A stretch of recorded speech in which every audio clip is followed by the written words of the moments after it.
Neon static in the cathedral screen. Pixel ghost whisper what the smiles really mean.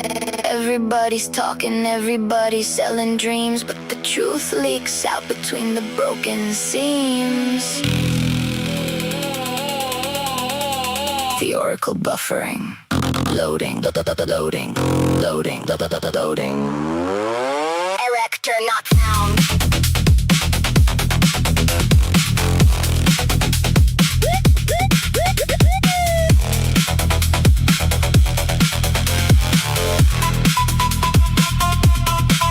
The king says loyalty, the queen says trust.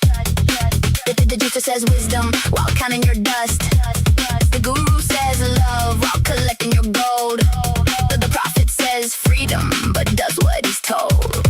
Everybody's streaming from a beautiful stage, selling hand-painted masks from a digital cage. Everybody's got a slogan, everybody's got a brand, everybody's got a halo bought from Temu in the sand. Watch the 1,000 saints become devils by noon. Watch the 1,000 wolves start howling at the moon. Watch the 1,000 friends say brother till the end, then disappear mysteriously when I needed them again. Words, they fall like confetti from the ceiling. Watch the feet, watch the hands, watch the exits, watch the plans. Eyes open, always. Read the glitch behind the face. Eyes open, always. Truth is hiding in the space. Not what they say, but what they do. Not what they promise, but what they pursue. The cult of the open eye sees the cracks inside the sky. Machiavelli's ghost appeared inside my microwave. Said, kid, most people ain't evil, they're just trying to get their way. Then he vanished in a shower of fluorescent purple code, leaving 10 corrupted commandments on a haunted floppy road. Commandment 1, trust actions over speeches. Commandment 2, ask who really reaches for your wallet, for your status, for your audience, for your throne. Some folks only love you when they think they own the phone. Some become your biggest fan the second that you win, not because they love you like they wanna crawl beneath your skin. Everybody wants something. Everybody wants something. Even me, even you, even the algorithm too.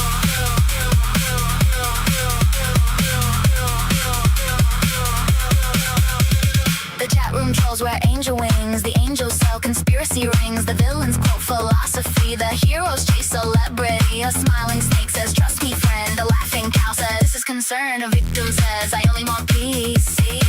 Then starts another forest fire just to watch the drama burn. Funny how the truth arrives dressed like a homeless man, while lies come riding limousines. Fully funded marketing plan. Eyes open, always. Read the glitch behind the face. Eyes open, always.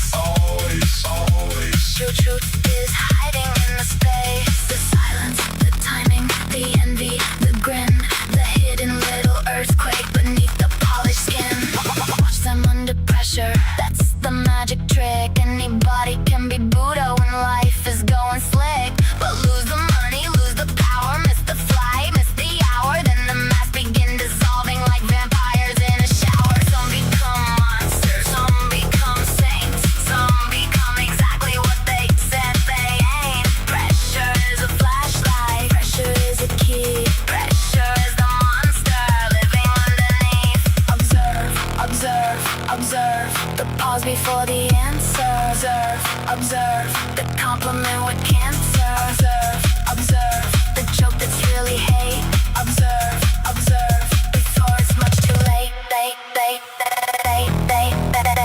underwear's camouflage, it barely screams attack. It smiles while applauding, then talks behind your back. It says, congratulations, the twitch inside its eye. It asks, how'd you do that? But secretly asks why you? Why not me? Why fortune? Choose your lane. Watch your garden start blooming while I'm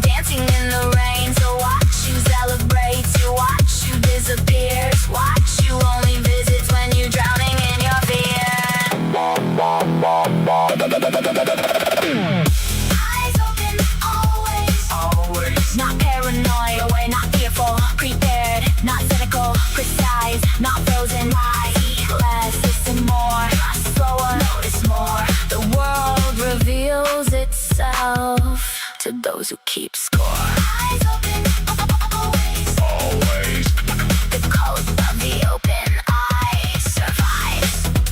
The screen goes black. The static fades. The crowd logs off. The masks cascade. And somewhere in the darkness, beyond the noise and lies, a single neon eye opens and sees everything. Everything.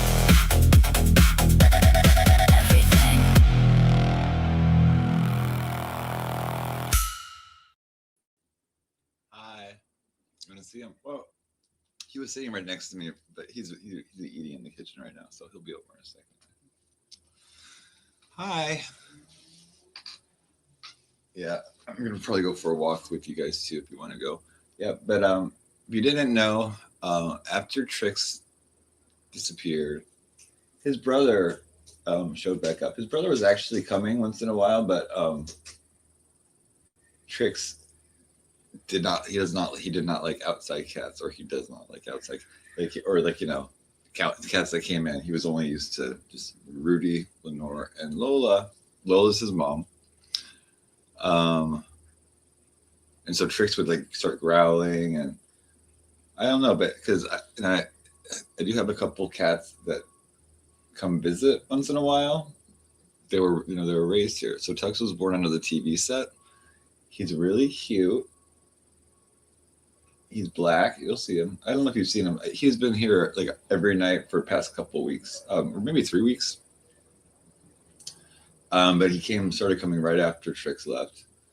And so it kind of goes with the saying, nothing ever really leaves. It comes back in a different form sometimes. But yeah, he's sweet. He doesn't fight with the cats. He's not too wild. I mean, he's the one that kind of swatted me and scratched me, but it's because he was a little bit feral when he came back, but now he's gotten very sweet and he's like used to me. So yeah, but he was born here, so that's really cool. You get to meet him in a minute. Hey, Tuxie. He's eating his food. But yeah, I'm gonna go get some. Go get my cigars in a minute too. Let me see. Yeah. He was like, but usually he would just come in at night, and then he would be gone by morning and stuff, and then come the next night. But this morning, I woke up, and then he like walked out of the bedroom, and so he's like, he's moved back in. It looks like. That's really cool. But yeah, so he was born in a litter of 5. He had a twin named Pi, because they were born on Pi Day, which is March 14th, 3.14. Right? So anyway, it's a nice day. 6/11, so 6/11. What is 6/11? June 11th. Yeah, family member has a birthday today. A couple Geminis. In my family, Geminis are pretty interesting. They can be kind of a little bit of a duplicitous. Well, okay, all signs have the duality, and like everything in the world, because we live in this like dualistic world, right? But Geminis really are like, it's not like a good twin and an evil twin. It's like kind of like 2 evil twins. Trump is a Gemini. He's, I think, on the 15th or something, the 14th or the 15th. My dad was a Gemini. He was like on the 18th. Hi, Alexandra. How are you? You got this is my. I don't know if you've seen Tux yet, but he's moved back in. He was sitting next to me, and when I started, but he's eating his wet food right now. But he's really cute. Oh yeah, you've seen him, of course. Yeah, you've seen him. I showed you pictures, but he's gotten friendlier. Like that's it's really cool. Like he's being very sweet. He comes sits next to me now, and let's see, pet him. Come here, babe. Come here, baby. But he's just scarfing down food. But he is like he's like in good shape. Like they just good. Yeah, I thought I'd show him because he's here this morning, and he's like usually not here during the day. And then I was like, I can do a show, and I said I got my window fixed. That's good. Geminis are the most interesting people to talk to. That soon get on your nerves. Yeah. Okay. So yeah, Geminis do like. So my dad was a Gemini, and something he would do is like he would lie. He would lie, but like it was usually for a good reason. But he would like he would try to like I don't know, like he'd like to play like kind of pranks. It's kind of called the divine trickster energy. Good. um, divine trickster. So what's interesting is like I don't like coyotes that much because the coyote ate my cat, but um, the coyote is known as the divine trickster as well in like I think Native American medicine, and the coyote really resonates with the Gemini sign. But what's interesting is the day my dad passed away, my sister-in-law was coming down the driveway and there was a baby coyote, it was like a little baby coyote, and it's like that's just kind of like rare, I guess, to see. But it was kind of like one of those signs. Like usually when someone would pass away in my family, my grandfather, I think I saw butterflies. My grandmother, I saw hummingbirds. Usually within like the couple days, and it was just like kind of like a weird appearance of them, and so it kind of felt like a sign to me, like all those times. And so always look out for, I don't know if you guys have experienced those kind of animal omens, but it's pretty interesting. Hey, there's Lenore. Lenore, do you want to come over and say hi? Come on. Hi. Here she comes. Oh, there he is. He's over there. Okay, he's gonna come over too. You hear him meow? Hi, Tuxie. Come on. Yeah, he's very vocal. He has a nice meow. He's very talkative. But yeah, all these cats get along together. Like he's getting used to all of. Oh, there she is.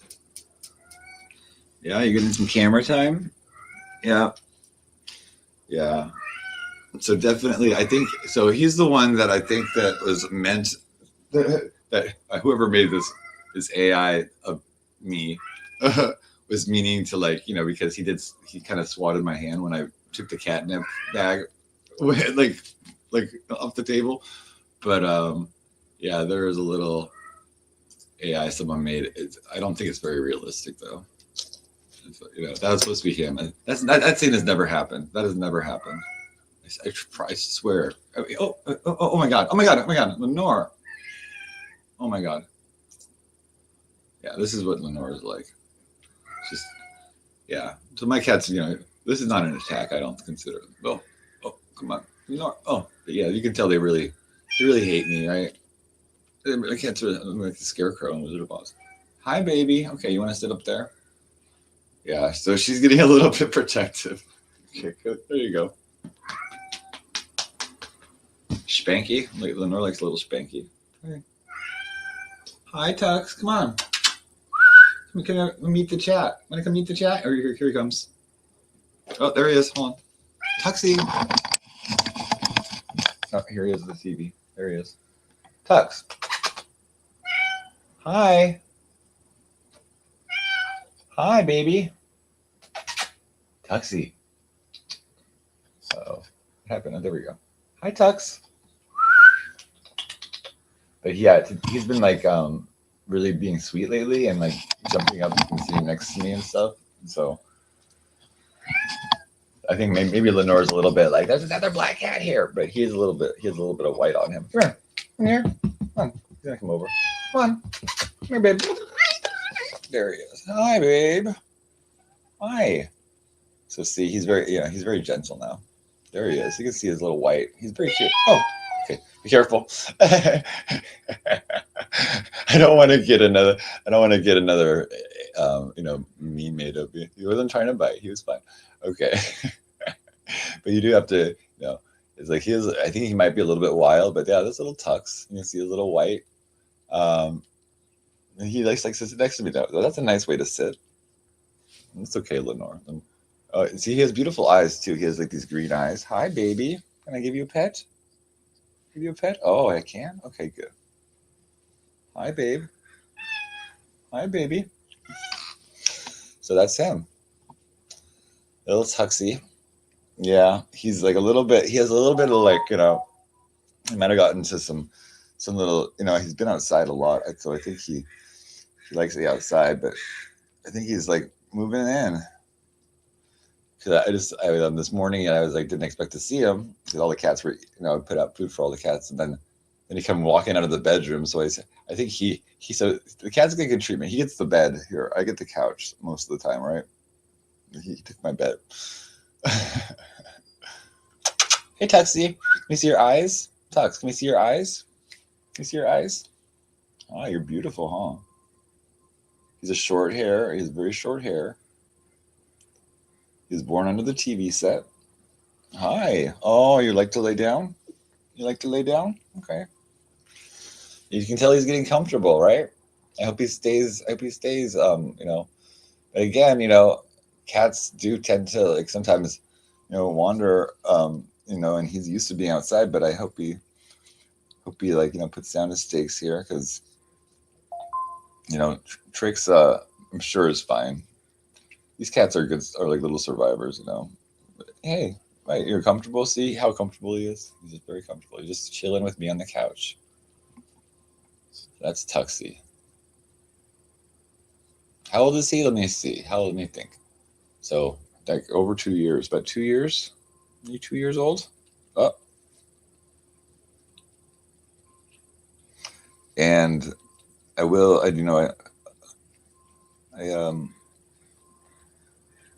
hi. It's very beautiful though. Look. Oh. So there you go, guys. If you think that, cats don't come back, and because he was gone for like basically a year and a half. I saw him before my neighbors moved out. So my neighbors really liked him. They wanted to take him, but he would keep running away. You see, he has a little bit of white on his belly too. You see that like right there? It's really cute. The little bit of white on his belly. So you're a new cat star here. I basically. So I guess they were calling my house a feral cat colony. It's not a feral cat colony. First of all, he was born here. Oh, yeah. He was born here in my house. Okay. He was born under my TV set. He's not feral necessarily, because if he was feral, he wouldn't be so loving and sweet and like, already acclimated back into the house. So none of my cats are feral, and it's not a cat colony. It's my babies. And yeah, that was really rude about that meme. Is like she posted like she's like, oh, she's like my cats love me. She's like, yeah, right. She's like, look at they're attacking you because they're starving because you don't feed them, and they're they're trying to get eat something. And then she said, oh, then people in the comments were like, there's a person named Devil Eyes and some other dicks. They're like, oh, well, oh my God, well, of course they can always eat the rats outside and bring them in because he has, his house is covered in rat carcasses and all this kind of stuff. Like occasionally they might bring in a mouse, but they always take out the mouse too. They don't really like. I mean, Rudy used to like his Hi, babe. Rudy's mom told me, his she gave me Rudy like about a year and a half ago because she was moving and she was going to be out of the house a lot, and so she's like, "Could I take Rudy?" So I did, and he was under the bed for like a while. But yeah, I don't know what was going with that. But anyway, Rudy's good too. Rudy has a new place that he likes to sit. Here you can see Rudy. Hold on. He likes to sit in the corner over here on the table. That's your place. I'm gonna put a cat bed over there. Okay, Rudy. I'll put a cat bed for you. I do have plenty of cat beds. I have a couple cat trees, but he just decided he likes that little space over there. They always will find their little space and then stay there, right? Okay. So I went to the library the other day and I was like, "Oop, the library by me sells books, right?" And they have like a little book cart, and it's called Friends of the Library. Oh, there's Lenore right here. Lenore? There's Miss Lenore. Okay, let's put my bomb over here. Okay, and Lenore's course is it's never bitten me. You want to? Oh, come sit. Oh, I know. Come on, come sit with me. Miss Lenore. So there's Miss Lenore. Oh, and she's very sweet cat. Catnip plants, yeah. I mean, it's like, and they like catnip too. I mean, it's like there's like people are always like, oh my god, like what's on the floor? It's sometimes it's catnip because I put catnip everywhere and they like to roll around in it and stuff. But yeah, so there's Miss Lenore. Okay. And so, if you were hoping to see like, oh, my cats hate me, you're gonna be disappointed because they don't. They love me. They really do love me. And I'm not trying to like make her sit on my lap or anything. They just like she loves me. It's like it's true love. So I bought this book at the library. It was there was no price on it, so the lady said $2. I think I got a good deal on. So it's like the supernatural book, and it has. Like there's actually, I think this is like the precursor of Batman. There's this guy that used to, I'll read about this guy. I think, what's his name? It's like from England. I just remember reading about him. His name is the Spring-Heeled Jack. He looks like Batman to me, but it says, I wish I had my glasses. This character, this crazy character was said to have, it's really small printing. It was said to have terrorized Victorian England with his incredible bounce and devilish appearance. The first claimed sighting of the Spring-Heeled Jack was in 1837, and further reports followed thick and fast. His grotesque face, clawed hands, black cloak, and ability to leap over walls were mentioned in virtually all of the eyewitness accounts, striking fear in people's hearts. Stories were published in the press, and parents warned their children of a visit from Jumping Jack.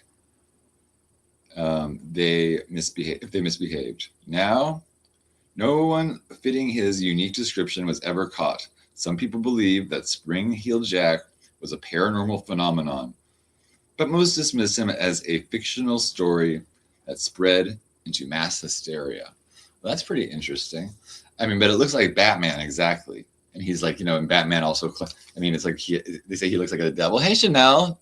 So there's Lenore, but there's you can see Tux behind me. So there he is. He's sitting on top of the couch right there. There he is. Hi, Tuxie. He's gotten comfortable. He spent the night here, and I think Lenore's a little bit. I don't think she's jealous, but Hi, and does Lola want to come over here too? Lola loves them because Lola's his mom, and Lola didn't really like care for her cat, like the kittens once they got to certain. Hi, Lola. You're coming over too. There's Lola. Okay, here. Come on, babe. There's Miss Lola. All the cats have eaten. There's so there's her son, and so she might go over. See, she likes to say hi to him and stuff. That's your son, Tux. So she's happy. When Trix disappeared, she was sad. Yeah, and Lenore's a little bit. Lenore's stoic. Right. The stole. She's like a mink stole. You mean? Yeah, exactly. Oh yeah, and Lenore likes massage. Right, they all like massage. I'm a good cat masseuse. I think that's why they stay here. Okay, but I think Trix got a little horny and stuff. He was starting to disappear for like a day or two before, and I was like, he's gonna get lost. I mean, I was like, but it's hard to wrangle cats. They're just gonna do what they want to do. So I was just thinking, like, all the people that call me animal abuser for the fact that one of the cats wasn't fixed, or what else? Why they say, oh, because the cat has fleas because they're outdoor cats and they have fleas, or which they don't really have fleas, and or what else? That they're starving or something, or they're not starving. I mean, it's like none of those things are true. But I was just thinking, like, or that he ran away, and then it's like, oh, that was irresponsible of me that he ran away. Like, so that'd be like calling literally almost every single person in the world that's had a pet an animal abuser. And I really want to know the people that say that, if they've ever had a cat or dog disappear or pass away. I mean, it's like, So that's what they would say. They would say, I mean, they literally say, I threw my cat through the window. That's why it broke. They say, I ate my cats. Like this guy named Exiled One made an AI picture of me eating the cat like in a sandwich. Sandman played this thing of like me, like first of all, me throwing tricks like a football when he was here. Hi, babe. And then he made like a thing of me like either I don't know if it was supposed to be he was supposed to be dead or something like that, but I was like all dirty, like emballed, like in this AI video, like screaming for. I mean, it's like. I mean, it's so stupid. I mean, it's like really stupid, and it's like but and then the stupidest thing was that people were saying that they're real. I mean, it's like those images. Hi, Taco Cat. You love Taco Cat? Hi, beautiful. She's looking up at me with these beautiful eyes. She has beautiful green eyes. Hi, babe. So you can see I didn't force the cat to come sit with me or anything. The cats do love me, so I'm not trying to like show that I'm a good person or I'm empathetic, like that stupid Google AI was saying. It's like sometimes the AI has weird theories, right? Doesn't know everything. Like I heard AI is kind of like hey Paigey, do you want to see Tux? There's Tuxie right here. Tux was born here, and he has a little bit of white on him. Hi baby. He's started to spend the night and stuff. Good to see you, Paige. Hope you're doing good. But he spent the night here because Trix ran away. I don't know if you know Trix ran away probably a couple months ago, and so Tux has been back for a couple months, and he's very handsome. I'm trying to get a closer look, but here you can kind of. He has a beautiful. Tux, can we see your white? He has a little bit of white on him. Can I pet? Oh. Be careful. He's maybe a little fair. No, he did not bite me. See? Yeah, the cats are cute. No, he has actually gotten really friendly. Hi. You just have to be like, sometimes you have to be careful with how you approach a kitty. Hi, because they I don't think he would let me rub his belly yet, but I think we're getting there because he was like, laying with me. Like Rudy was like, hid when he got here for like a month. Rudy's over here in the corner. He likes to sit over there. That's his little place over there. Can you see him in the corner right there? That's his place. And so I got all the cats around me, Lenore, that's Lenore, Miss Lenore. Hi, what are you doing? There she is. Okay, Lola, I want to go to the store. So can I get up? Let me see. I need to get my wallet, and then I can have enough for a couple cigars, and I think maybe I can get hash. What time is it? It's 10:43. So, I can wait a few minutes and then I can get oh shit. That's okay. Hold on. Let me see how much I have. Hold on. Like, I want to get maybe fries because I haven't had fries in a couple of days. I'd like to get some hot fries. Where's my wallet? Okay. I'm sure I have enough. Let me see. Yeah, I think I do. Yeah. Okay. So I'll be good. Okay. It should be good. I just need more matches too. I go through matches pretty quick. Hi, baby. Oh, that's Miss Lola. Lola's probably 3 or 4. And then Tux is 2. You're like 2. And he was born March 14th, 2 years ago. So he's like 2 and almost 2.5. Yeah, but see, like Lola has beautiful eyes. See, she's like beautiful eyes. Oh, your eyes. And they're crusted over when she came. You can see Tux though. If you came to see Tuxie, there's Tuxie. He's moved back in. He's really cute. He's a little wild, but he's sweet because he was born here again. It's really interesting experience having kittens actually. Because I've had 3 litters. I had a cat named Remy, and Remy had 2 litters, and so none of like Remy nor her 7 kids stayed here, right? But Lola was around when Remy was around, and Remy looked like Lola, she was a little bit more thicker, and she looked a little thicker. and then like I think Remy had like Remy had all males, like all the cats that were males that, so she had all male cats. And so then you could always tell Lola was kind of wanting Lola and Lenore, but Lenore was fixed. Lola wasn't fixed at the time. So Lola got pregnant before I could get her fixed, right? She's fixed now. Oh, you like that? She has a little cross-eyed like that. But yeah.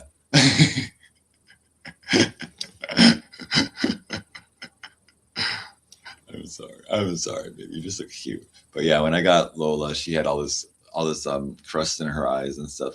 She's very, very sweet. Lola is the one that likes to probably sleep under the covers the most. Lenore does like it, but then she gets warm and then she but Lola like, hey Brandon, what's up? How are you?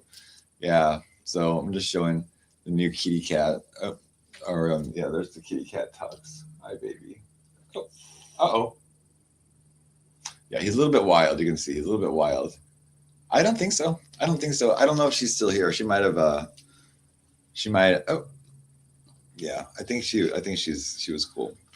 If you're still here, okay, just shout out. Okay, and so let me see. I think it's 10:46, and so by the time I get the cigars, I should be able to go get fries too. And I can have some fries, and I'll walk with you guys. You can take a little walkie. And yeah, I don't know, like I have to talk to Jamie still. Like it was just a little. It was like, I don't know. Last night was a little bit weird. I just don't understand completely what happened, and that will happen sometimes. And it's like, what just happened? Because all of a sudden, Jamie and Katie was here, and all of a sudden, like 2020 just got timed out for like 30 seconds or something. And I didn't know because I don't really see who gets timed out. And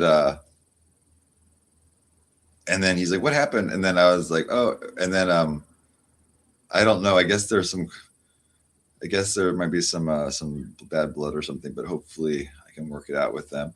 I don't know, the modding stuff. It's like I basically just do it just to like, so I know like, oh, just to show appreciation. Sometimes I don't really expect people to mod it because I can mod pretty much from my StreamYard. But okay. But yeah, okay. So let's I'm gonna turn on my StreamYard. Yeah, I know. I love Jamie, but it's like I just don't know what happened. Like, and she was like, well, and it's like, I guess because I mod it. I don't know. And sometimes I mod so to protect people, but Jamie's a managing mod, so she basically has like authority to decide some stuff. But I don't know. I don't really expect modding people to mod because they're okay. So let me get on my StreamYard and then I'll go for a walk. Yeah, so I got my window fixed yesterday, and guess what? Like, so then I went and I opened the window, and it didn't break, but I guess because they come in and the guy came in and he took the window and he takes it out, right, and he just takes out the frame, and then he comes back. I mean, he's gone for a while, and then he brings back the frame and stuff like that, right? So that was fine, and then I went to like open the window. And it's like as soon as I did, like it started splitting from the frame, started splitting off the window, and so I was like, oh fuck! So I've already called them again and said, can they come and fix that because it's like I don't want to break it. Okay, so I'm gonna go StreamYard. I have another day of premium StreamYard right now. I'm on a trial. Of course, I'm stealing StreamYard. So, I played that video last night of like me supposedly stealing from the liquor store. I'm going to go to that liquor store right now. If that lady's there or if that cashier's there, I'm going to verify that I was not stealing. But I've been there several times since that. Fortunately, that old lady that yelled at me wasn't there, but she might be there today, and then I can get her to maybe apologize. Well, she probably won't, but okay. So let me get up. I got my wallet. I go in my pajamas. Okay. I have my pajama bottoms on. Here we go. Turn off this one. Hold on.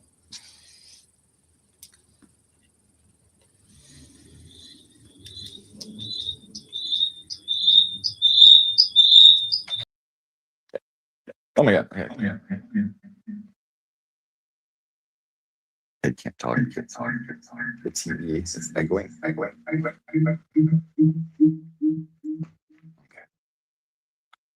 I worry my dad's Birkenstocks. One of my things I inherited.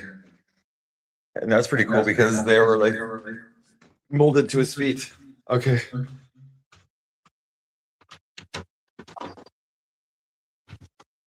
I'll show you the window. I think it's open right now, but it's fine, except that it's split a little bit from the, you can kind of see on the side right there where it's split. But okay, but it's fixed. There's right there, there's that power plant is where they filmed Crazy, that Britney Spears song Crazy. It's like this old power plant. Actually, I told Alex when I met Alex about Moonstone Beach. Like Redondo Beach was originally called Moonstone Beach, and there's actually, if you go on Wikipedia, you can see like all these people.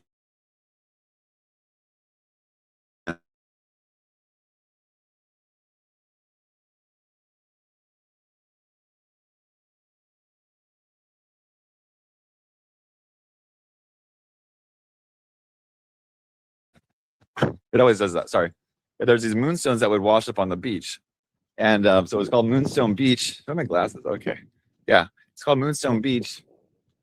And so yesterday when I was walking home, like right here, the neighbor was walking out with the dog. Well, and they're both of them. The guy that like broke my window, you know? And I guess we're going to do the thing where we pretend we don't exist. But his girlfriend or his wife or whatever, like went across the street with the dog. Is that, yeah.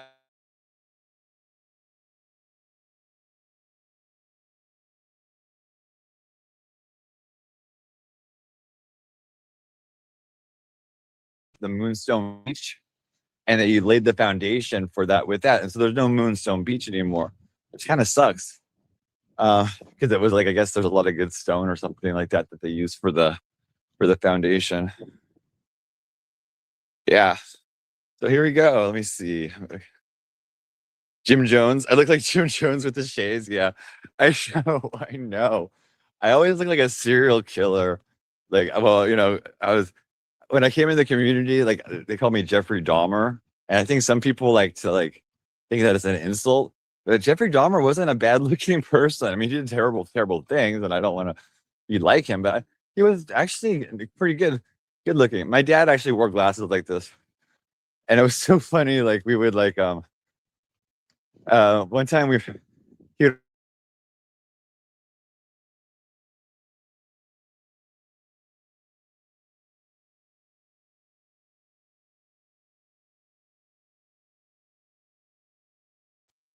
I remember we went to Universal Studios when I was probably like 12 or something with my little brother, sister, and my mom. And we were all like wearing white and so happy at the theme park, and it was like the sun was shining and we were all like all bright. And then my dad was like in this hat and dark glasses and like a dark coat, and he was kind of standing like behind us, and it looked like he was some like weirdo like in the picture. Or it was so funny. Like we were like, looks like you're stalking us, or like you're. But yeah, my dad used to like have glasses like this too. But yeah, my dad was pretty good looking guy. Like I look a lot like my dad. Actually, when my dad was younger, my dad liked to eat though, he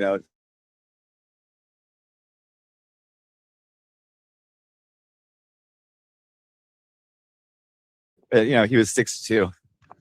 And okay, so here we go. I don't know, I guess I'll go to McDonald's first. I'm not gonna get coffee there because I bought coffee. I have coffee at home now. But I can we get a large fries because they're just a couple bucks. Is it 11 yet? Oh, 5 minutes. Okay, so maybe I'll get the cigars first and walk back because. So you can see there's like McDonald's is right in front of the Catholic church called St. James, and you can see the cross up there. I haven't been there.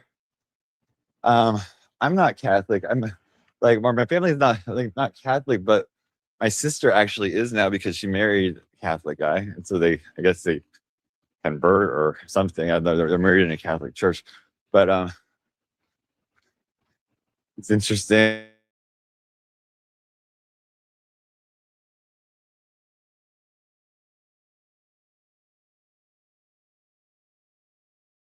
Communion, and my mom was like, "No, don't eat it, don't eat it." So I don't know why it's like she didn't want me to eat it because she's like, you're not Catholic, you're not.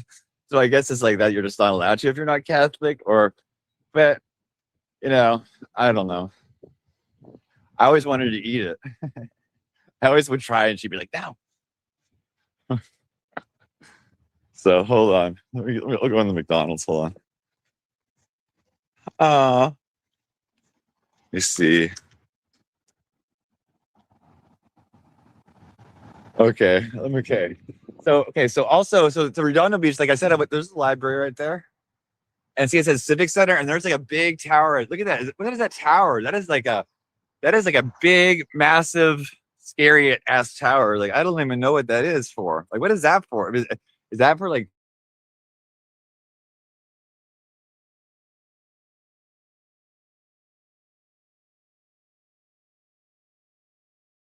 Is his mom? This is my mom's brother. He she had a police scanner, and she would like listen all the time to the police scanner, and and she could hear him when he was on duty and stuff. Now, Redondo is not a very dangerous city, but it is next to kind of some dangerous cities, and there is maybe like a more dangerous part of it. But he was actually shot on duty one time, and I think he was wearing a bulletproof vest and stuff, and so he was fine. My grandma was actually listening to the police scanner when he got shot. But anytime I've ever had any kind of legal trouble, oh, it smells like fries already. Okay. The hash browns or fries? Anytime I've ever had like a little, I just had minor things.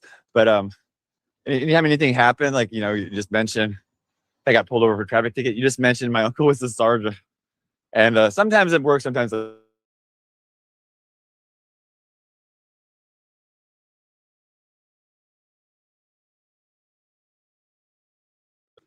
So let's see. So this is also a nice McDonald's, actually. There's nobody in it right now. Is it 12 yet? Okay, it's 2 minutes. I'll just walk back. I'll walk to the liquor store first. I'm like too impatient right now. So there's a Starbucks over there. There's Redondo Union High School.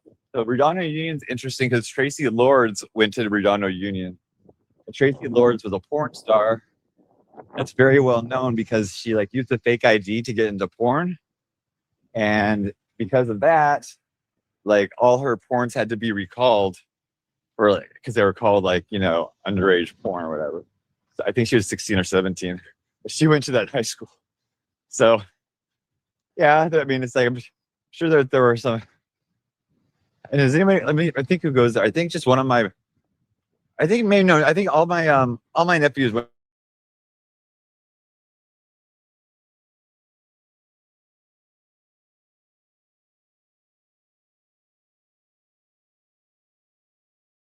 a store in this corner called Tom and Jump. That's gone. It had some cool stuff, but it's not the best place for a store because it's kind of like in this residential little area. Okay, so I'm gonna walk to the corner store. I did not shoplift the Swisher. Okay, first of all, I had to ask for the Swisher. Second of all, I had to put my card through.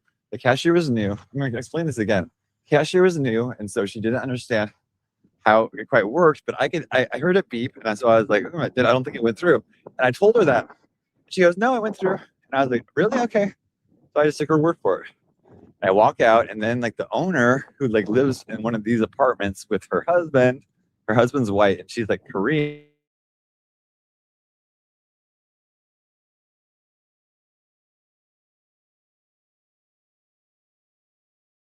stealing. I was like, I wasn't stealing. And then she's like, lower your voice. And I was like, you're yelling at me, lady. And she's like, oh, you. I don't know. She didn't do it. I need to be careful about doing my Korean impression. I'm too close to the thing. Okay, but right down here is the ocean and the. Okay. So, okay, I need $2. Okay, so I think if I get two. Okay. Figure it out. So here we go. Okay. Up there. Hi. How are you? Can I get two Swisher, please? I'm gonna give you like a. I think I have. Oh, I'll give you.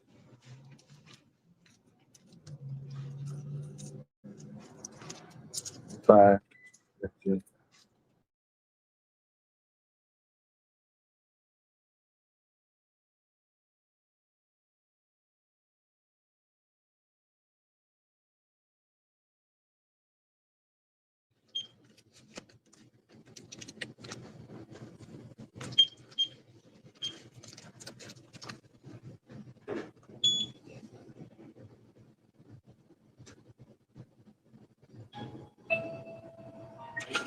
Thank you. Thank you. Can I get matches, please? Thank you so much. Okay, score. Got to ask for them. Okay, there we go. Okay, now back to McDonald's. Now it is time for the fries. So I actually like I don't need to order from the app. You know, it's better. Okay, so if you have the McDonald's app and stuff, like it only lets you like order like one of the deals at a time. I'm only ordering one anyway, but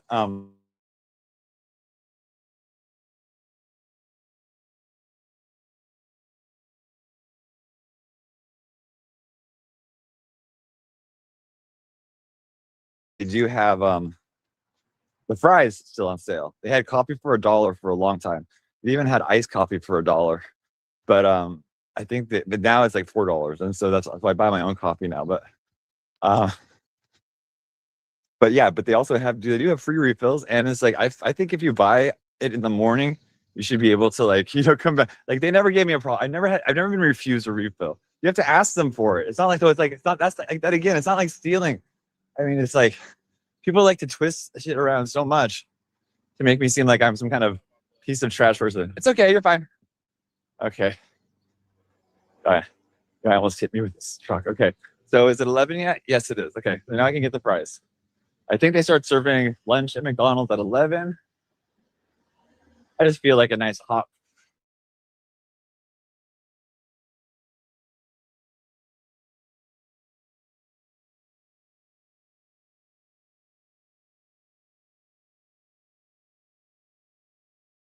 Down for a second.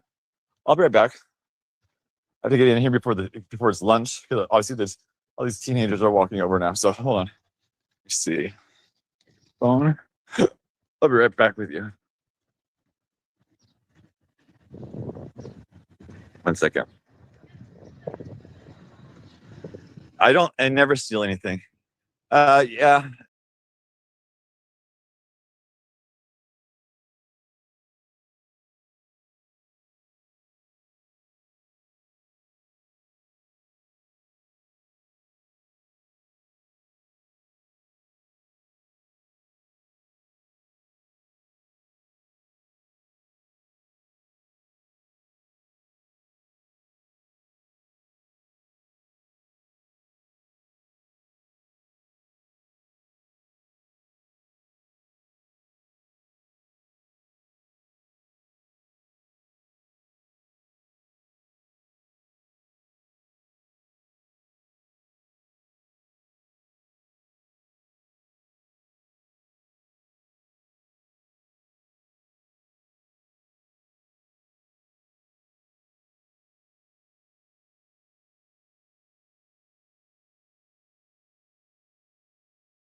Okay, so here's the deal. Oops. So you can get $2 fries. Any size, except the basket. You can't get a basket of fries, of course, but $2 fries.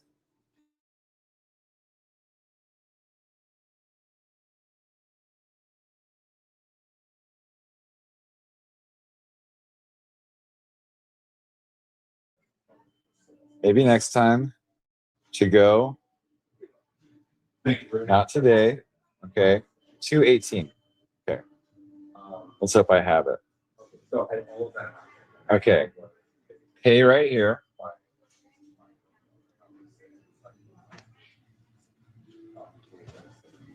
Let's see if I have any luck.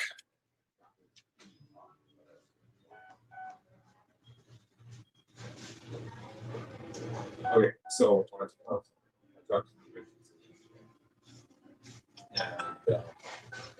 Okay. Well, never mind.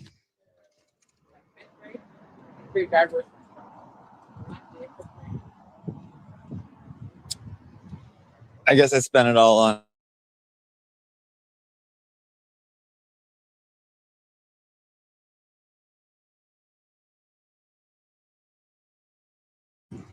See, I'm not a thief, but occasionally I am poor. Especially, it's okay. You know, cigars are a great appetite suppressant.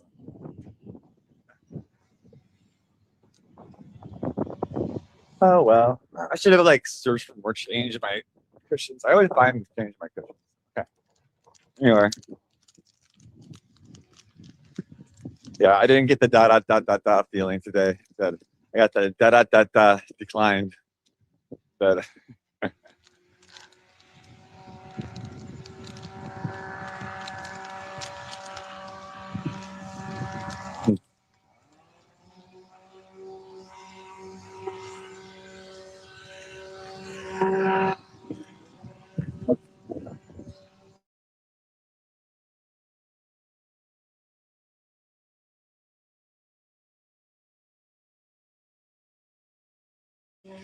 uh, see if I would have gotten the fries before, then I would have gone. I might have gotten declined at the store, and then that would be more embarrassing. But I don't know. I'm not willing to. I'm not afraid to like embarrass myself, as you guys probably know. But the only thing that bothers me is when people like exaggerate or lie, or plain out lie, which is what they tend to do.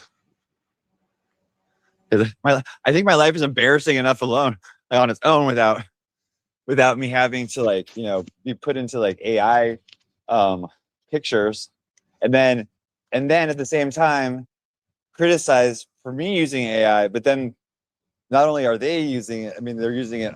It's just ridiculous.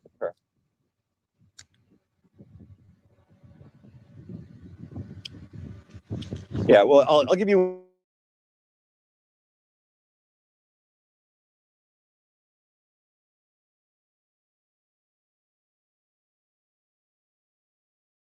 of my art. But I'll say she is creative, because how in the fuck did you go from what she looks like into what her profile picture looks like? I mean, that is quite an imagination right there. I mean, so you got to hand it to her. Maybe I don't have an imagination and she does, right?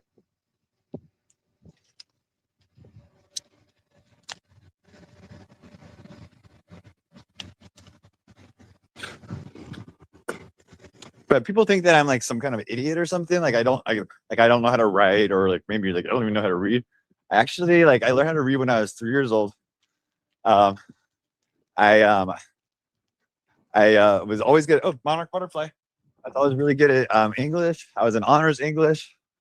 I actually graduated from college, and so all this stuff. Like I'm like so dumb I can't even like write a song or anything like that. It's kind of like a little bit insulting, but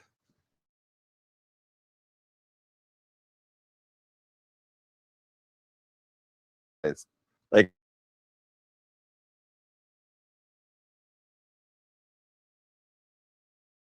he never fixed or is pregnant or something, and he lives in his like truck. But I don't hear him getting criticized for you know any of that. But right? I don't know. Like, God loves you, everybody.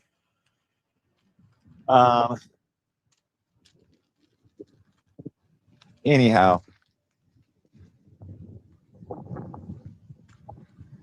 yeah, so I'm on my street. It's pretty street.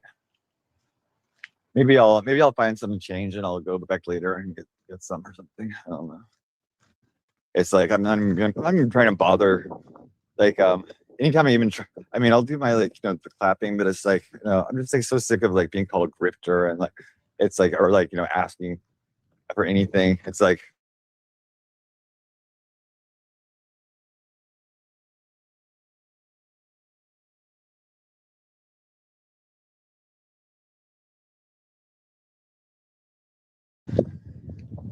I'm just like I mean it's like so I've been so slandered and attacked and like made to look like such a evil. Like I don't know if there's a person I've seen on YouTube that has been like accused of like being such a like a horrible person than myself. Like I mean I don't even see people really get. I mean yeah, some people get criticized, especially for people that don't like them. But it's just like for me, it's like I just bring out the side of people where it's just like they just hate me. But it's okay. I don't mind being like the most hated person, even though I didn't like really do anything to be hated for. I'm used to it. I'm a Capricorn. We are the devil. So I'll just play the devil.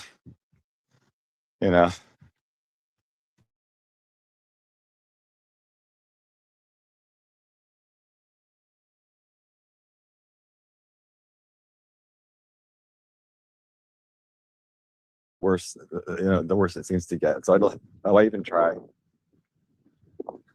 I just do what I want. It's like be happy.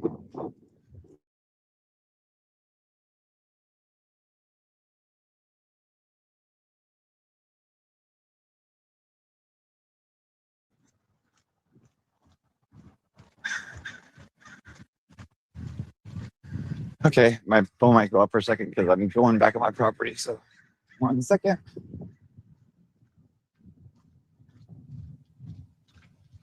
I'll see you in a second. I'll be right there.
One question, one doubt, one spark, one flame. That is all it takes.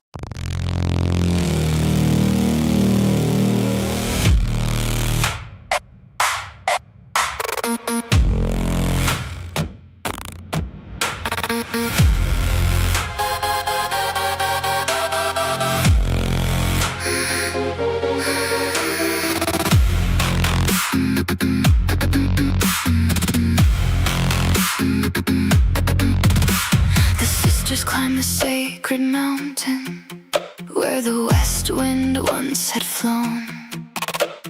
Driven by curiosity and bitterness they barely owned. Below them spread the mortal kingdom, filled with ordinary days.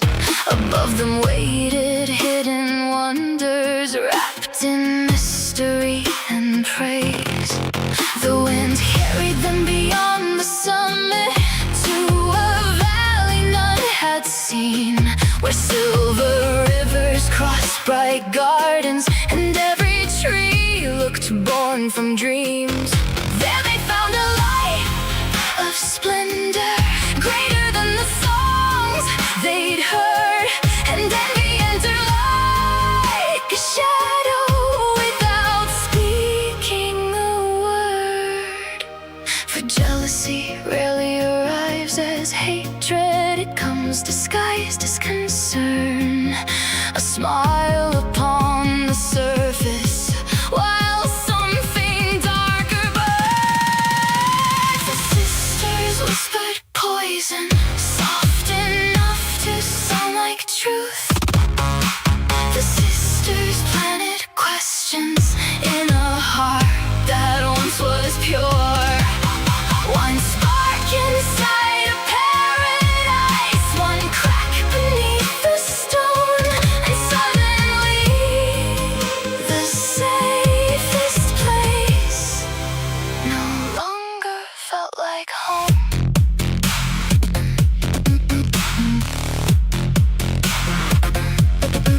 They walked among the crystal fountains. They praised the beauty all around. Yet every compliment concealed a blade that had not yet been found.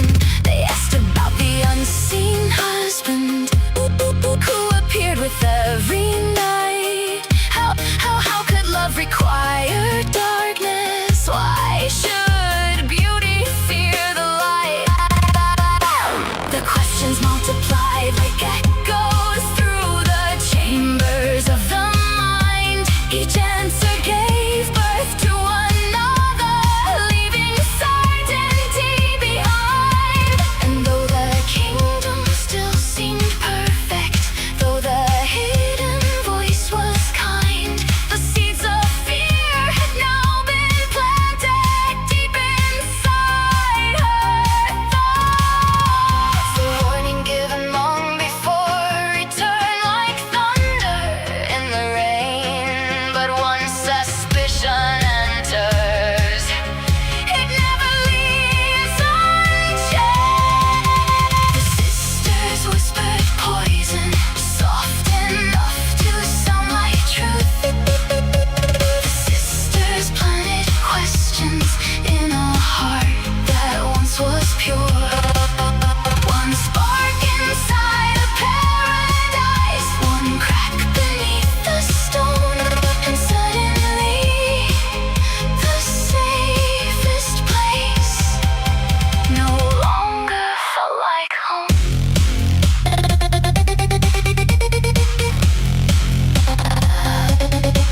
They spoke of monsters dressed as princes, serpents wearing human skin, ancient horrors hiding secrets, waiting patiently within. Perhaps the unseen lover light, perhaps the prophecy remained, perhaps the beast awaited, sleeping only hidden by a name. And every fear grew larger, every shadow gained a face, while trust slowly surrendered its place. The sisters left the hidden valley, certain of what they had done.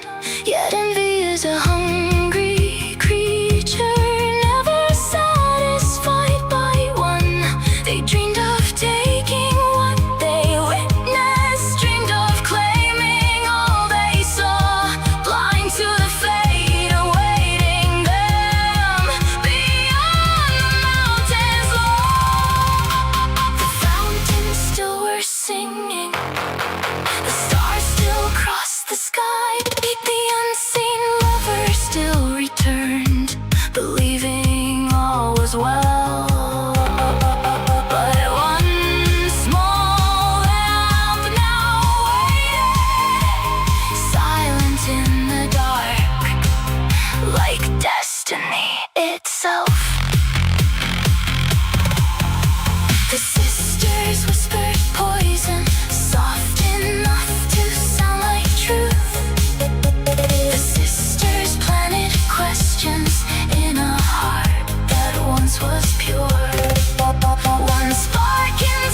a single lamp remain, waiting for midnight, waiting for the fall, waiting for the flame. Oh my God. Did I get a new cat? Well, kind of. I mean, he's my, oh, Lenore. He's my cat. He's my cat, Tux. He was born here and stuff. He's been gone for like a year and about a year and a half. But he's in the bedroom right now. He's taking a nap.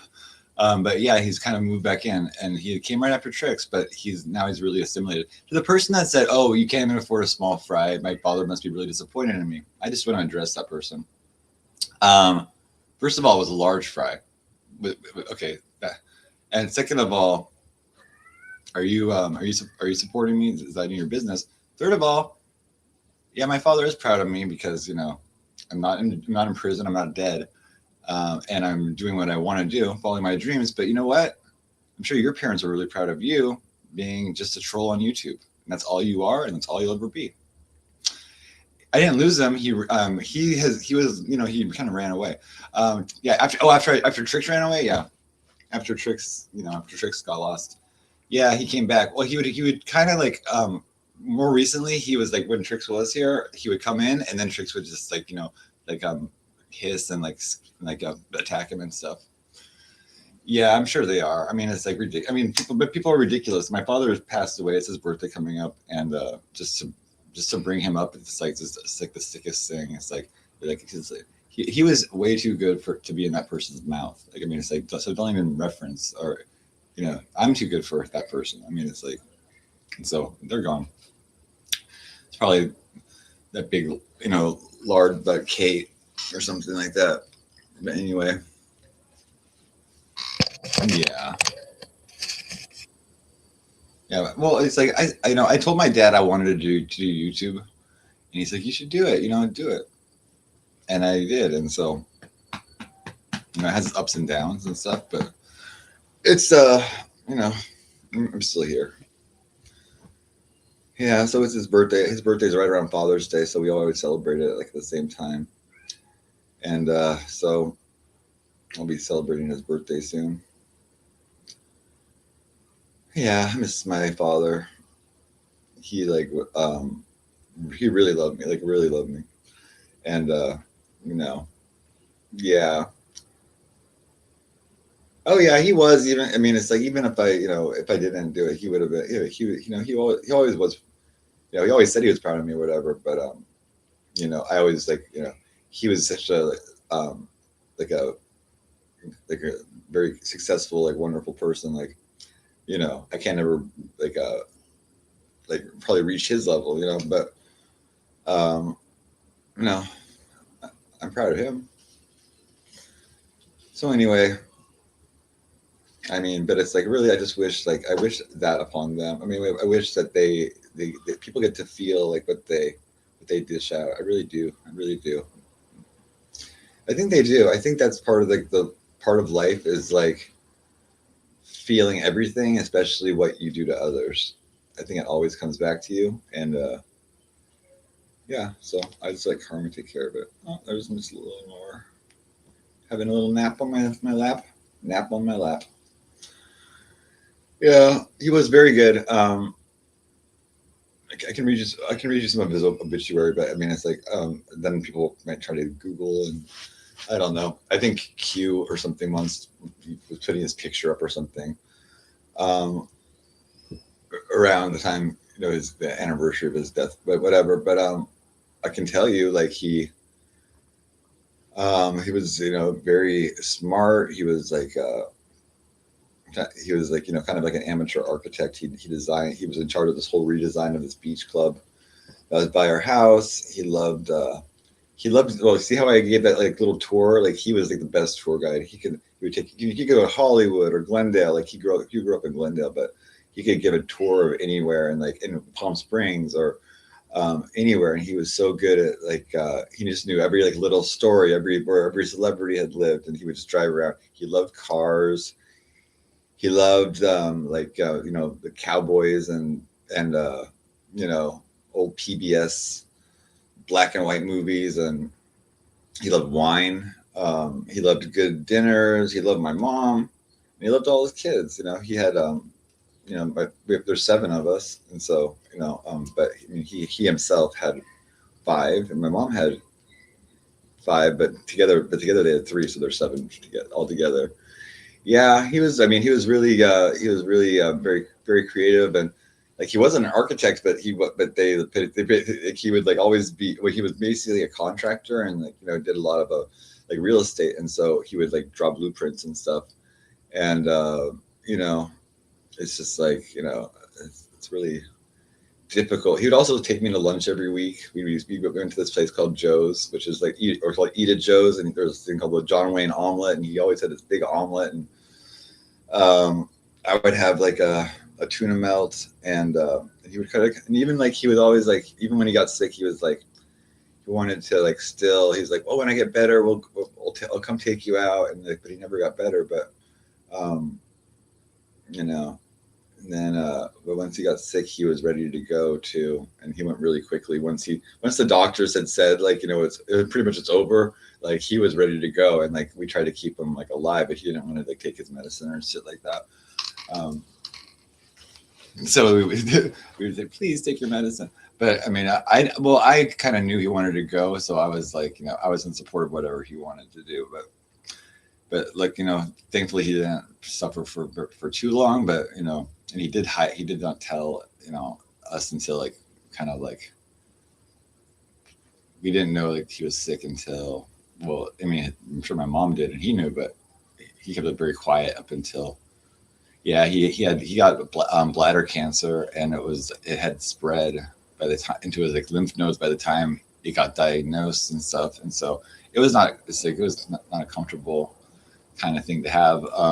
And then he was like, when he was in his bed, he just hated it. I mean, he just did not like to be in bed, and because he was like always wanting to move. He was 86, and he was still going to work every week, and working and stuff, because and so I don't know. I just wanted to share a little bit about him, but he's a great guy. Like his father was my grandfather. I never got to meet my grandfather on his side, but he was a salesman. Oh, your mom's a cancer nurse? Yeah.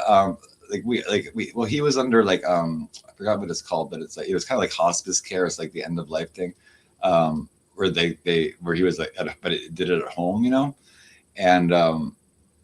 and so he would have these Filipino nurses come, and he really liked the Filipino nurses. He said they had like the best attitude. Like they were always friendly, and he's like, even like I think one time he told a story like he knocked over when he woke up in the middle of the night or something in the hospital when he was in the hospital, and he knocked over this thing of blood or something that was on his desk stand. And it like broke all over the floor, and he said like the nurses came in and were just singing, mopping it up and stuff, and even like there were some gay nurses and stuff like that, but he was always like, he was always like, he was not, he was always very accepting of me and stuff. And so he liked everybody, and, but, yeah, so he's the reason. I mean, it's like, yeah, he took really good care. Yeah. How'd you know? Yeah, you are intuitive. That was very intuitive. Yeah. I mean, it's like, but, yeah, that's basically like I think heart disease and cancer are like some of the big killers of people. But it's like eventually, if you live long enough, you're probably gonna get one of those. It's like, and 86 years old is he didn't have a bucket list. He was like, do I have a boyfriend or partner? No, I do not. I never even really dated very much. I dated like a woman once for like a few months in like 2012 or something like that when I was 33. And that was kind of traumatic, and I haven't like since then. I haven't been like really looking for. It's hard for I think it's hard for like men to like be with other men, because men are like, I don't know, unless they have an open relationship. I just think it'd be kind of hard for like men unless they're, it's kind of like business. Oh yeah. So you're curious? Yeah, yeah, I am. I am. But I did just happen to date a woman like when I guess I was experimenting in my 30s or something. It's quite an experiment. It's a kind of one of those experiments that kind of blows up in your face. But it was, yeah, she was a witch. Um, I think she had a magic spell on me or something. So whatever the Persian spell is, nothing compared to what I experienced.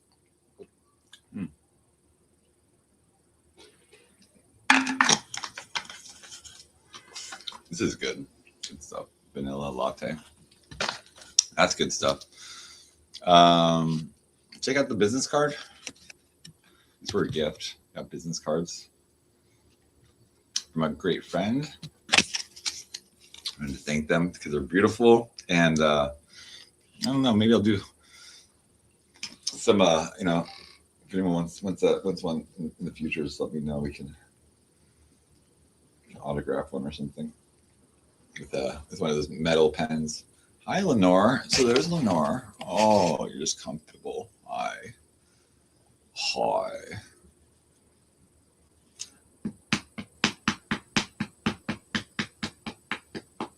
Yeah. So also I do like you date a man and you're a lesbian. Okay. Wow. Oh, you're a woman. Okay.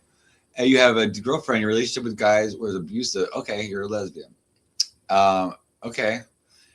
And you feel like it was because I feel like women are like kind of naturally, for the most part, bisexual. There's exceptions, of course, like, you know, the very highly heterosexual women that are just in like kind of like, you know, they're strictly dickly, I guess they say.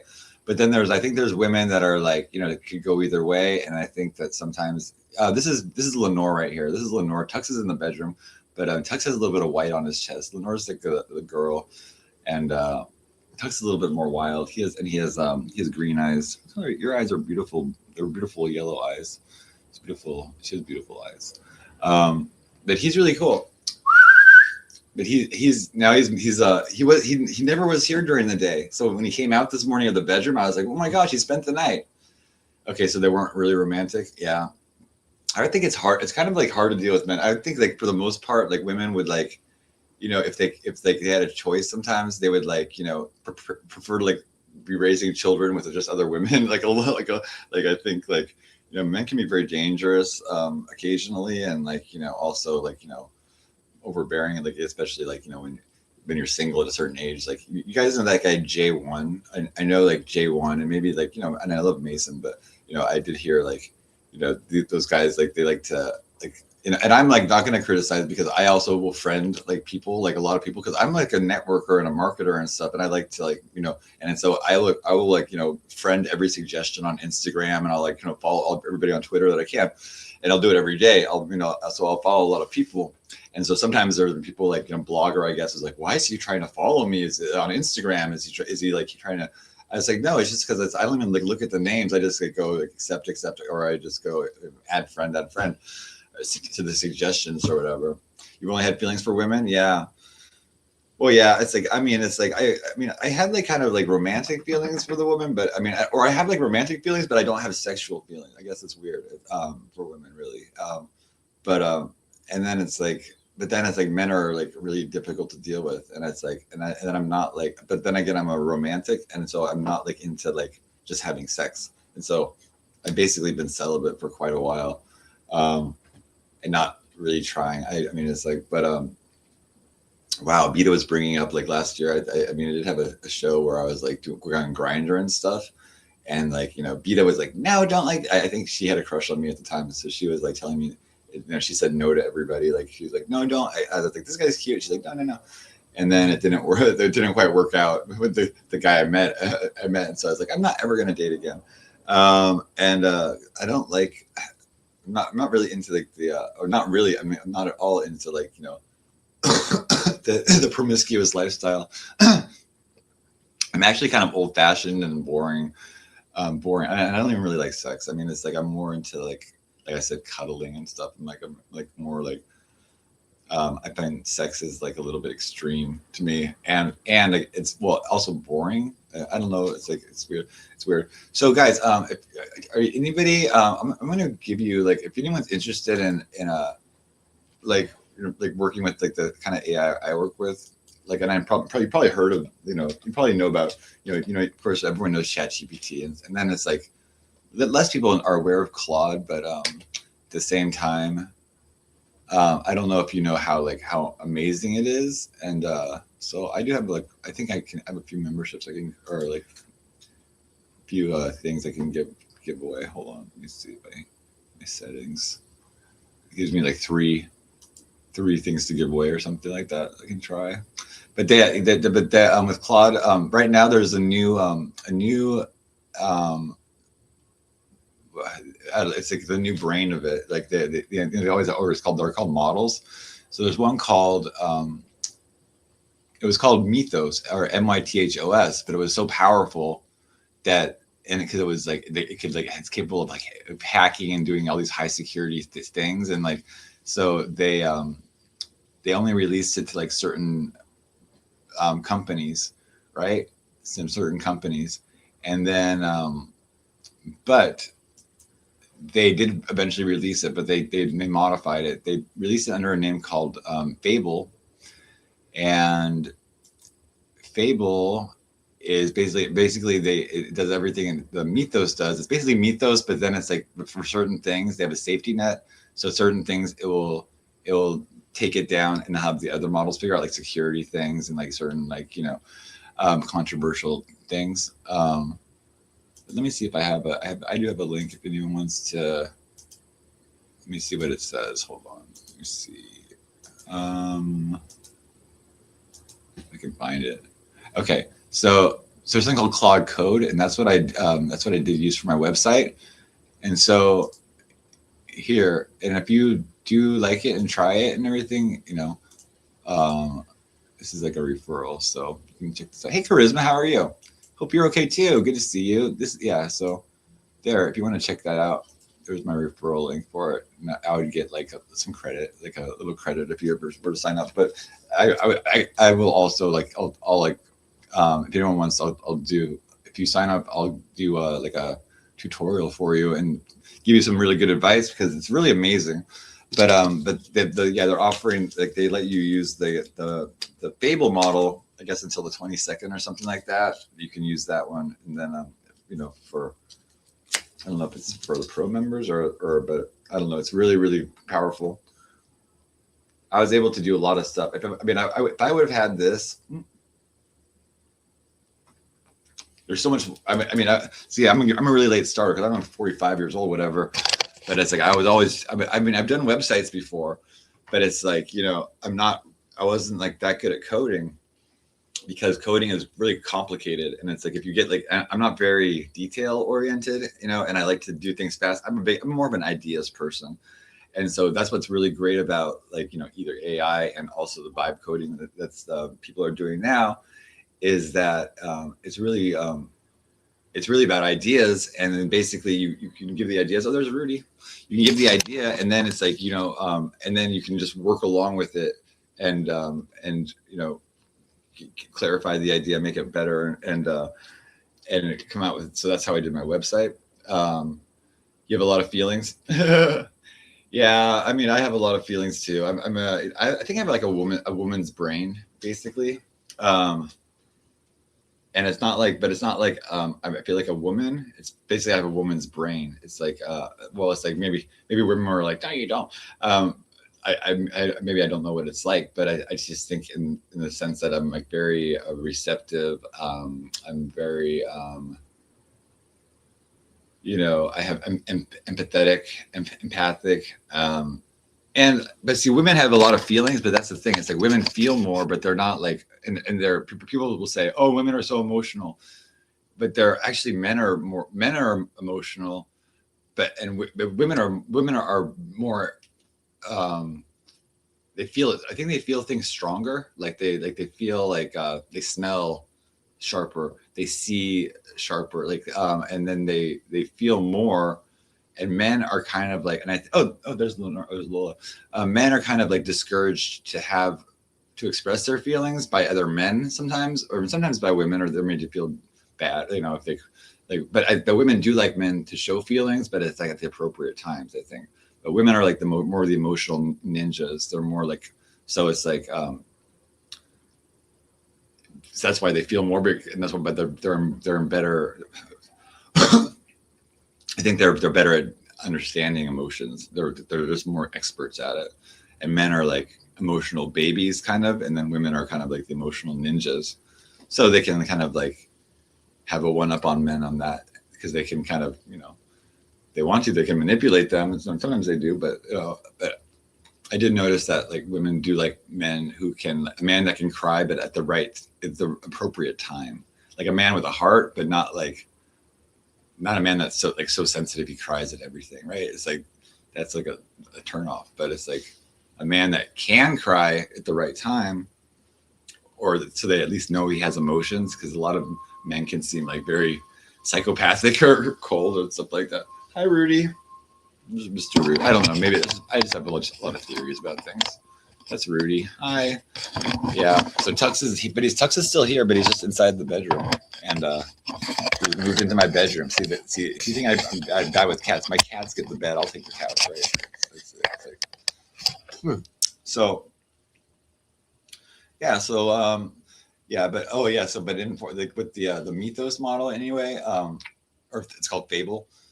It's really good, but it goes really fast. Like, I mean, because you get a certain amount of usage of it, and then it's like it resets every few hours, and then you get a weekly usage. I'm almost done with my weekly usage, and it's like only a couple days into the week for the model, and I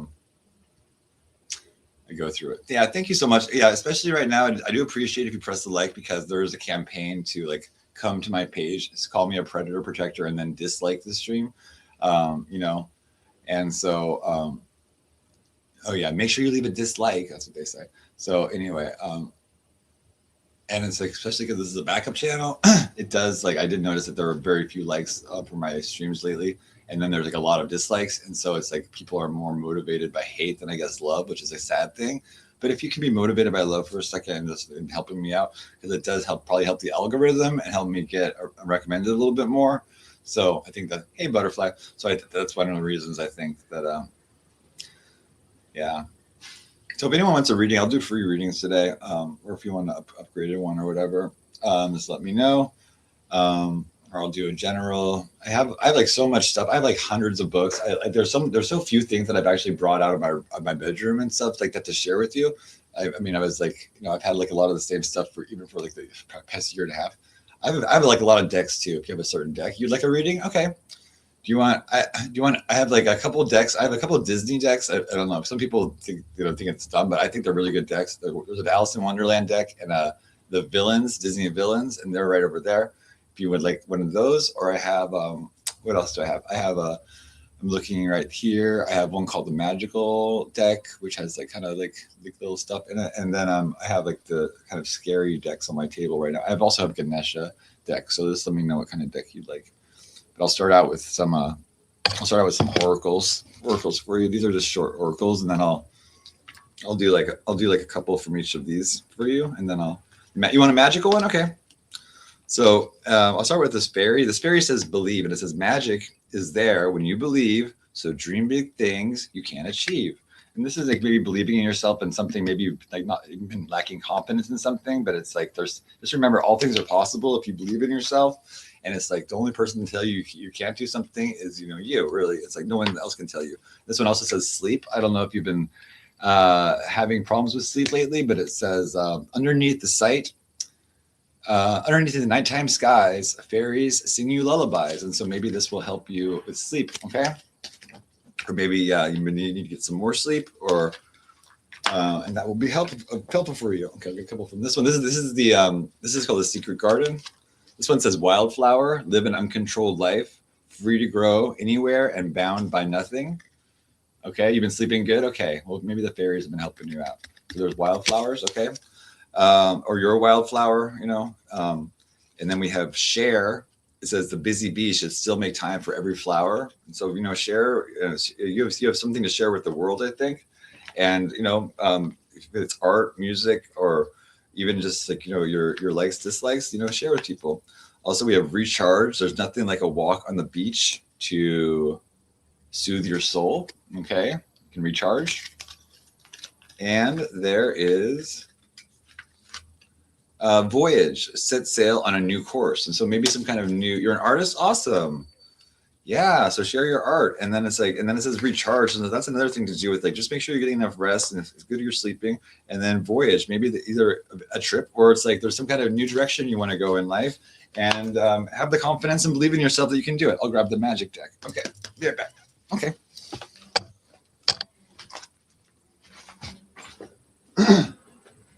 So this is kind of a different deck. This is called Magical Spell Cards, and so it's by Lucy Cavendish, which is a really cool name. And okay, this is Sacred Keys to Effective Casting and Crafting. Okay, they're beautiful cards. That's the back of the card. Okay, kind of like lifting the veil a little bit. Okay, so let me see. Okay, I have not used these very much. Thanks for suggesting this deck. Okay. Okay, what do we have? Okay, this one says best possible decision. It says Artemis, the goddess of the bow, help me see what must be known. Okay, so there's like some kind of decision. Okay, and I think this is a good sign that you're making the best possible one. Maybe something you decided that was a hard decision or something like that, but it's like she has helped you with that. And I'll read you from the book about it because this is a unique deck, and so.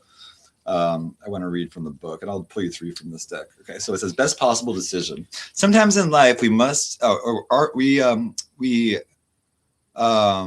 we souls in human form are presented with a path that does not simply fork but branches off in many different directions, where nothing seems clear, and each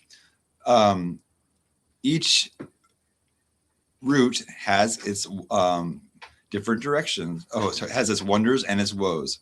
Decisions may seem valid in the moment and even imperative to make, yet we need to ask if they are truly in keeping with the wishes of our authentic self.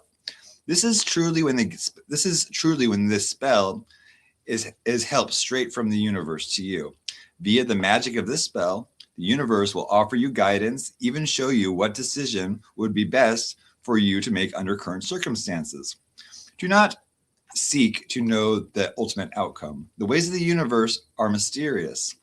Stepping into your future with faith and confidence will create wonderful experiences and the very best lessons along the way. If this spell card magically chose you, you will soon have divine aid regarding the important decision you are about to make. Take a deep breath and work with magic. You are being given this energetic solution in life's muddles, unclear thoughts, and the seesawing of your mind. Soon you will be clear, direct, and like an arrow from the bow of the goddess Artemis, straight and true. If you chose the spell, you already know there is a new road to walk or chance to take, but there are several options before you. What will the answer be? If you're afraid of making a decision because you are afraid of making a mistake, this spell will help to give you the resolve to take action. Be heartened by the guidance the spell will offer you, and go slowly on your new path. Great change can truly take place in the pauses between each breath, when we act with clarity and true direction. This spell will offer you all of this and much more. So this is called the best possible decision spell. It says cast a spell at a new or a crescent moon. You will need a candle, jasmine oil or moonstone or pearl, and a quartz crystal. Go to your sacred space, see a beautiful ring of silver, shining energy circling all about you. This is the pure, adventurous, and fierce energy of Artemis, a goddess of great clarity and precision. She will help you to hit your mark. Carve the crescent moon into your candle to represent the bow of Artemis. Anoint your candle with jasmine oil blended with a little base oil so it is gentle in your hands, and light your candle. Hold the moonstone in your left hand and the quartz crystal in your right hand. Hold up your left hand and chant 3 times. Artemis, goddess of the bow, help me see what must be known. Keep me straight, on track and true. Help me decide, help me choose. Aid me now to find any way, by silvered night, by golden day. Help me make the choice that's right. I ask you now, lend me your might. Artemis, bright goddess, I thank thee. And by the power of 3 times 3, as I do will, so mote it be. Okay? You recently gave your girlfriend a promise ring? Wow, that's awesome. So feel energy moving in your left hand and imagine yourself holding a great silver bow. Feel the energy shifting and transferring to your right hand and imagine you are reaching back, drawing an arrow from a quiver, placing it in the notch with the bow and tightly drawing up the string of the bow. Launch your arrow of energy high into the universe and be guided by Artemis to the right decision. Feel the arrow launch and let it go. Thank Artemis again for the gift of clarity and blow out your candle, sending the energy forth on a wish. See the silver circle shining bright and being reabsorbed into the universe. That night, sleep with the moonstone and clear quartz beneath your pillow.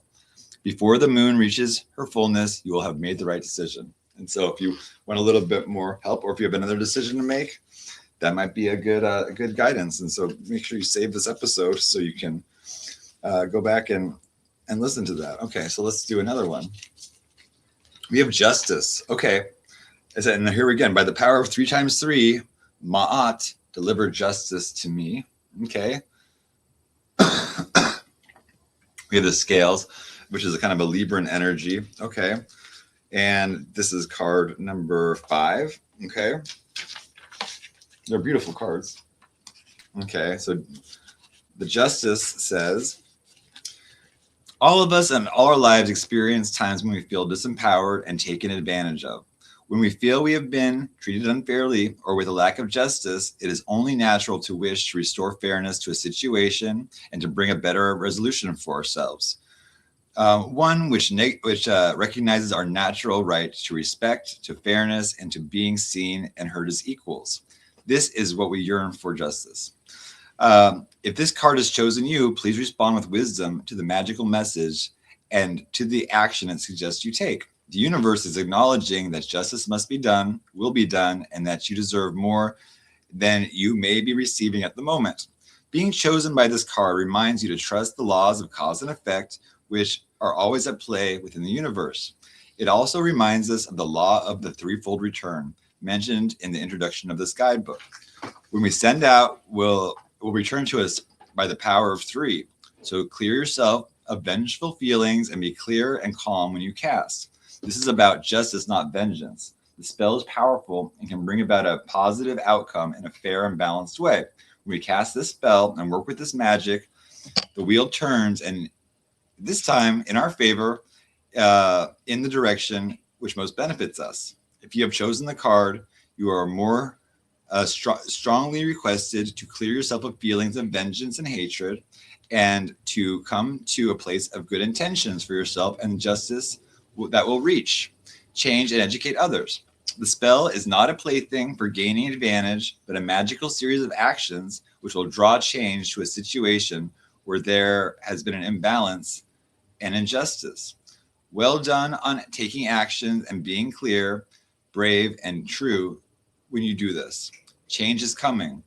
So this spell can be worked at any part of a moon cycle. You will need a piece of blue or white cloth about 15 centimeters or 6 inches in diameter, quartz crystal any size, 4 gold coins, several grains of black pepper, sea salt, a little earth, and a golden thread. Charge all of these items you need for the spell work on your altar for about an hour. Go to your altar and visualize a circle of blue light surrounding you. Take your cloth and place the crystal, the coins, the black pepper, the salt, and the earth in the center. Gather the cloth up so it forms a little pouch, and take the golden thread and wind it 3 times, closing the patch securely. While doing this, chant, by the power of 3 times 3, Ma'at, deliver justice to me. As Themis wills, make it so, let the power of justice flow. Visualize justice coming your way. Imagine how good this will be, how you will benefit, and how this will be a valuable experience for all concerned. Reflect also on what you have learned and what you can do with the wisdom. Forgive anyone who you feel has wronged you. Once you truly feel this, let the blue circle of energy about you transmute and be reabsorbed into the universal energies all about you. Thank Ma'at, the Egyptian goddess of justice, and Themis, the Greek goddess of justice. Suspend the pouch in a place that is significant to you. Over work papers, near the telephone, or anywhere where it would be best to do work. Justice will wheel about and be ever in your favor. Okay? And we have one more for you. It's because it's like, I appreciate you being here. Okay. Finally, we have health. And there's a health card, okay? Health. And it says, Mother Earth, sweet, Mother Earth, bright, bring me your health and might. Okay?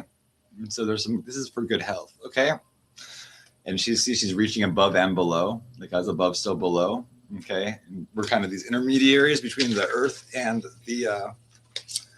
the sky. So that's number 30.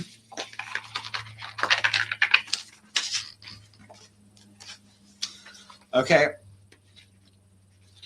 And so it says, health is always desirable. And when we have experienced the glow of true health, we have just experienced it as a natural state of being. It is the absence that most often teaches us what health is. The spell will help to bring good health to yourself. And if someone you care for is ill, it may be a benefit to cast this on their behalf. If you are chosen by this spell, you are being reminded that you can help yourself or a person you feel concerned for. Please put any fear you feel aside and cast for yourself on behalf or on the other person. It is always best to seek their consent first, however. If this is not possible, you may simply work with energetic magic on their behalf, asking for the highest good for all concerned. If you chose a spell for yourself, you may also know that help is available. So choose to cast with an open heart and mind and be amazed at the health and vitality the magic will bring. The universe loves you and wishes to support you. So allow it to bring healthy energy to you and those you care about through this beautiful spell. So it's a short spell. It says, cast a spell on a Sunday or any time during a waning moon. You will need a blue candle, a neutral color is fine if you're using a beeswax or a soy candle, and 3 drops of raven sarah oil.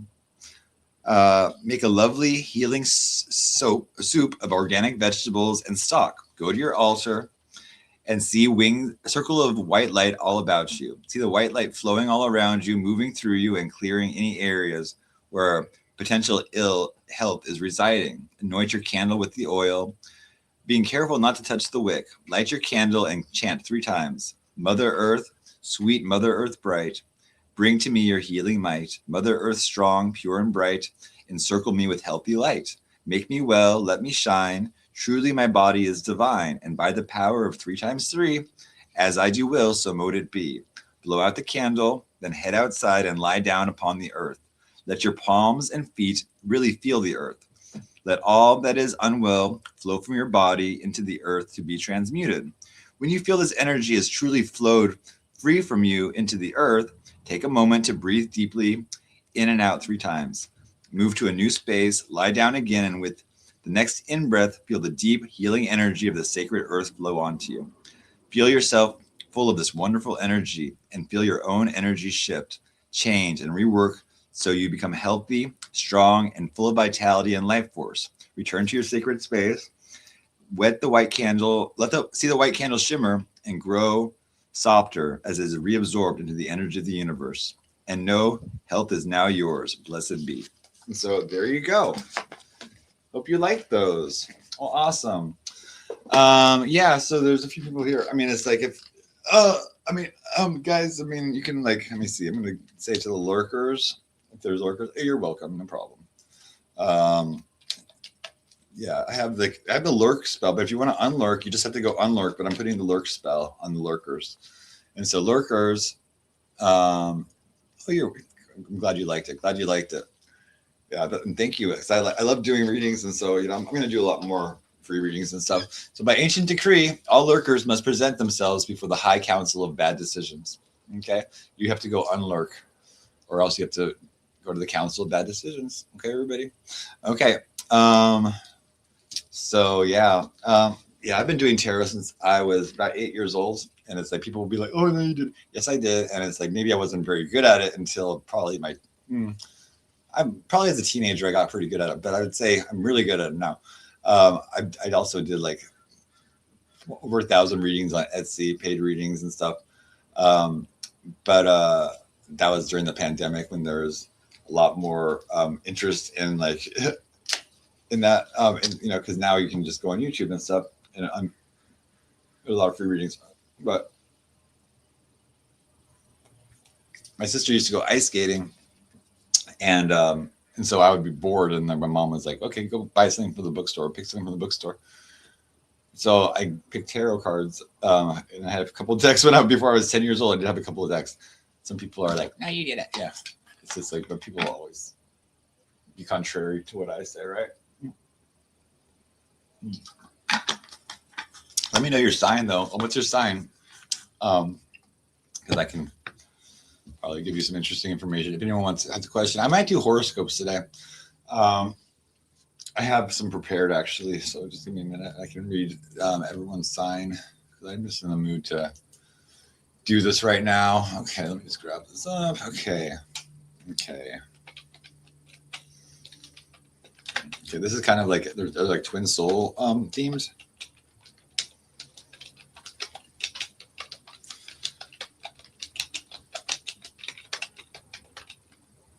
Okay.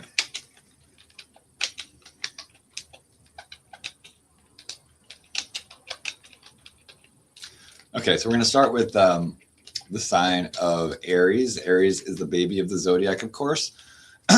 Okay, and so this is a mystical horoscope. I call this a twin soul horoscope because of Gemini, and that's Gemini is almost like a two, your twin soul, and it's so for divine counterparts, and then I'll give you your patron deity for your sign, and this will guide you through the rest of June. And so for Aries, June will bring you. Your patron, of course, Aries is the god Aries. He is the god of war because Aries is ruled by Mars. Aries is the red, Mars is the red planet. It has to do with war and energy and things like that. But June will bring you a test of patience. So your twin soul connection may be stalled, but movement is occurring beneath the surface. So Aries, the god Aries, teaches courage without recklessness. Resist the urge to force communication or demand answers. So a hidden truth will emerge this month near the end of it. What appears to be a delay is actually protection. And I have a sacred message for the Aries in the chat. The warrior who waits wins battles unseen. Because Aries tend to rush into stuff, right? And so, don't rush in. Okay. So next we have Taurus. Your patron is Freya. Freya is the Norse goddess of beauty. She's like a Norse Venus in a certain way. So Taurus is, the earth sign. Your heart magnetism intensifies in this month. Old wounds begin softening. Whether united or separated, the energetic bond grows stronger through appreciation rather than longing. A prophecy for Taurus is an unexpected gift, message, or meaningful coincidence will confirm your path. And the sacred message for Taurus is love flourishes where gratitude is planted. Okay, Geminis, your patron is Hermes, Geminis. Okay, Hermes is, of course, he's a god of, Mercury. He can be a god of sometimes deception, but he's a highly changeable god. He's always shape-shifting and sometimes duplicity.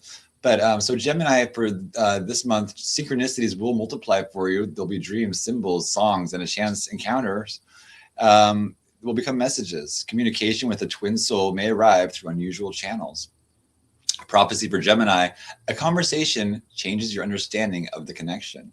Your message this month is the message arrives where the listener becomes still.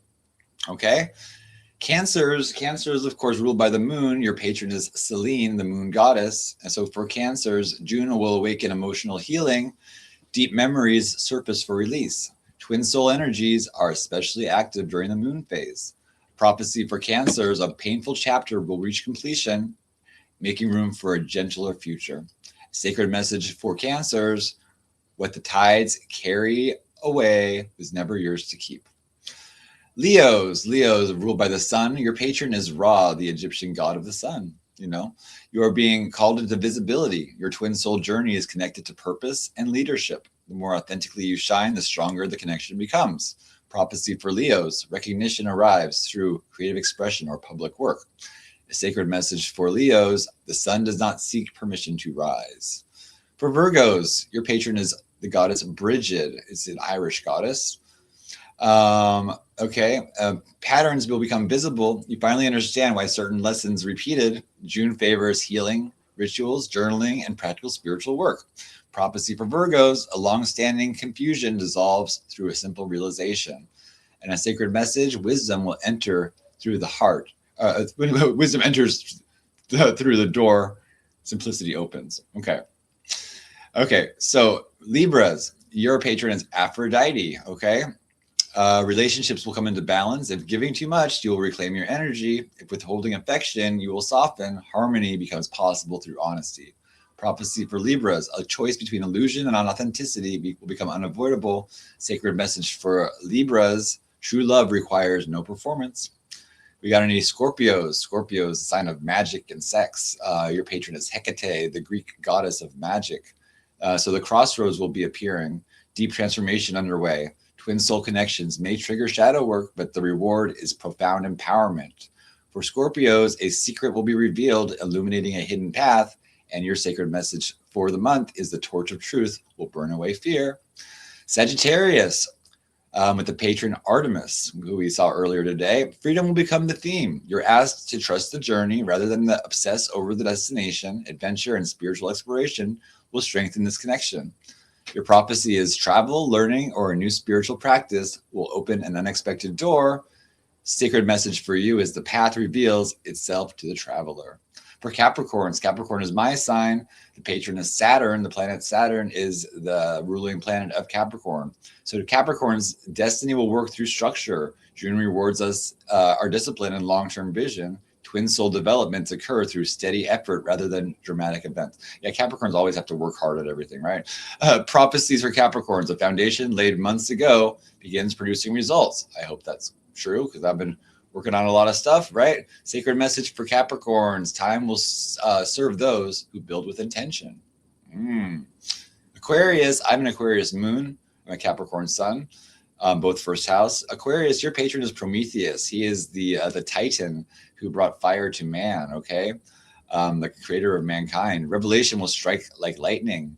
Your perspective changes rapidly this month. Innovative ideas and spiritual breakthroughs are favored. Prophecy, a surprising realization will free you from outdated beliefs. Sacred message, the fire of truth cannot remain hidden. Pisces, you have a patron, Yamaya, okay? Yamaya, she's I think a voodoo goddess of water.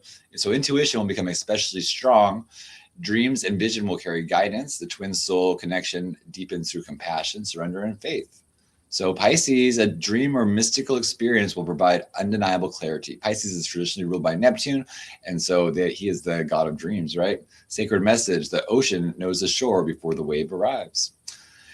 And that concludes our horoscope. So the governing deity of June's twin soul energies is Ma'at. And so we also drew Ma'at earlier today, right? In Butterfly's reading. So across all the signs, the theme is truth before union. So for everybody, connections built on fantasy will face reality. Connections built on authenticity will strengthen. Sign synchronicities and revelation will increase throughout the month, especially around the full moon. So prophecy for everybody, what is destined cannot be forced. What is forced cannot be destined. June removes the masks so souls may recognize one another clearly. Hope everybody enjoyed. What's up, Easy? How are you? Maya Lakshmi, yeah. So she's like wealth. It's like this flow, right? Oh yeah.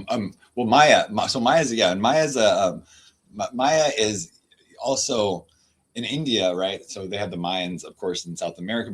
But Maya is like a goddess of illusion, but she's the same as Lakshmi. And Lakshmi, like if you study Hinduism, like it's like, Kali is Shiva. So that too, but then it's also, if you go into the names of the goddesses, usually they have like the same name, like they'll have the same name. There's overlaps. Oh, what's up, Easy? If someone wants to come up, I'll put the link down. We can have a chat. Easy's been posting some good stuff lately. I've been looking at his great posts and I saw the Amanda Erickson. Maya is also the month of May, maybe. And so, all right. But the goddess was Ma'at, and she's the Egyptian goddess of balance and justice. And so there's like the 48 laws of Ma'at or something like that.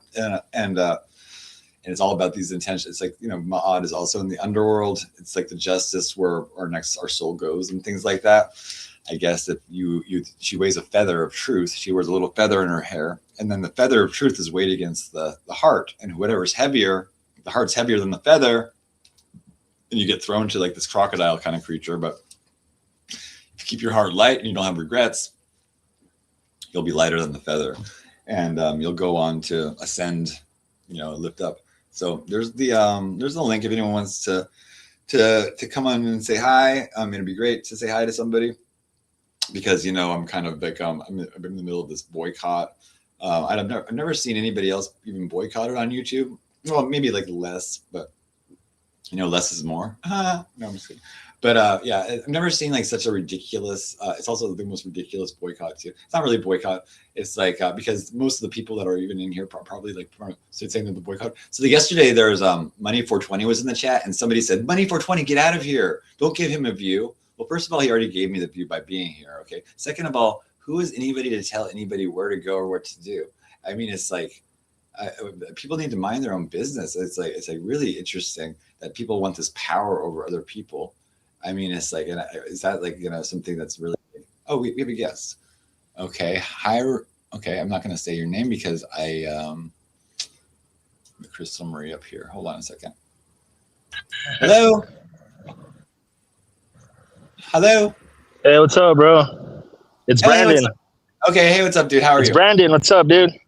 Hey, wait. I hope you're doing good. How are you? Yeah. I don't know who that is, but I was like, hi, hey, I'm good, man. Yeah, I saw you were on last night. Good. What's the deal? What are you doing? What are you guys talking about? Well, I just did horoscopes for all the signs. Like, what's your sign? If you don't mind. Aquarius. Oh, you're Aquarius. Okay, I'm an Aquarius moon. I'll read Aquarius again real quick because they're really short. They're really short little monthly horoscopes. Yeah, I'm an Aquarius moon. Aquarius is, of course, it's ruled by Uranus or also Saturn. It's very close to Saturn too. So the Aquarius horoscope for this month was so Aquarius said, revelation will strike like lightning. Your perspective changes rapidly this month. Innovative ideas and spiritual breakthroughs are favored. A surprising realization will free you from outdated beliefs, and the fire of truth cannot remain hidden. I like that for you, because you are a truth spreader. But also, it says patron Prometheus. Yeah.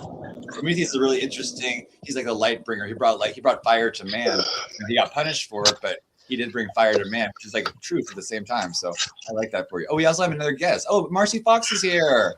Hi, Marcy. Hey, what's up? Good to see you. Just wanted to hop on really quick. I'm about to run my mom to the doctor, but oh, you are.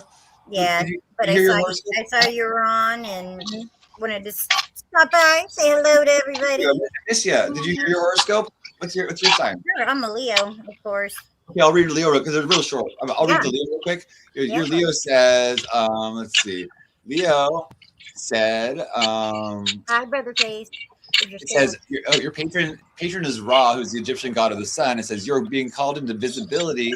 Your twin soul journey is connected to purpose and leadership. The more authentically you shine, the stronger the connection will become. Recognition arrives through creative expression and public work, and the sun does not seek permission to rise. So there you go. That sounds good. Yeah, and please come by. Please come by soon because it's been a little quiet here and stuff. But yeah, I miss you and stuff. And I saw you last at the. I really haven't been on anybody's. I saw you shortly on. I think it was on Money's for a little bit, and then I think it was on Black North for a second. Yeah. But it's been hit and miss for me. So I keep getting kicked out and hidden in those chats and by that. Yeah, that's because. Psyche, we know who that is, right? With that. Yeah. Yeah, I'm very controversial, but Look, bitch, welcome to the club, baby. We in the controversial club, right? Sign us up. Hi, Reality Nancy. Good to see you. Hey, Nancy. Good to see you. I wanted to hop up and just show you some love, give you my like, kind of get the thing going here. I don't know who High on Suck is, but you're breathing deeply. I don't know who that is. Oh, you can hear me? You can hear me? Yep. Oh, shit. Are you eating, Brandon? Thank you, Marcy. I'm working on some shit. Okay. Sounded like you're working on some wood, maybe. In the yard, maybe a shovel. Yeah, he does. You're smart. He does. He does like landscaping and stuff. Am Right? I good? Am I good at like identifying sounds? No, I don't do. No, that's a fucking lie. I don't do landscaping. Oh, you don't? Those fuckers are liars, dude. Are they? Fuck no, dude. What do you do then? Yeah. What you What are you doing? working on, Brandon? Plumbing, He's plumbing. water pipes. Ooh, That's fun. good. Always good to have a Am plumber. I right though? Am I correct with the shovel noise? That is a shovel. Yeah, I'm digging. Yeah, I am digging. Yep, See? I'm your phone. digging a big ass hole. I'm digging a big ass hole. This fucker's like big enough to bury somebody. Uh-oh. Are you gonna bury Cool. somebody? Oh no. Well, I'll keep you in mind No, as a grave digger. I don't think I've met you before, Brandon. no. Hi, I'm nice to meet you. I'm Brandon, Too. Yeah. aka High on Suck. That's my new alias. I High thought on that suck, was, yeah. I was like, I know I'm not really bad at reading. It says high on suck, Yeah. right? Yeah, It yeah. felt weird coming out of my mouth, but it felt weird going into, oh, that shit. Yeah. I said it. I said it. There's a guy All right. named Huge Erection that comes by too sometimes. Bye, sweetheart. Direction. Yeah, huge Erection. Yeah. I gotta do some blending here before I leave, so I gotta Love your hair. Your finish hair my looks makeup great. and get out the door. But I love Love you the guys. colors. Love the colors. Good to see you. Wow, you too. Hey, Much Sig, you want to come up, love. Sig? Love ya. Alrighty, bye. Nice meeting you. Have a good one. Sig said breast. Oh, so Sig, do you want to come up? You're welcome up today, Sig, if you want to come up. You know, I miss you. Hi, baby.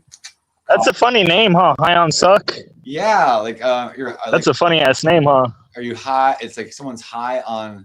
I don't know. I just think of like sucking something. It's somebody's name that I saw and I copied it. I was like, that's a hilarious name. Yeah, I mean, people do have some good names around here. Breast holes. Yeah. It's a Korean's lady name. It's a real name. It's a Korean lady's name. Yeah, I was looking at. I mean, there is like somebody named like Vicky Cox, or there was like or something Cox, and I mean, but it was like this lady's name on Facebook, and I was like, is that a real name? But Yeah. it's a real lady. I mean, but yeah, we have this Huge Erection guy that comes here, and we have, but I forgot the other guys. I mean, he had 2 names, but. Yeah. Oh, there's Lenore. Hi, baby. I have banned you on 36 accounts. Okay, so let me check if I have you banned on my stream now. Let me check. Oh, no, I heard Q's cats are dying. I heard they're all sick and fucked up. Well, that's sad. I mean, it's like, I mean, isn't he living in his car? He shouldn't be having cats, really. Yeah. I think he should, like, maybe. He stopped showing them. They said, why are you even showing them? They look dead. That's. He has a nursing mother. He has a cat that's nursing, and he doesn't even feed it right. Oh. I don't like The to fuck? hear. Yeah, I thought he loved his cat. Oh my god. So yeah, Yeah. cute. Please take your cats to like, if you don't have a place for them to live and it's pregnant and stuff, and you just please take it to somewhere. Someone will take it in or something. I mean, please. I mean, it's like. How's a cat gonna nurse if it's not even being fed right? You know what I mean? It has nothing to give. I don't know. I mean, it's like it's terrible. I thought he loved those cats, and I'm upset. Like No, all he cares about is being a bum, bro. You're doing better than him. He's a fucking piece of shit. You have your own place. Yeah, I mean, it's like, well, yeah, he moved in with some gay guy at the library he met, and then it's like he probably got kicked out of the guy's house after like, annoying him enough. But yeah, I don't know what's wrong with him, and it's like, he certainly should not be like. I mean, why is the cats look sick and stuff like that? Please, like He's an animal abuser. Now that's an animal abuser. Oh, and it's like, it's like I get called all kinds of things and stuff, but Yeah. it's like I'm certainly not like my cats are happy, healthy. They love me. I feed my cats before I feed Yeah. myself. I'd rather die than like my cats like go through any kind of suffering. And so Lenore, like I don't know, but it's like it's ridiculous. And but one of my cat, my cat Tux. I don't know if you saw Tux. He's like sleeping in the bedroom right now, but he came back and moved back in, and he's like now he's like really like cuddly and stuff, and he like he did like I give him catnip. Sometimes when you give cats catnip, they get kind of high and they can get a little bit aggressive. Yeah. And so that's when he like swatted my hand or whatever. And he's like a little bit feral because he's been outside for like a year and a half, but he's healthy and now he's staying here. And I got my cats all around me. Like there's Lola sleeping behind me, and then Rudy's on the table like back here. He likes this little table. I can't see him very well, but yeah, he's in the corner right there. He likes to sit over there. So I got 4 cats, and they're all taken care of, happy, healthy, and they do love me. And so it's like, don't believe anybody. There are a lot of people. It's like people will just like keep. They're liars. Look at Kate. Look at fucking Kate, dude. she fucking, she's a piece of shit. Look who's saying it, dude. She has stalking charges, manufacturing drug charges, fucking all kinds of shit. She's a piece of shit, bro. Who is she to judge us and decide? And it's like, but Yeah. it's really upsetting. Like people will gravitate. Yeah. To her. I mean, it's like people shouldn't. And then like RGs are mod, and that dude's from a group that extorts people with their own kids' CP, bro. Right. I saw I saw on that Kiwi Farms website. I saw they posted her show with him on it. They're like, look at he's in this chat. Oh shit! Really? Yeah. Oh damn! And that's recent. Yeah, it was. Yeah, it was like. See, and remember, that's what I told you. Remember, I said that's what I was gonna do, and I never got around to doing it. But that's what I said. There's people that are hunting these people down, bro. Yeah, because they were saying they hate people that are will accuse people of PDF stuff when especially when it's like because there'll be like people that saying, oh, like a 40-year-old and a 20-year-old, they call that PDF. Yeah. Well, they call them A-loggers. That's what they're called. They're called A-loggers, and that's like what Gamble does. They just get somebody. And they try to exaggerate every little negative thing about them. They lie about them. Yeah. There's a term for that. It's called A-logger. I didn't even know that. Yeah, and they'll use that term, and it's not even applicable to that age. I mean, those ages. It's like it's supposed to be for children, like for children. But now they'll say, oh, like if you ever heard of Benny Blanco, like he actually. Yeah, you told me about that. Yeah. Well, they just lie straight up. They just lie straight up, saying, oh, he's a pedo. They just lie. Period, dude. Yeah, that's. Like, I mean, Brandon. If there's anything, Benny groomed me because he taught me how to stream and I never was interested in him like that. But people will say, oh, he looks like a fetus. He looks like he's like a child. He's retarded and all this stuff. He looks like a child. His brain is like a child, and so it's like they just exaggerate. How is he like a child, getting drunk, and all this and that? I know he's 25 years old, by the way, too. So it's like ridiculous. He looks like a girl. I said he might as well be a girl. He would get all mad. He's like, no. Yeah. I was telling him he should transition. Yeah. Well, I remember he used to play have you heard of Femios? Like there's someone named Femios. Oh, yeah. Femios used to talk about him and stuff. And oh, really? Yeah. And I think he said he was kind of attracted. I think he was a mod for Femios, actually. He was made a mod. He looks more like a girl than that Femios. That Femios doesn't even. That looks like a dude. He looks more like a girl than Femios. Yeah, Femios looks like a Ukrainian guy in a wig a little bit, but I've seen some. There was this transgender. I was in their chat. Their name is what is their name? Sabrina TW, and Sabrina TW straight up looks like Harvey Firestein and a wig, like the ugliest transgender. And she hated Femios, and I got kicked out of her chat because I went to Femios' chat or something like that. But I'm not really. Have you seen that other one? Have you seen that one? They're like paranoid. Tasha Tilling. It's like some old man. Oh, there's an old man. Is he a pretty? Yeah. Is he pretty, well, it's a trans, but it's like basically an older. Yeah. They live in a van and they just cry about their case in Florida that, the judge is. It basically they got charged for hitting their mom in Florida, and they just keep trying to fight. He keeps trying to fight it, saying that they're working against my rights, filing all kinds of different shit to dismiss it. And it's like, no, you can't dismiss it. It says you have a warrant over there, and you have to go over there and turn yourself in and go through the fucking court, bro. You're not gonna get it out of that. Yeah. And just goes on making all these. Saying, oh, look, I've had 60 hearings. This and that has been going on for 10 years. Yes, because you're not special. Just like everybody else. The only way to resolve it would be to go over there, get arrested, and then see the fucking judge. Right. It's not how the fuck else? You know what I mean? Yeah. What do you think? Trying to file all kinds of shit, Supreme Court, dude, and everything just gets rejected. And they're like, look, see, they're against me. It's like, no, bro, you're not special, dude. You're not getting out of it, bro. A lot of transgenders are like that. Have you ever seen that guy? And he's he looked like a man, but he was in some store, and he's and the guy called him sir. He's like, oh yeah, that was here. That was at the GameStop. That was at the GameStop over here. It was on the news and shit, dude. That was crazy. Yeah, that was over here. Yeah, that's fucking right by my house, dude. That was on the news. They interviewed her on the news and shit. Yeah, I mean, a lot of them because it's they'll transition way later in life, and so they're not passable. They've got all the math. They just look like men. But nowadays there's like plastic surgery. Like there are some transgender you would never ever know. Like there's some that look good, dude. Amaranth is one of them. Oh, who is? Nobody even knows. Amaranth. Amaranth. So Amaranth. She's like really famous, like a OnlyFans chick. Okay, yeah. Yeah. It's like there's ones that you can get sex changes where it looks like realistic, and it's like they can actually show it like, and it looks like, I mean, you wouldn't be able to tell, but there's really good doctors. I think you have to go to Switzerland or something to find them. Well, not Mexico. Yeah. Mexico is where they get the discount plastic surgeries, and it's like I feel kind of bad. But in order to get a sex change, you have to like get notes from a psychiatrist, like they sign off twice by a psychiatrist, and actually like say you're crazy basically in order to do it. It's crazy. Yeah, that's dumb. They should just leave it. Yeah, I mean, it's like, well, but the thing is, it's like, people, they can get it, actually, like, people that have skin down there, like, they can actually get, like, they have a lot of skin to work with, and so it's better to have skin, but it's like people, like, there's this one named Jazz Jennings who was, like, started hormone therapy as a child and stuff. And it's like, and then when she had a sex change, she had no skin to work with, and so it's just like, it's like a wound that keeps popping open, and it's, like, pretty terrible. Oh, shit. But then they do have like they don't go through puberty, so they have they do puberty blockers, and so they have like the feminine face.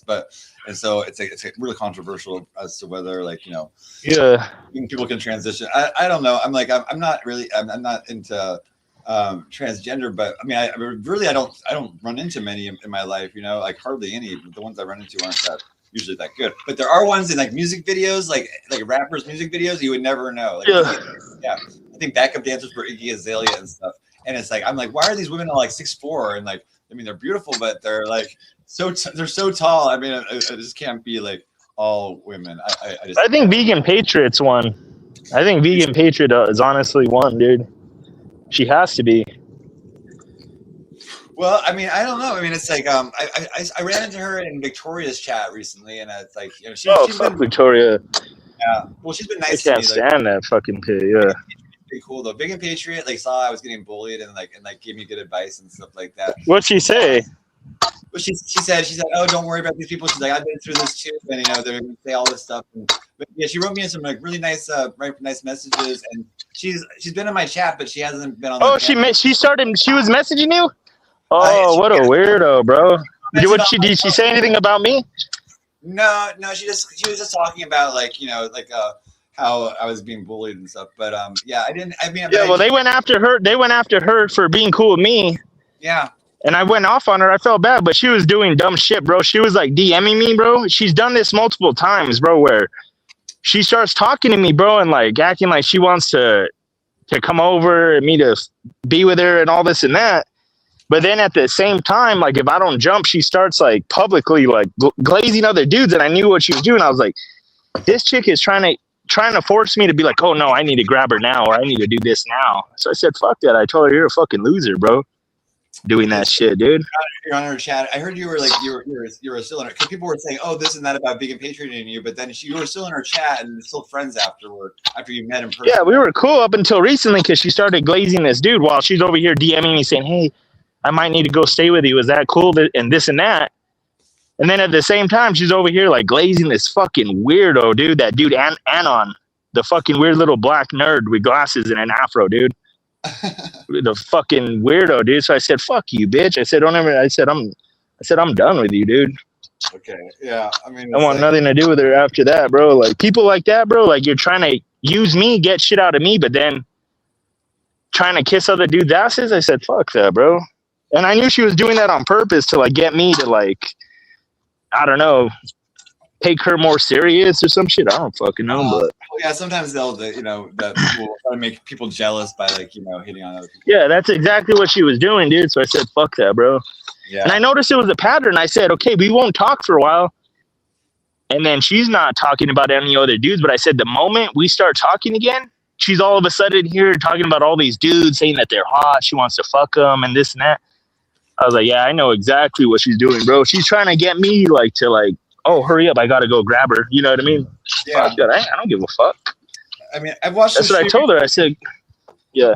Go ahead. Yeah, I watched her stream and she was like, basically it was just like, she was in the bathroom doing her makeup, and it was just like her dog in like a tutu, like sleeping on a bed. I was like, this is kind of a neat show. Well, now she's fucking sleeping in a car. She's homeless again. Yeah. I kind of saw that she chose that. She had like a shower curtain as her wall right now, but you know, I do wish. Yeah. She got that $20,000 donation though. You know, that was pretty. So that's so funny, dude. Yeah, no, it was over time, bro.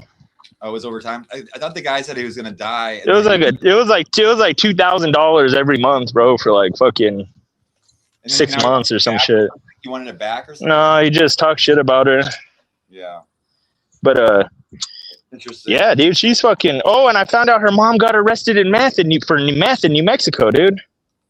Oh, really? I mean, it's like. So I was starting to see. So she fights with her mom, saying that her mom's jealous of her. That she's like, oh, my mom's jealous of me because I'm getting to go out west and have fun and party. And I'm like, what the fuck? Your mom already did that, apparently. So is she long before you.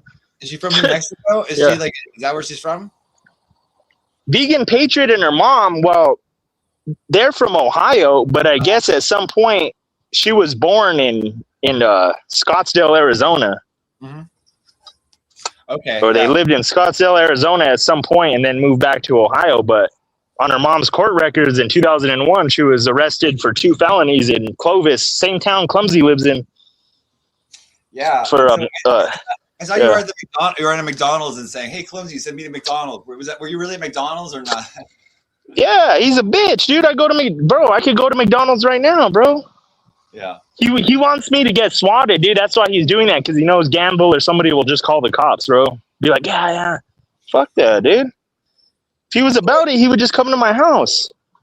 Right. I mean, it's like, it's really silly. I mean, it's like, yeah. I mean, he like was like glazing me a lot when he started getting popular streaming and stuff like that, and like. And he would always come to my show and like be like, "Oh, I'm gonna donate to you. You're so cool. Like, thanks for having me on the show. It's so much fun and stuff." Who said that? Clumsy. And then yeah, he's fake, dude. Then he stopped, and then it's like now he like comes on. He's like, "Fuck you. You know, you're an animal abuser. You're in love with PETA. Like blah blah blah." And he just keeps going on. That dude's a child abuser. How a child abuser calling somebody an animal abuser? I know. A fucking child abuser, bro. And then they always go, no, he didn't abuse he didn't abuse him. Bro, abuse is abuse. If you didn't abuse a kid, you wouldn't have been convicted of it. You know what I mean? They act like you get charged for abusing kids even though it's not really child abuse. Like, no, that's not how it fucking works, bro. You get charged and convicted of child abuse when you're found to be abusing a fucking child, bro. That's how it fucking works. Yeah. Even Chris K was telling him, he's all like, yeah, in prison, he's all, there wouldn't be no excuse. There wouldn't be no, let me explain this and that. No, it'd just be automatic, bro. Yeah. Automatic. You know what I mean? There's no, let me explain. They don't know. That's why there's no explaining. Because then anybody could do that. Somebody could have a molestation charge and be like, no, let me explain. You know what I mean? No, it doesn't work like that, bro. Yeah. That's what they have to do. They put people in PC. Like, you know, they call them. Yeah. He was in PC. When he was in prison, he was in PC. That's when he got raped. Yeah, that was fucking. Cool. I've heard that story. I think he got raped in PC by another PC. Well, I mean, it's like because they'll put him in PC with like snitches, and then somebody will be like a snitch or like a gang dropout, and they'd be like, "Oh, you're a child abuser," and then they'll do something to them. So even PC's not safe. You know what I mean? Yeah. I mean, yeah, it's like. I think they tend to do that, and so it's like, you know, that's it's like it does really discourage people. I mean, I hope it would discourage it, but I mean, it's like I can't believe people will still do that kind of stuff. I mean, it's kind of unimaginable to me. I just like it's like so sick. Oh yeah, now I see the news. People get arrested off sick fuckers, dude. I just saw a video today. Some dude got arrested for filming shit with his daughter, dude. Sick fuck, dude. Yeah, I mean, and the girl's older sister saw it on the iPad, dude, and went to the cops, dude. Fucking sick fuckers, dude. Well, it's like it's good. Like, you know, now there's more like, you know, people are like, you know, they're creating evidence for themselves and stuff like that. And like, I mean, in this dark web thing, it's like the dark web is just like run. I mean, it's like it says it's safe or whatever, but isn't it? That's what I get in. It's all a setup. It's all a setup. All those things. That's the cops. Fucking all. That's all it is the cops waiting for people to get caught, dude. Yeah. That's all that shit is, dude. Yeah. Kind of like it was kind of funny, like it's like people fall for it, but yeah. Yeah, it is a kind of, but it's like I find like the society is like, and I think people are so sick in the society because the society is almost encouraging it, and it seems like now people are getting like so. It's like you like you said something about virtue signaling, and it's like that it's become such a virtue signaling topic now, where it's like becoming so exaggerated, and that now it's like because it's being addressed, everybody like literally almost everybody here on YouTube on this community is on YouTube is like accused of it or something like that, or something like that, and it's like it's losing all meaning, and it's like that's really negative for the people that are really being abused. And same with the animal abusers. It's like you can't like if they call people that didn't neuter their cat or somebody that lets their cats go outside animal abusers. It's like how many millions of people are called animal abusers? I mean, it's like it's taking out the meaning of it from people that are actually like torturing animals and it's like it's so fucked up. We need to like stop. Like, Crystal Ann, that's torture. Cutting off your cat's fingers. Yeah, I mean that's one of the worst things you can do is declaw a cat. I mean that is just like it's basically cutting off their fingers. They cut off it's like cutting off. It'd be like a human cutting off the tops of your fingers and your fingernails and stuff. What am I lying about? She's saying that I'm lying. Yeah, right. BS. What's BS? I think she was. What's BS? I don't know. If she wants to address it. Yeah. But, I think. What's so BS? Was that something about the vegan patriot stuff? I think that's when she was mentioning about. What is BS? Yeah, I don't lie, bro. I don't make up shit, dude. Yeah, I mean, it's like I've seen like you do back up most like the stuff you say with like usually there's you have videos and good information and I just know that I mean what like I've seen stuff about Gamble that it's like so shocking and it's like and then for him to be like so like I don't think he's like really lauded anymore, but at one point I guess he was like getting a lot of trying to get clout and he had like two people he was just attacking. I don't know who was the other one. Like there was like one other person. A lot. Everybody. Ice Poseidon. Everybody, dude. Attila. Everybody, dude. Every famous streamer, basically, dude. Everyone. Is that was he? And then the one stream. Oh yeah, and then the one streamer that he said this is the only streamer I could stomach, and he was trying to buddy up to him, and that's Amaranth's husband, Nick Lee, who is known like he literally goes live like abusing her screaming, calling the cops, and he's all this is the only streamer I could stomach. And then I ran him out of that community. I kept going into Nick Lee's Discord server and telling Nick Lee, I was like, hey, this dude's a creep, right? And he got tired of it, and he finally left, dude. I ran Gamble out of that dude's community. Yeah, I mean, geez. I mean, it's like, so where is he now? Like, because I think he was he really in the chat yesterday? I mean, I didn't see the chat yesterday, but I don't know. Oh no, it was that was either him or his Australian meth head buddy that he had turned on before, and now they're buddies again. The one that was simping for the girl he raped. Oh my god. Yeah. Yeah, the Australian. It was either him or Gamble, dude. Yeah. They make it too obvious, bro. They all say the same shit, dude. Yeah, you can really. And then bringing up people that nobody knows about, bringing up certain names and shit, dude. Like. Yeah, I mean, it's like I just don't like. I mean, it's like when I was in like I guess Crystal Ann's chat like a month ago or something, and he was there, and he started attacking me and calling me an animal abuser and blah blah blah blah blah. And it's like, and this is Crystal Ann and him. It's like someone that declawed their cats, and I mean, his own cat killed itself, bro. He had a cat, bro, and it fucking killed itself, dude. Oh my god. Yeah, dude. How do you imagine having your own cat killed itself, bro? What does that tell you, dude? That's crazy. Well, that's sad. Lassus is saying Gabby's car is parked over here. I don't know, Gabby, or you mean Gamble? I don't know what she means. But someone car is parked. Gamble's car is parked. Yeah, or Gabby. I don't know if she meant. What does that mean? I don't know if she meant Gamble or Gabby or something. I don't know. Oh, Gabby's car is parked over here. I don't know who that is. Who's sorry. Gabby? I don't know. I don't know, but yeah. So anyway, I mean, it's like I think it's just like once these people are pointed out, like especially usually people that are accusing people of other things, it's like they're trying to get attention from themselves, because I mean, like a lot of times they're especially with all the virtue signaling like Gamble does, but it's like you can just tell he's like trying to or something like that, especially with the Aaron Carter I mean, it's like, and people just like, I guess a lot of people just don't want to listen, or like, you know, or they don't believe what they want to, but it's like, you know, really, I mean, things are out there that are like, you know, showing like exactly And what's it's going a small group of people, bro. It's never gonna be like, oh, the masses, oh, everybody. You know what I mean? No, it's a small group of people. You know what I mean? right, that are actually like That's what doing they. that. Yeah. But not everyone wants to be like in that group, or like in the crowd or whatever. I heard them talking about that. We want to get everyone in our group, and then we can like, you know, accuse everyone else of doing it. And we'll come to our group so they don't get accused of it or something like that. Yeah, it's exactly. so weird. It's like, and so yeah, I'm glad I'm not in like, I'm not really, I'm not a joiner, and I just care about the truth. I really care about the truth, and it's like, you know, it's like. And it's like, I also like, if there's things I call victimless crimes where there's no one being exploited in the situation. And so, and I'm more of a libertarian, where it's like, I think people should have freedom, but it's like, as long as they're not hurting other people, then, you know, people can do what they want.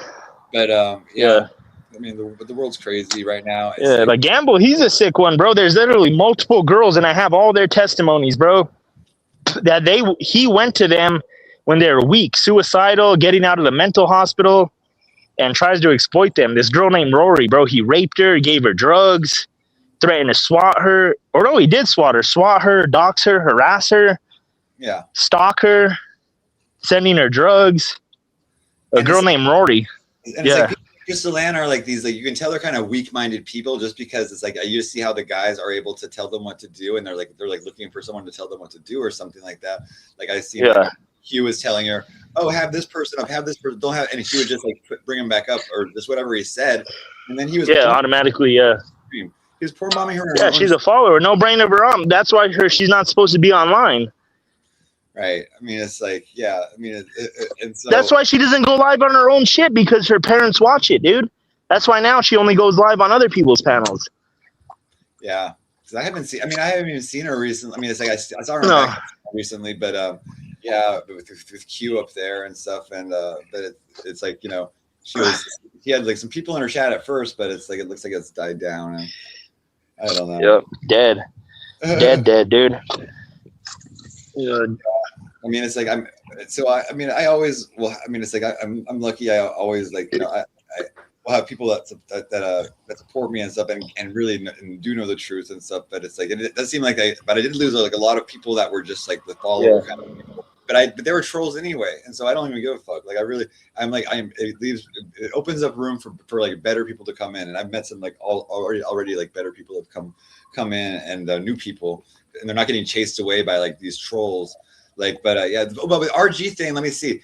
They also said, they hate, like, they're like, oh, well, he's the kind of guy that he just does all these door knocks, and like, you know, I mean, that's all they do, and so you know, Alexandra had said several months ago the guy's his real identity and stuff, and I had listened, I was like, I don't know, and then when I saw, I went on that Kiwi Farms. They had his picture. There's Pickles, the guy. It's like that picture that you were showing, the face, and he's walking Pickles. Yeah. And so it's like, it all makes sense now. It's like, okay. Yeah, and then he's still trying to deny it. He's noticed that he's still trying to deny it, bro. There's pictures of you walking your fucking dog. Yeah, I mean, it's quite obvious. And then it's like, then now that I've gone back and listened to like the guy's voice, it's definitely, he has the same cadence, and he just puts on a little of this right here. You know, it's like, you know. But and he's like, I guess he's been pretty quiet lately. I've just seen him in Kate's, and like, you know, he hasn't been like so out like he used to. I heard you when you called into Sandman's show saying you were Theo, and you came on and you said, I'm gonna dox RG, and then everyone's like, who is that? Like, no one knew. Like, people like they couldn't figure it out. But it's pretty funny. Like, I was like, I knew that. But Sandman's kind of slow. And I don't know. He's weird. He's like, I don't even. And he doesn't want to even. He won't. He's afraid he'll get in trouble. So he's like, he won't.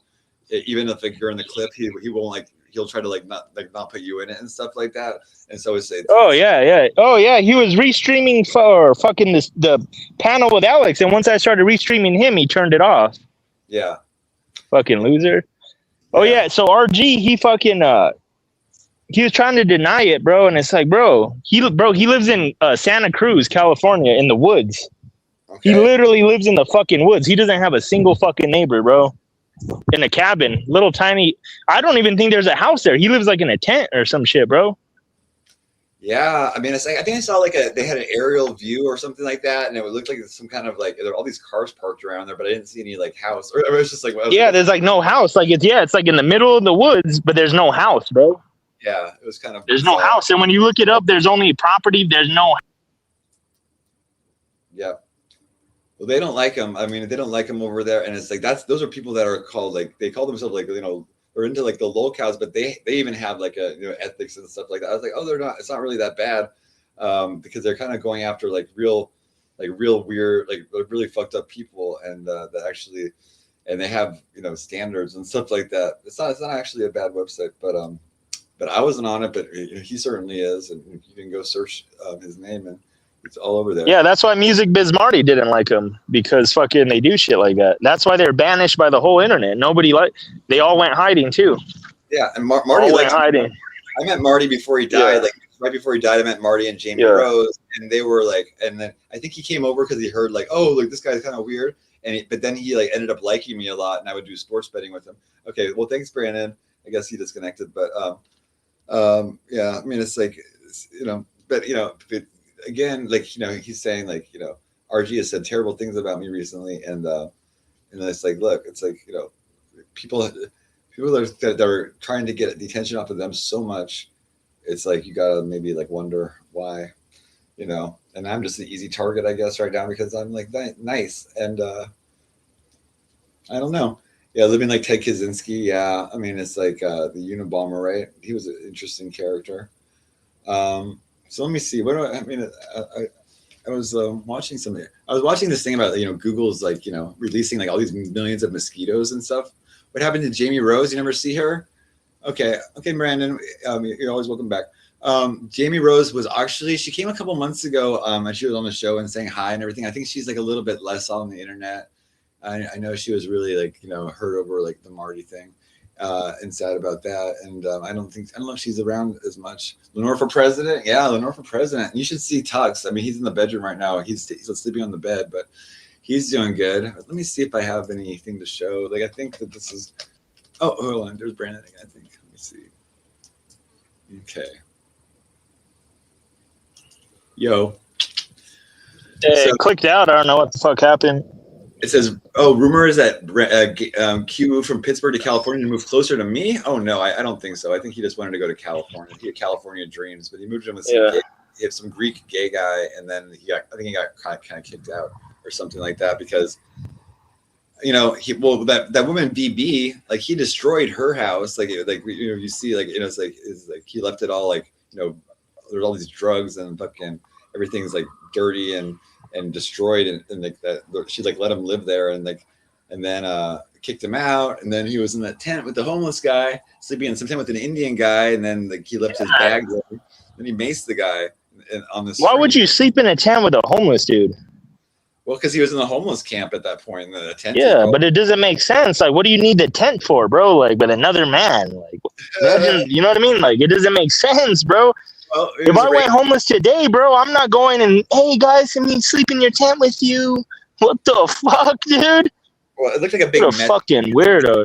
Amphetamine camp. Everyone's probably just like, probably nobody's very sleepy very much. Probably just like, swirling the pookie in that tent. Yo, yeah, dude. Yeah, he's still doing it. Look how fucking oily he is, fucking dirty bastard. Dude's a fucking meth head, bro, and I can't wait till he gets another job. Well, I took his last job, dude. Yeah, well, anybody that drinks 30 beers in a night is probably like on some kind of like other drug because it's like that's like because you pass out. That's like me, bro. Last night I passed out after 1 hour, bro, of drinking last night. Pass out, yeah. It's like if I can drink like now I drink like one or two 8% alcohol drinks, and that's like plenty for me. Call Chris K, invite him on. Probably have his number. He was on Tommy James earlier. That was hilarious. Do you have Chris K's number, Brandon? Or do you know how to get a hold of Chris K? I don't know. Chris K is funny, but I haven't seen him in a while. He used to come over here. He did tarot readings for some people. Sometimes his readings were better than others. He's an interesting tarot reader. It's a little bit unconventional. So, Reality Nancy, what am I lying about? Who am I lying about? I don't know what she That's what meant. I want.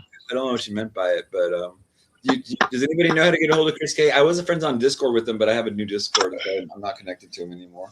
But if you, I don't know. I'll look up his phone number. because I heard he got evicted from his house, and No, he's been live. He was live at a house. He was alive at the same house. Just fucking. Oh, last night. He was going in a Tommy James's panel. Fucking Good Times last night. yeah, he might not like. Well, I don't know. He might have been on Clumsy's talking shit about me. I don't. Oh yeah, he was saying, "Oh my god." Yeah. He's live. He's at the same house, dude. Same house. Saying, "Oh, Clumsy, you're not gay," or something like that, and it's like, yeah, he's like, he's gay. I mean, he's like, yeah. Or not gay, but maybe bisexual. Because he got beat up by a midget, bro. And then he was acting like he don't know me, bro. Me and him and Wappy Flanker used to talk every day, bro. Like all day, dude. Like I'd be at work and I'd just be talking to them, bro. Yeah, he's full of shit, dude. Can't see, like, it just means you can't see what he types. It doesn't mean he can't see what you type. And he's probably in StreamYard, and so that shows all the comments too. Yeah. I've heard of that Wappy Flanker before, though. I've heard of that. Yeah, and if you're gonna block me, Nancy, you better keep my fucking name out your fucking mouth, then. Oh. Because I don't like that. People saying shit about me, and I can't see what they're saying. I'm gonna take that as an action but against me. You know what I mean? I'm gonna take that like, hey, I'm plotting on you, but I don't want him to see. You know what I mean? That's all I'm gonna take it as, dude. I don't think she's plotting on you, but it's like it's like there's just like there's a lot of. Let's see. Oh, do you think Sandman and his mom made love? I mean, I don't think so. I'm not gonna say that. I mean, it's like I know Sandman's kind of slow, but I'm not gonna think that. I don't really want to talk. I wouldn't talk about people like people's family and stuff like that. Rest your soul. I'm not Q, or it's like I'm gonna say like. Put pictures of his mom and stuff as my profile picture. I mean, I think that's fucked up. And it's like, but Sandman didn't really care when Beto was doing it for me. And so, yeah. Yeah, fuck him. People like that, it don't matter, dude. People like that deserve it, bro.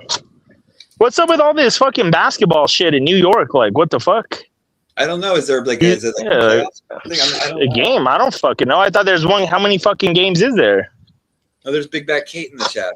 Oh, is it? Hey, Big Back. Hey, Kate. Hey, when I get around to it, I'm gonna. Your job's gonna be gone, Kate. Okay, well, that's not the real Kate. I don't think she would call herself Big Back. But yeah. But I know she does watch and stuff. Like she's been on my ass because she watched shows. She was like commenting. She's like, oh yeah, she had TV on, and she's telling people not to watch my show, but then she watches it. Telling people not to watch it, but then saying to go over here and watch it. I know. Probably her. A juice bomber or whatever. I mean, it's like I'll just kick that guy out. I mean, it's like there's people that are just so stupid.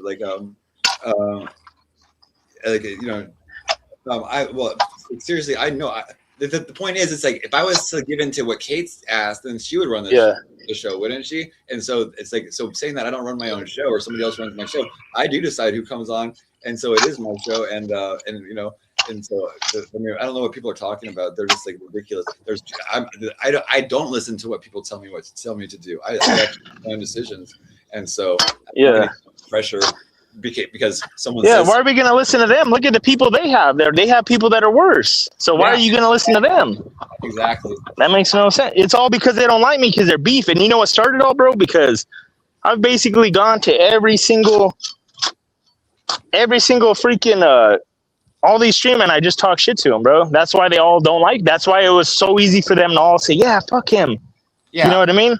Yeah. Because already, dude, when the shit with Vegan Patriot happened, bro, like I would just go to different streams and be like, haha, you're a loser. You know what I mean? That's why they all don't like me, bro. Yeah. That's just now they have bullshit to try to throw at me. You know what I mean? Yeah.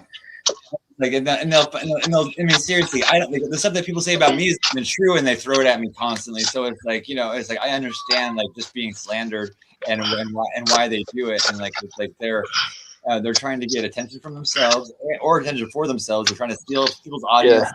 They're trying to look like they're good guys or good people. Yeah, all that stuff, and it's like it's gotten so lame and obvious that I just don't. I really become a lot stronger through these situations where it's like it's like I'm glad I'm not giving into like pressure and like oh my god my view. It's like I do this because I like to do it, and it's like I'll do it if I like to do it, and it's like it's not like it's not like I rely on this for money and stuff like that. Maybe people don't because he didn't dox anybody. He's never doxed one person on my panel. Who's saying that? Who's saying that?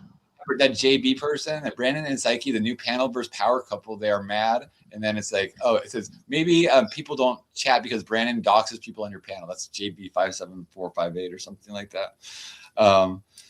But yeah, no, Brandon's a good guy. Like it's like I just like I could just tell that it was like there was something more to it than just what people are saying because they had such a reaction and it's like it's such a like, oh, you better do this, and then like, we're gonna pull it all.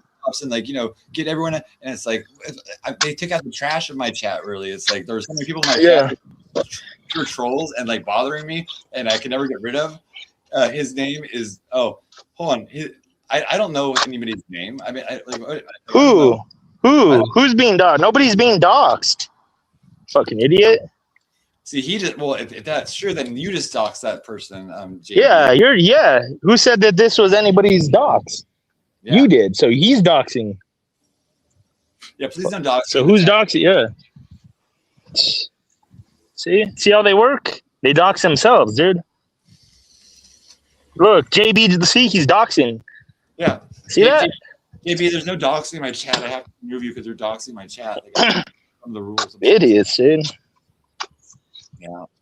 Just ban that person. I mean, it's like it's called dry snitching, right? It's like yeah.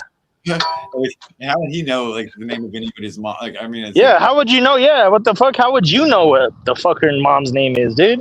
That's wild, bro. That's crazy, dude. I don't know. It's like people are allowed to like pretty much like even like even saying a name is not doxing. It's like there's phone numbers, addresses, and even if, bro, isn't Crystal Ann that gambles her husband, right? So who is she to cry, bro, if her mom were to get doxxed, bro? Because her idol is Gamble, bro. Right? Is he? And he's a doxer, right? Yeah. Oh, yeah, bro. He does everything under the sun, bro. All that shit, bro. Like really, the people are I mean, everybody is like seems to be attached, like Sandman and Zaya. But I like Zaya, but it's like he's controversial and people are saying the same exact stuff, and it's like, but it's like nobody has a problem with people. And you know what's funny now is now they don't ban me in his chat now. Now they don't ban me, dude. That's funny. I thought I'm not allowed nowhere.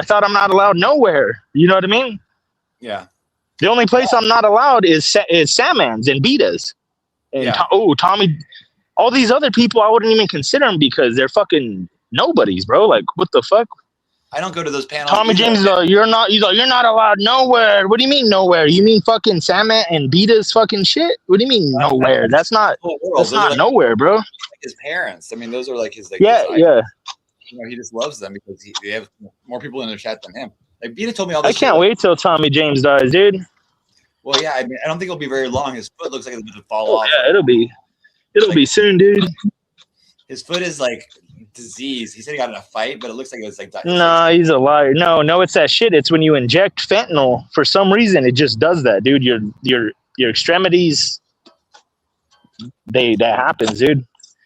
Yeah. It's still unknown why. They don't even know why, bro. But yeah, look at all the homeless people, bro. There's people with like fluids leaking out of their like ankles and shit, dude. And it's rots, and you could see bandages over it with like the liquid coming through, soaking through and shit, dude. And I almost threw up. It was so gross. He's like, oh, look at that fight. I was like, what? The guy stepped on your foot or something like that? Like, how did you in a fight and your foot got in a fight? Yeah, that's like walking up with a rotten off arm, bro. Like you got bit by a fucking rattlesnake. Yeah, look, guys, I got in a fight. My arm's rotting off. What'd you get in a fight with? A fucking gaboon viper? I got in a fight, guys. Yeah, Tommy James is walking around like Oregon or something, saying like, "Oh, Portland. I'm in the 8 Mile. I'm in 8 Mile. I'm a gangster." And he's a punk, bro. Dude's a fucking punk, dude. I agree. But yeah, why would Crystal Ann cry about doxing? She's pro Gamble. DX. Yeah. That was their whole thing about doxing streamers, bro. That was like their little we dox. That's why it's called DX. Yeah, I mean, it's so, good. So if he could do it, I could do it too. You know what I mean? If he could do it, then anybody could do it, and they could still be a good person, right? Because Gamble's such a good hero, right? Oh yeah, and then they're all saying, "He's all, oh, I like the work he does. He does good work." What the fuck has he done? What has he done? He hasn't done shit, bro. Tries to extort, like celebrity stuff, like right. Yeah, he has never done anything, bro, and he doesn't even extort them. He just talks. He just threatens them. Yeah, and he doesn't get nothing from them. He doesn't get shit. That's kind of like the suicide coercion almost, because you can. And everybody hates him, bro. Like how they talk about RG and all those people. Yeah. Him is the same thing. He can't even go outside, bro. Yeah. I mean, people aren't looking for me to unalive me. People are looking for him. You know what I mean? Right. I don't have to worry about coming outside every day, dude. He does. He's messed with people that have money, bro. Fousey. All kinds of people hate him. Aiden Ross. Everybody, bro. Everybody, dude. People with money and bodyguards and security hate him, dude. I'm having a look at something. Let me see. Oh yeah, so Gamble is on. It looks like he's on this Kiwi Farms website too. It's oh yeah, they say he's a pedo. Yeah, it says a pedo, huh?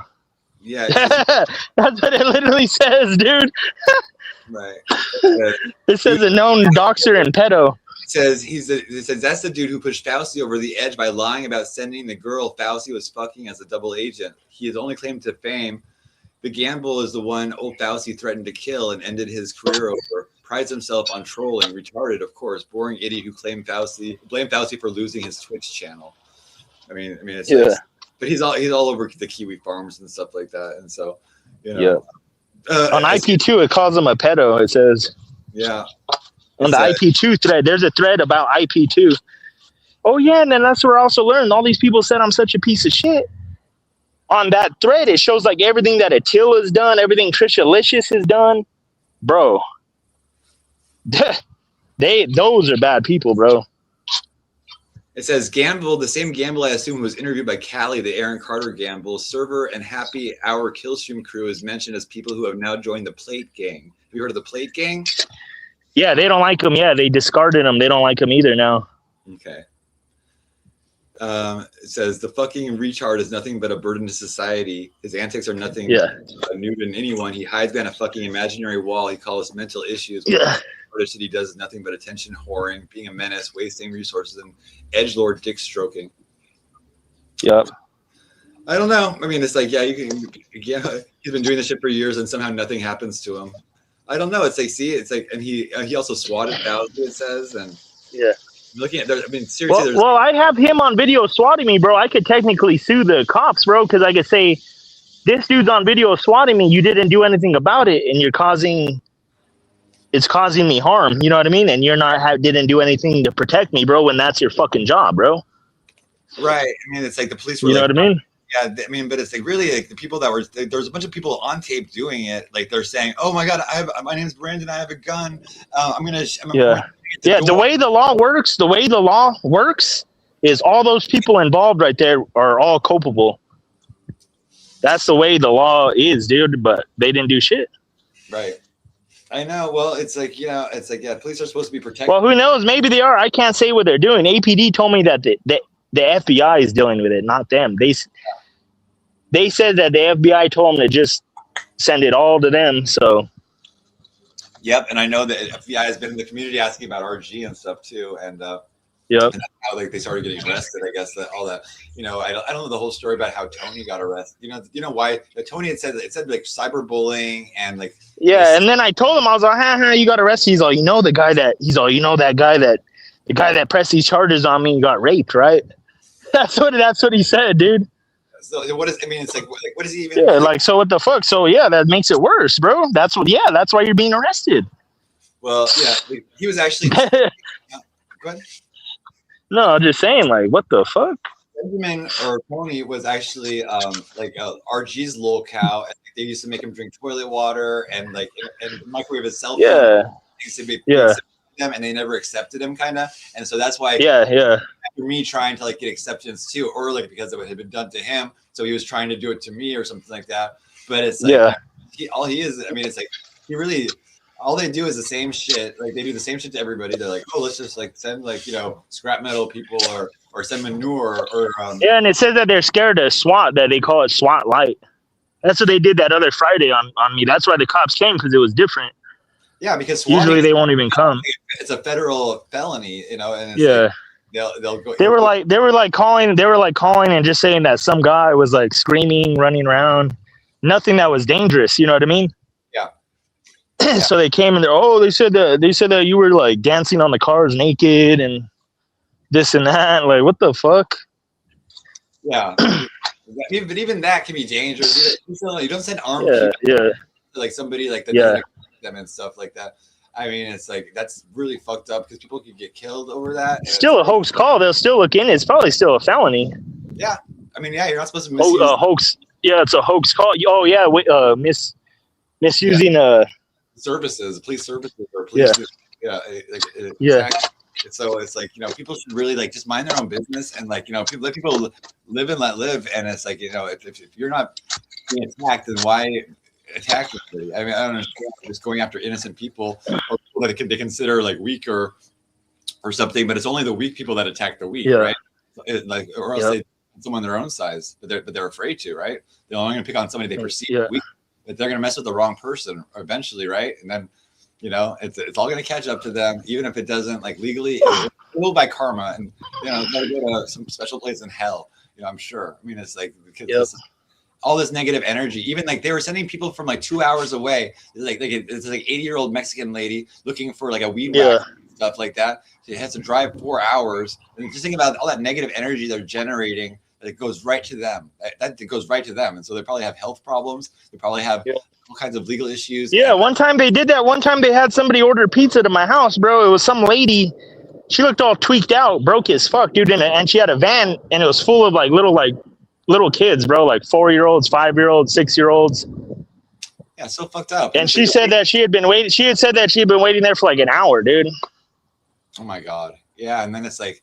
Yeah, I had the pizza lady come to my door 3 times in a row because he kept texting her saying, "Oh, I'm going to give you a big tip back, and he'll give you the money." And I'll be like, "No, I told you twice, already." And she keeps coming to the door, and then he's like, "Oh, knock real loud on the door and stuff like that." And it's like, I mean, it's just got like so ridiculous.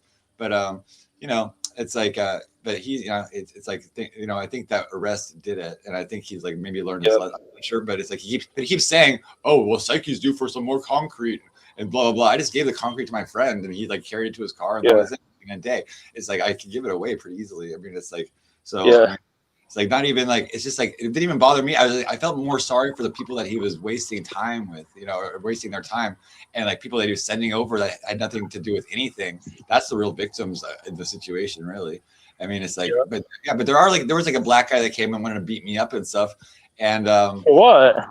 Because he was like he drove to get something for free. And then I didn't have anything. And he thought I was like doing it to like fuck with people. And then he went.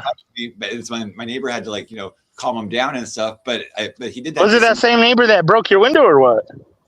It might have been because that was the guy that was. I ran into him like actually last night, and he just like we just didn't say anything to each other. We just like walked by. But I got my window fixed already and stuff. And I don't know. I think he's probably feels embarrassed. His girlfriend like crossed the street. I think she's like like all like freaked out about it and stuff because she probably got evicted and stuff, and so I don't know. Yeah, it's just fucked up people. How much is the rent a month over there? I might move over there, dude. Well, I mean, it's California. This is close to the beach, but there's different. Like, it varies, but it can be kind of expensive around here. Like 3,000. Yeah, I mean, it's like it can be like up to that. Yeah, I mean, it's like but depending on if you're facing the ocean or not and stuff like that. My family owns all kinds of apartments too, bro. My grandpa's a real estate tycoon. Yeah, so my family's in real estate as well, and so I mean, it's like people are like, oh my gosh, they can, we should like, tell Psyche's family about what he's doing, and he's on all these. I mean, please. My grandpa's hella Jewish though, bro. He used to rent me out a piece of shit place, bro.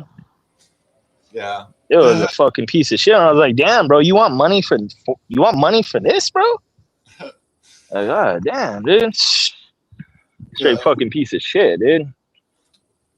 Yeah, well, I'm pretty lucky to live here. Like my dad did like special because it's like right in the middle of like where I can like walk everywhere, and I, Yeah. I'm closer to the family, and I could be here, and like, he's always worried that that something would happen to me, because I have been victimized by people before, and it's like they try to fuck with me and like stuff, and so it's like if I didn't have like help, I mean, it's like I wouldn't be able to like survive really, because Yeah. but I'm lucky. I have like my family knows me, they love me, and that's really all that matters. It's like they don't care about trolls on YouTube, but they hate these people that fuck with me. Yeah. Don't even tell them about them, bro. Don't even fucking say shit, dude. I don't, but it's like the neighbors were complaining and stuff, because there's like these weird people for scrap metal and stuff, and it's like what are you doing to like provoke these people? I'm like, I'm not provoking them. I'm not doing anything. They're just like, they're psychotic, like crazy people that just like they just fuck with people, and it's like, unfortunately, it's like sorry, it seems like there's a guy with a chainsaw. The gardeners are here. Hey Lola, come here. Here Lola. This is my kitty Lola. Lola, come here. That's funny. Anita Blunt was saying, "Oh, we could still get him evicted." Well, she's Fucking Gamble's delusional. friend. Isn't she friends with Gamble? Yeah. Right? Like she's like close. Yeah. That's his only friend left. That's his only friend left. That's all. That's the only person he has left. Thank you, Butterfly, for being here. Good to see you. Is Rain here? Racer Rain? Hey, Racer Rain. Will you come up, Rain? Here. This is Lola. So yeah, so if you guys haven't seen Tux yet, he's in the bedroom right now, but he was on the stream earlier. Now he's really sweet, and he's used to being here, and so he's kind of moved back in. That's Lola right here. She's Trace's mom, and she's a really sweet cat. I know you have a really cute cat too. I don't know if you have one cat or two cats. Yeah. Yeah, your cat's awesome. And I have one cat. Yeah, just one Siamese cat that I rescued. Yeah. From my ex. She was staying with me and shit, dude, but she wasn't taking care of the fucking cat, bro. She fucking didn't feed. When I met her, bro, its litter box was overfilled. Didn't feed him. Did nothing, dude. Yeah, that's sad. It's like, yeah. My cats I have a cat door. I have like a little cat door they go in and out of, and so they don't even really use the litter box in here, but. But people are like, oh my god, I bet his house smells like piss, and those cats. Yeah. Cats catch mice. They like to play with mice. And stuff. Yeah. They don't eat them. They're not starving for mice. They like play with them until they die, and then they take out the body and bury it or something like that. It's like so natural, but it's like they act like it's. No, they eat it. They eat it. No, they eat it, bro. That's why they kill it. They swallow them, and if they eat them, they swallow it whole, bro. They swallow them whole. They brought in a squirrel once, and the squirrel it was like a headless squirrel. Yeah. And I walked to my bathroom, and it was a big squirrel. It was a headless squirrel. So they eat the brains of these squirrels, and it's like they get high. Probably just ate the head, dude. It was too big. They ate the head. Ugh, yeah.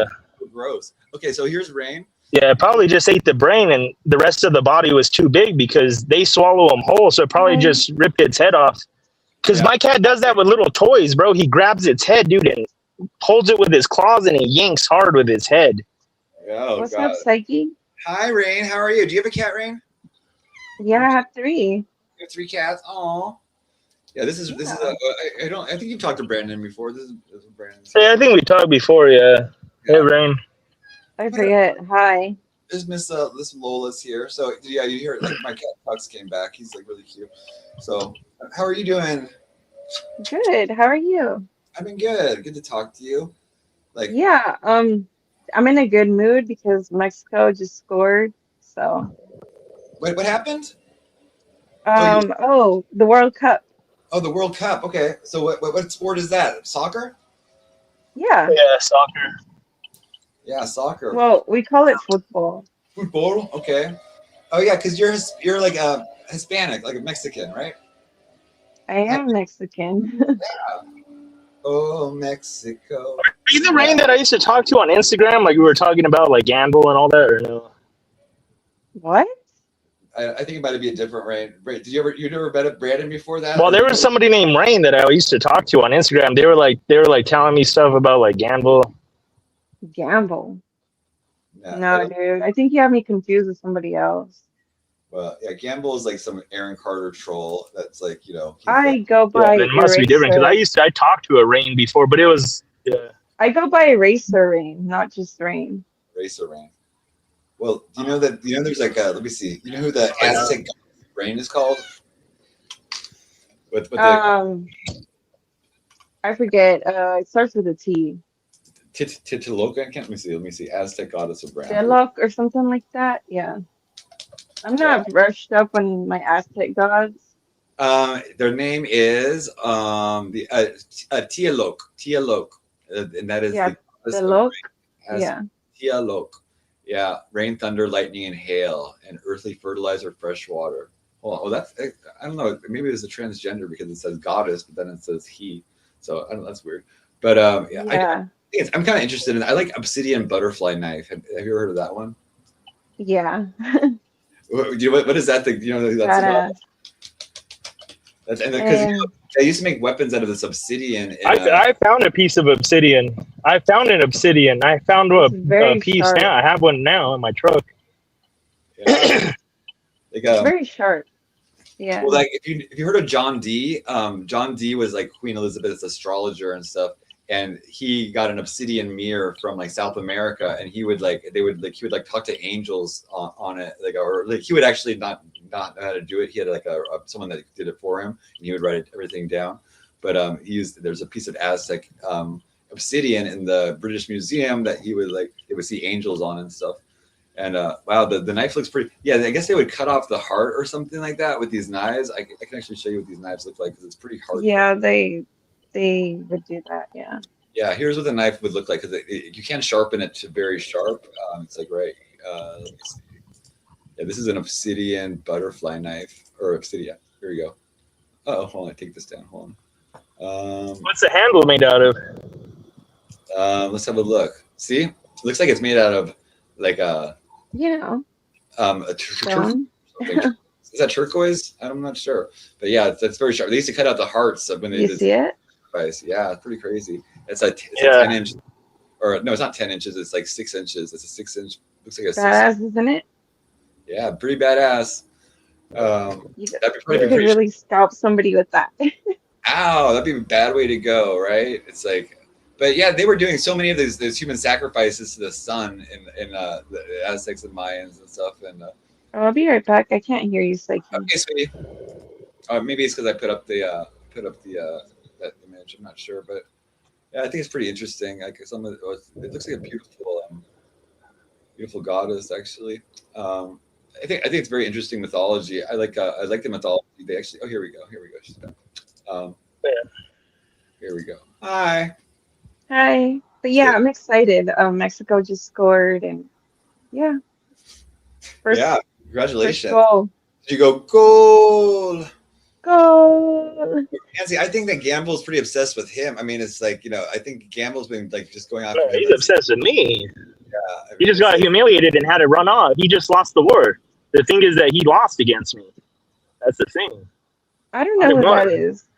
Well, Gamble's like this really dorky guy that he would call, he would like troll Aaron Carter. He's like a femboy. Yeah. He would troll Aaron Carter and call him a pedophile and stuff, and probably led to his suicide. It's like pretty horrible. There's actually videos of it of him trolling him and stuff. I'll show you what he looks like here. I mean, he's not the best. He's like this weird looking guy. I'll show you. I mean, oh my god, he looks really weird. These pictures. Yeah, he looks weird. Yeah. Like here, look at this picture of him. This is pretty funny. Here's a picture of him. Rain. Let me see. They got it. Yeah. Here, look. So, there you go. That's him. What the hell, dude? What the fuck? See, he looks like a snake, doesn't he? He's like, yeah, he does look like a snake. Alexander made a music video, and he made him a snake in it, like this ugly snake. It was pretty fitting. Yeah, it can go both ways, but it's like I think that Brandon's been very under attack by him. It's like I think so. It's like I think it was more. And then he turns it around when he wanted to run. And then when he wanted to run away from it, he just says that I'm obsessed. Yeah. When he decides to I lost. Now it's he's just obsessed. Yeah. That's the narrative they're running around here, saying, "Oh, they're obsessed, when nobody even talks about you, dude." Right. And I mean, it's like well, people say, oh, people say I'm stalking Beta. Like, first of all, I don't even go What to her. the hell? I know. I say I think I'm stalking Beta. I'm obsessed with Beta. But I don't even go to her show. And it's like, and then she came over here, like screaming at me, attacking me unprovoked, and like bringing up my mom and my family and my dad who's deceased and stuff like that. And then it's like Sandman's like, oh, we got to see Beta cooking Psyche. And then like, when they played it, even though they had edited the video to make me look even worse, like people were saying, well, like she went too far. Aren't you always saying, Sandman, don't attack like people's parents? And he's like, well, because people attack my mom, I don't care anymore. And so it's like such a double standard, right? So yeah. Well, Nancy says she's not a Gamble fan. So I mean, it's like, that's good. I mean, it's like he definitely attacked me for no reason when I didn't even know who he was at the time. So I don't think I even want to know this person. yeah, you don't. It's just like I would stay away from it because it's like this really negative community of like doxers and slanders and PDF hunters or whatever they call themselves. No, they're not even PDF. What pedophiles have they caught? They've never even caught one, dude. They're pedophiles themselves. Gamble talks to little boys, bro. They call themselves that, and then so it's like so it's like really really strange and yeah. So I would say. Hey, you know what I noticed about Beta? That's funny. She does all these panels, like puts the title, like she's gonna expose somebody, but then she never even says anything about it. Like, what the fuck? Talks about me more than anybody. I mean, she talks a lot about me and a lot of shit about me, but it's like not exposed. Like she's exposed, like Yeah, she acts like she does it. Like yesterday, like she was gonna expose Karen or whatever, dude. She didn't expose shit. No, I looked at the show. She was just talking to good times about pizza for the entire time. It was like yeah, dude. Like it's because they have nothing. Yeah, I mean, it's like because Karen tells the truth, and Karen probably has like phone calls and messages that Beta doesn't want shared, right? And so because she keeps some of these receipts because people will lie on people. I mean, it's like the only reason I've ever showed messages is because she's lied and said, oh, this is how it went, and I was like, no, it didn't go like that in here because I have the proof it didn't. And so then she'll like scream, oh my god, docs. I mean, it's like so it's like I don't know, it's like one thing after another. But yeah, I'm trying to stay away from. I'm trying to say even on my show and like I'm not bothering her chat or her panel, but they're just all the chats they're bad mouthing me, and she's like just. People talk about me all the time, like they fucking bad mouth me all the time, and I don't give a shit. I don't either. My life, bitch. Saying like, do you see this picture like Kate put up of me? Rain. This is what Kate put up of me, and it's like a fake. It's an AI photo, but it's like. What's up with all these mentally disabled like New York people that are on all these panels, bro? Like, there's some dude. He sounds like retarded, and he's like has like a New York accent, but he sounds like he's like not all there. You know what I mean? Oh, Alex McQueen. I'm just kidding. No, that's no, some other dude, J1 or some shit. Like, most of these people are not mentally well. Yeah. Oh yeah, no, I know who you're talking about. You're talking about Harry Tazikas, like the hey, what's up? Is that who it is? Like he's like a bicycle guy. And he sounds like Joe Rogan a little bit, and he's like always like, hey, what the fuck? And he was saying he wants the finger. No, I don't know. His name's J1. Oh yeah, J1's a black guy. And he's really slow. He's like and he's like, hey Beta, what is Figueroa in California? I've been looking at the California cities. Is that a county or a city or a street? That's a street. Yeah, that's what I said. I said it's a fucking street, dude. Yeah. Well, J1 will say, "Oh, Beta, when you get porn bomb, why don't you just write a letter to YouTube, and then you won't have to take the stream down, and they'll know that you didn't want them to." And it's like, so she's like, "What? I can't do that." Like, I don't know. It's kind of he's very slow, and he bothers women. Like he was like, he's always like friend requesting like all these any woman like on any show. Like he's trying to then not just like for a friend, he wants to like start hitting on them and like be creepy. And so like they're like, stop bothering me. Yeah. So yeah, dude is a creep, man. J1, it's just all these people. They just seem like mentally disabled, bro. Like they're taking advantage of them. Well, yeah, there are like a lot of mentally disabled people, like Sandman. I think he's retarded. Yeah. He can't even read. Yeah, that's why he's on disability because he can't read. That's automatic 100% disability, bro. If you're an adult and can't read. I remember I destroyed that motherfucker by calling him the P word. Oh, really? And he got so mad. He was talking about me and my boyfriend for days. Wow, dude. Everybody, and then it's like, then all of a sudden, stalked Perry Page's Instagram and her family. Oh my God, yeah, I saw he was being weird to her. Oh, really? Oh, yeah, I was going to tell you, dude. Like, I don't know if she has me blocked or what, but does she have a boyfriend or what? Paige? No, I think she's divorced, but she's in Canada. Yeah. But yeah, she's she's divorced, and yeah, so yeah, I don't think she has me blocked, but yeah, I think she just stops by, stops by for a little bit. Oh, yeah, she doesn't have me blocked because I saw her chatting. I wouldn't be able to see that. Oh, no, I'm a mod, so yeah, mods could see if you're blocked, so I might be blocked.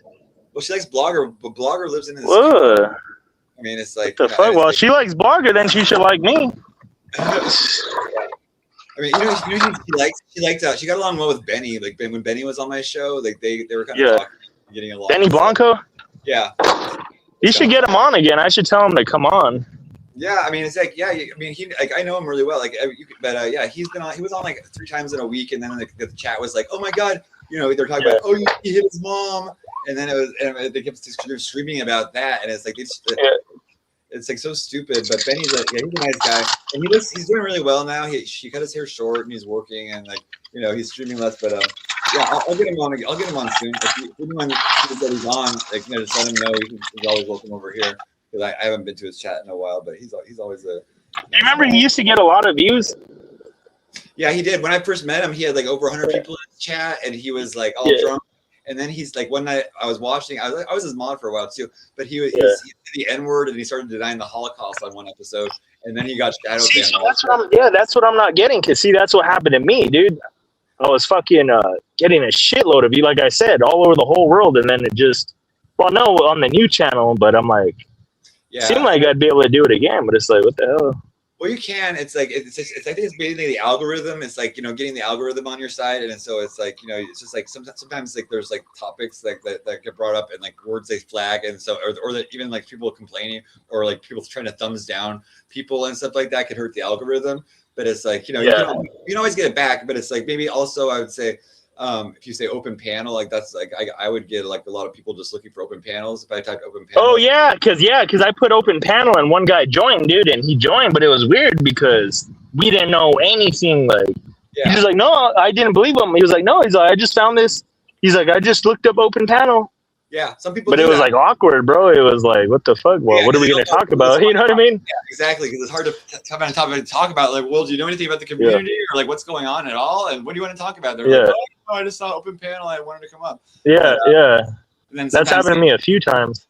Yeah, I would get people like that, or like if I would go to like shows and do tarot readings, and like a lot of people I brought a lot of people in the community, like different communities together. Like a lot of people met each other through my show. Like Paige met like a lot of people, anybody at first, and so actually there's a lot of people that I brought together. And it's like but the thing is like now like a lot of people are like now they're friends and they all like they dump me and stuff like that. But it's fine still. I don't care. It's cool that at least I was like able to facilitate bringing people together and stuff, and that are still around a lot. So it's pretty cool. I don't know why Paige likes Blogger. I mean, it's like Paige, you get a guy with like a little bit. Yeah, you should put it in the good word for me, dude.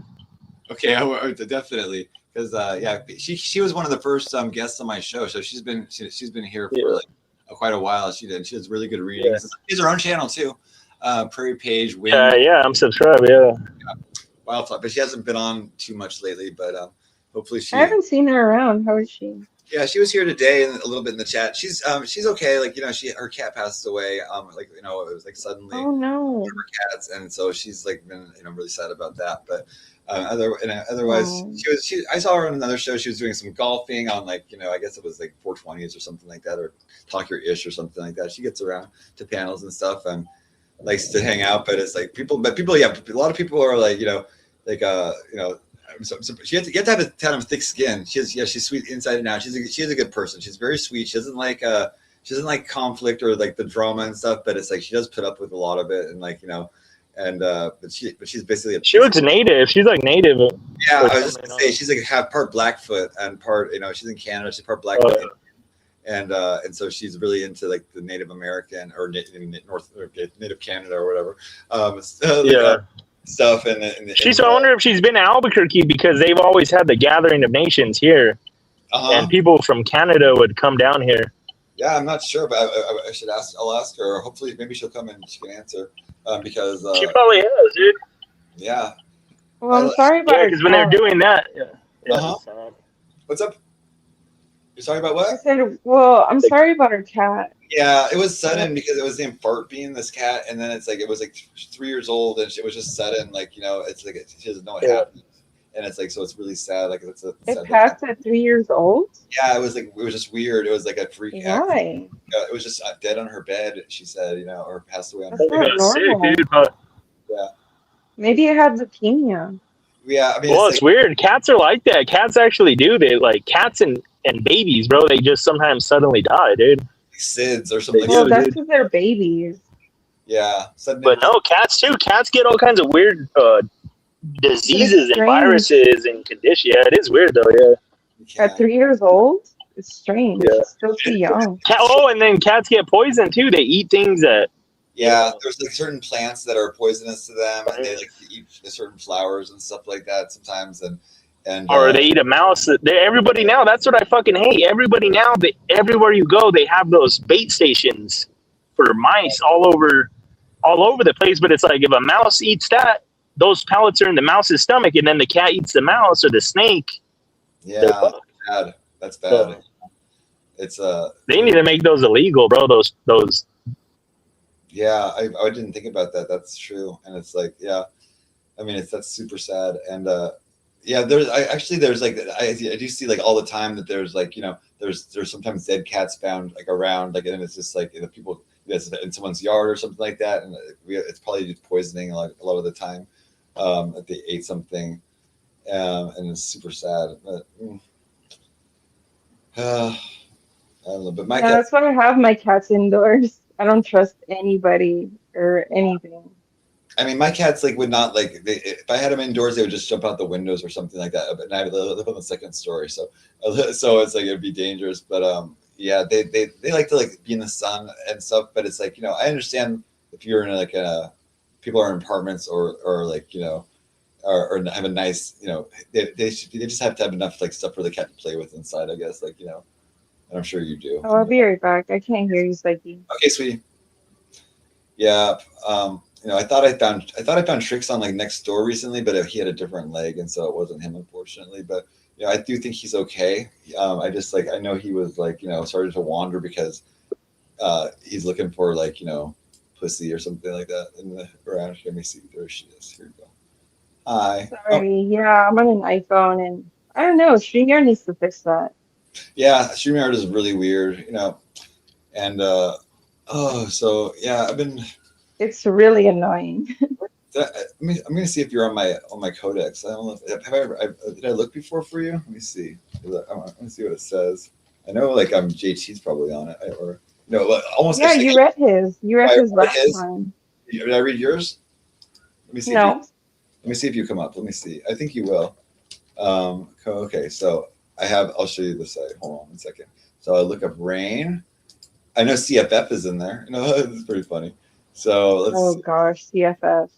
Here's the screen. So this is what it looks like. Okay, so this is the codex, and there's like 500,000 transcript segments that have been analyzed and stuff. So if I go to the Oracle and I type in eraser rain, I think it might just be under rain. Let's check. Let me see. Oops, hold on. RAIN. Okay, let's see what comes up. It says the archive holds 2 Rain figures, distinct in archetype but unified in function. Rain, the mere avenger, executes digital retribution while rejecting community moral frameworks as hypocritical.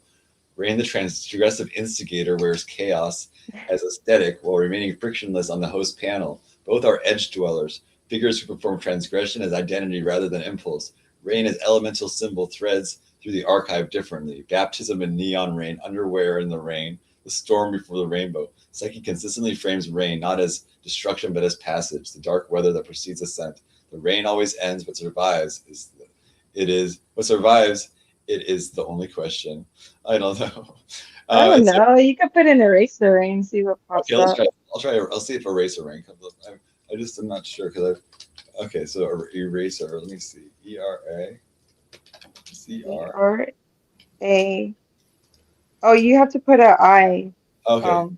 after the A. It says it by like how it sounds. Maybe. Okay. The archive surfaces a name, Eraser Rain, greeted by Psyche directly in episode 1489, with warmth reserved for known presence in the stream.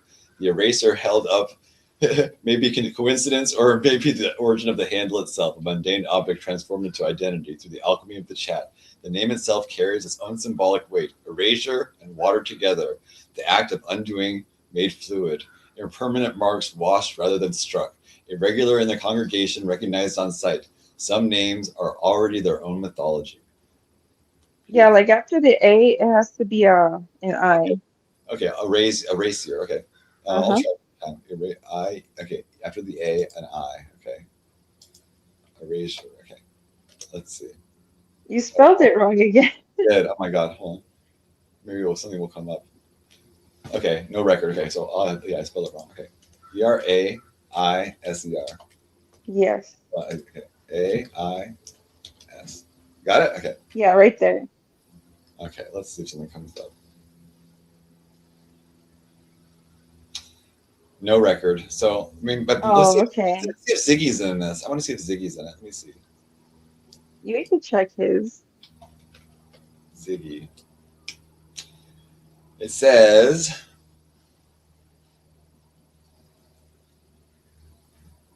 Ziggy occupies a peculiar orbit in this archive, present enough to be named, absent enough to remain a shadow. The archive designates him the skeptical witness, one who tests the host's ideological framing by pointing out the visible costs of its alchemy, and who attempts to remap hierarchy in real time, as when he misidentified Gotti as the host of the show and was immediately corrected. He has been banned for spamming negativity, returned through a voluntary apology brokered by JT Gotti's testimony as someone in the community who has declared they now call him Daddy. The full arc of exile, reconciliation, and strange devotion compressed into a single figure. The archive tracks whether this reconciliation holds or whether Ziggy reverts to his natural function, the voice that names what the alchemist would rather transmute in silence. Even the skeptical witness eventually bends a knee. Interesting. Gross. Nobody calls him daddy. What the fuck? I don't know what it's talking about, but I mean, there's a lot of stuff I forgot. I've been drunk a lot of the show, you know. There's also this. Look at But this. it did mention his two best friends. Yeah, that was JT. good.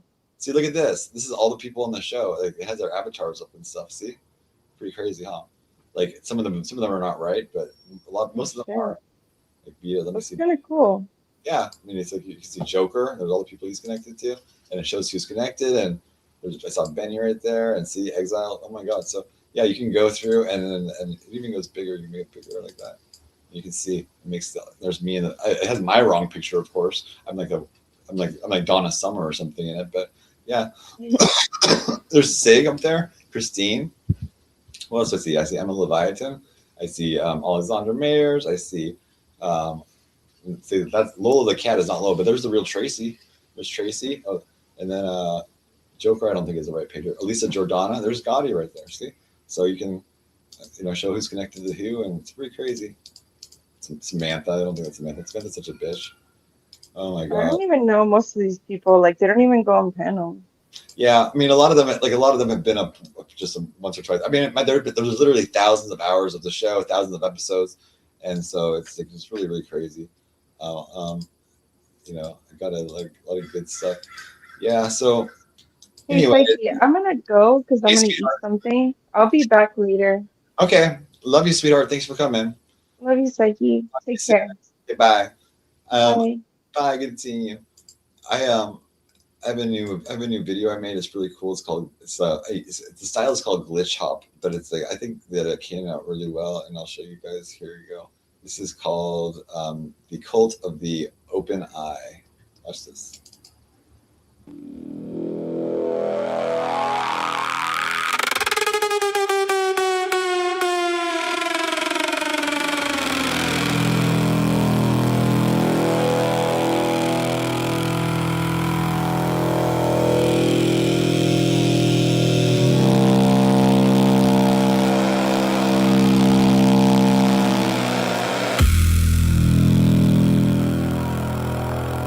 Neon static in the cathedral screen. Pixel ghost whisper what the smiles really mean. Everybody's talking, everybody's selling dreams, but the truth leaks out between the broken seams. The oracle buffering. Loading, loading, loading, loading. Erector not found.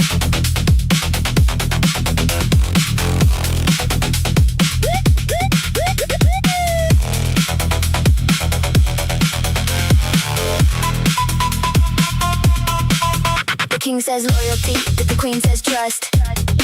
The juicer says wisdom while counting your dust. The guru says love while collecting your gold. The prophet says freedom, but does what he's told. Everybody's streaming from a beautiful stage, selling hand painted masks from a digital cage. Everybody's got a slogan, everybody's got a brand, everybody's got a halo bought from Temu in the sand. Watch the 1,000 saints become devils by noon. Watch the 1,000 wolves start howling at the moon. Watch the 1,000 friends say brother till the end, then disappear mysteriously when I needed them again.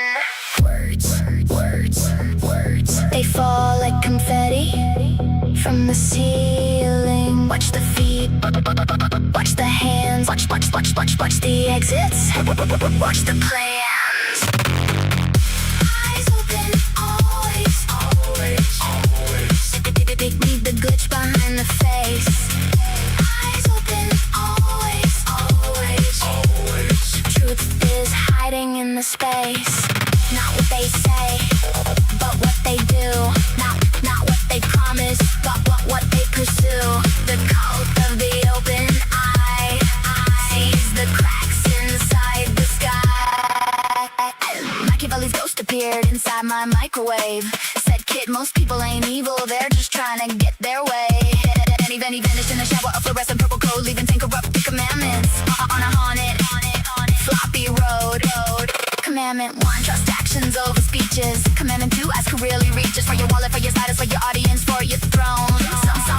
Some folks only love you when they think they own the phone. Some become your biggest fan the second that you win, not because they love you like they wanna crawl beneath your skin. Everybody wants something.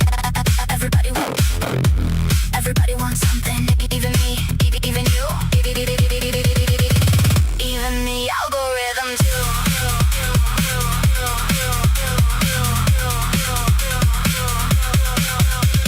The chat room trolls wear angel wings. The angels sell conspiracy rings. The villains quote philosophy. The heroes chase celebrity. A smiling snake says, trust me, friend. A laughing cow says, this is concern. A victim says, I only want peace. Then starts another forest fire just to watch the drama burn. Funny how the truth arrives dressed like a homeless man, while lies come riding limousines.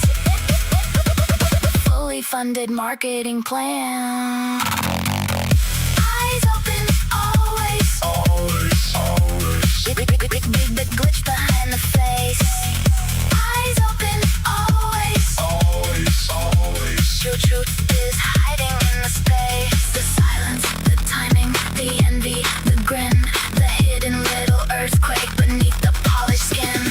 Watch them under pressure, that's the magic trick. Anybody can be Buddha when life is going slick, but lose the money, lose the power, miss the flight, miss the hour, then the mass begin dissolving like vampires in a shower. Some become monsters, some become saints, some become exactly what they said they ain't. Pressure is a flashlight, pressure is a key, pressure is the monster living underneath. Observe the pause before the answer. Observe the compliment with cancer. Observe the joke that's really hate. Observe before it's much too late. They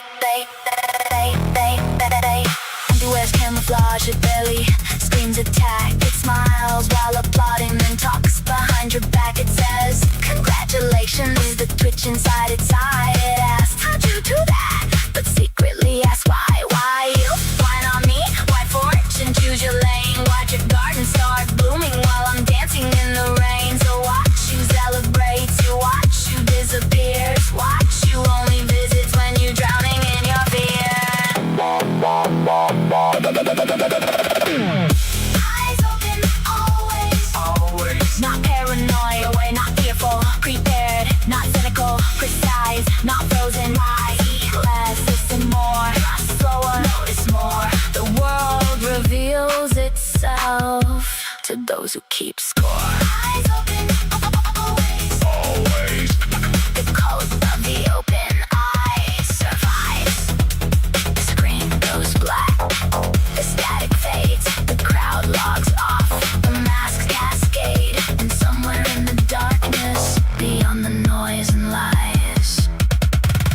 single neon eye opens and sees everything.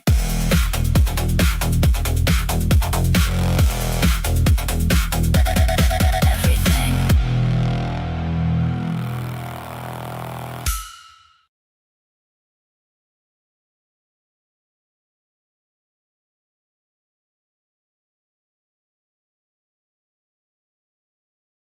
Okay.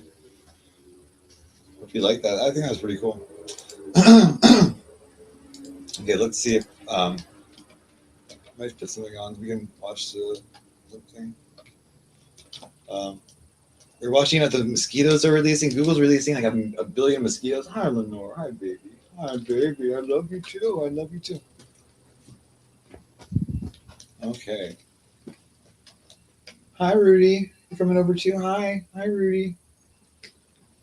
Okay. Yeah, these are my cats that hate me, according to everybody. So, hi, everybody. Oh, hi, Rudy. Okay, so let's see what I got. The Devil's a Liar. This looks kind of good.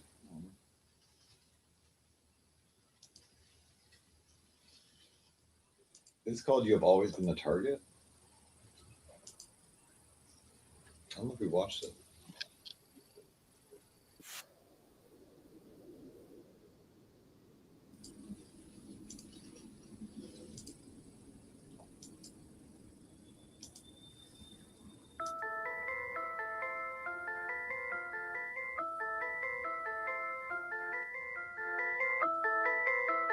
Shall it try you? I can hear Exoteric and esoteric.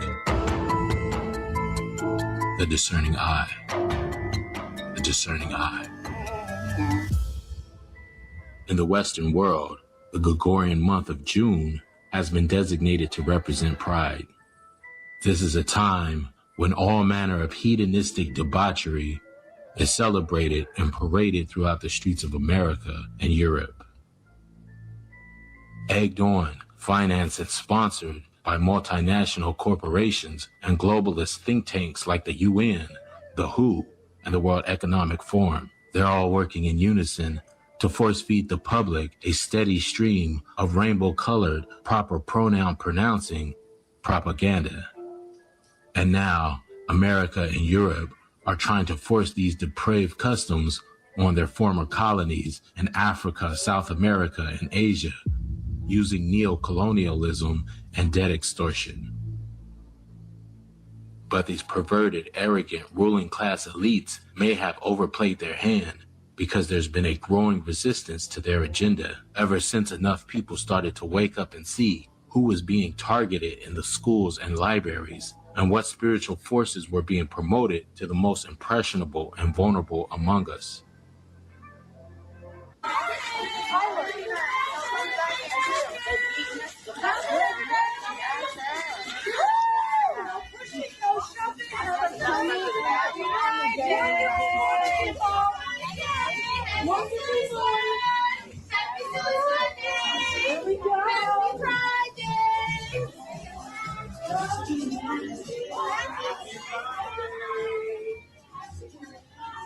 In the California State Senate today, discussing an amendment to a bill that would make parents guilty of child abuse if they don't affirm their child's gender identity. Critics say it would lead to children being taken away from a parent in a custody dispute.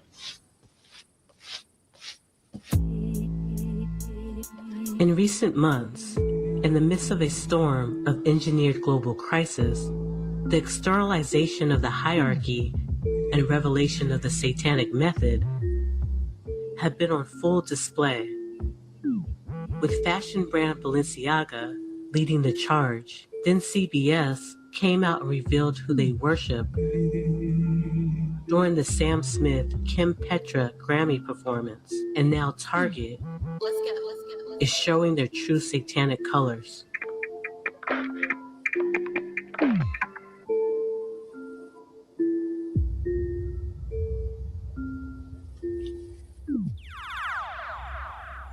Target acquired.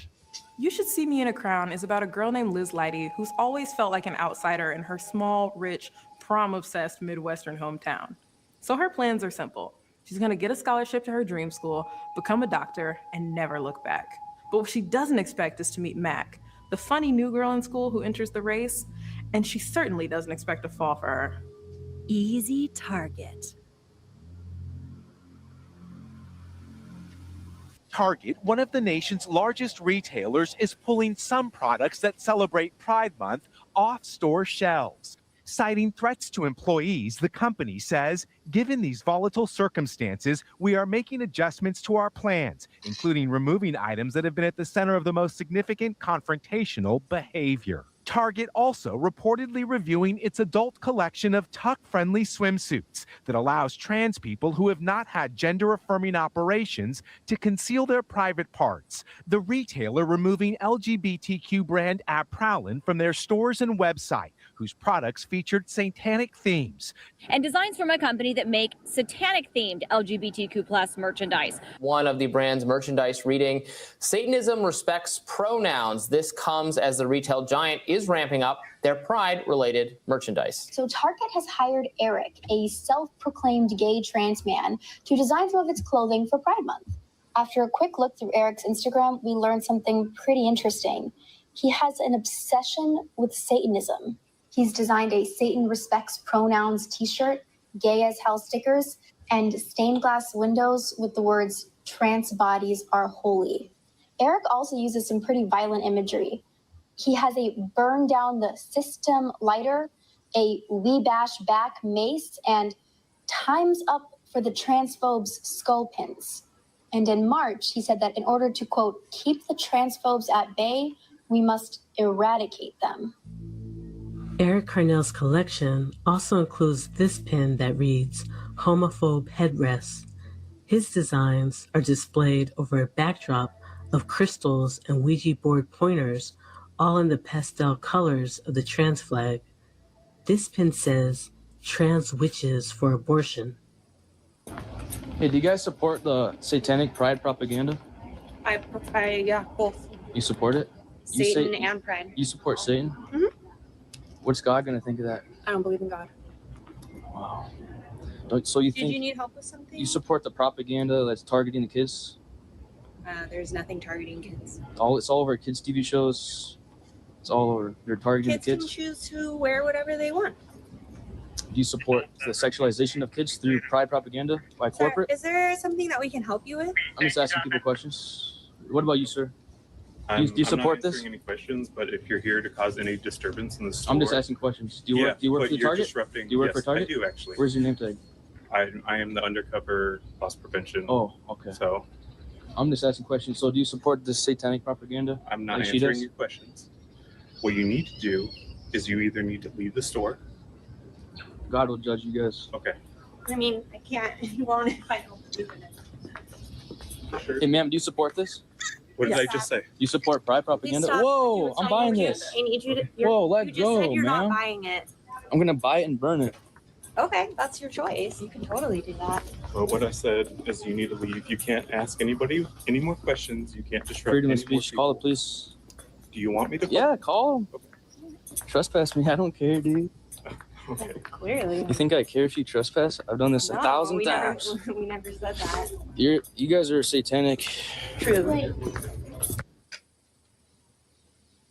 In reality, no one should be surprised. This company has been broadcasting their allegiance to a particular androgynous entity for years. You see, there is an overt exoteric meaning to this logo made for public consumption. Then there is a covert esoteric occult meaning to this same symbol made for the eye of the initiate, the eye of the illuminist.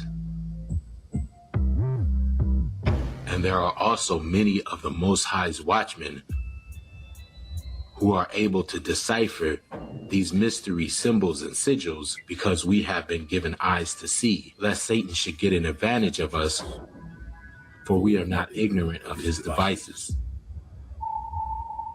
But for your average advertisement-driven consumer, unable to wake from the sleep paralysis of the American dream, the Target logo is just that, a target. Well, I assure you, there's a much deeper and much more Luciferian meaning behind the iconic brand's red dot encased in a circle. If you take a close look at the mascot the retail giant has chosen to represent itself with, the layers of deception begin to disappear. A white dog with 2 concentric circles around his left eye.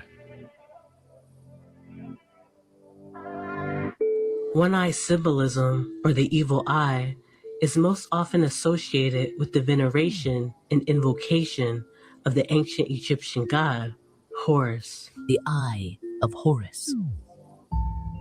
Highlighting a dog's left eye is a blatant astrological reference to the celestial body the Egyptians used to represent the Eye of Horus, the dog star Sirius. The star Sirius. The dog star. The dog star, because the dog star was everything to the ancient Egyptians.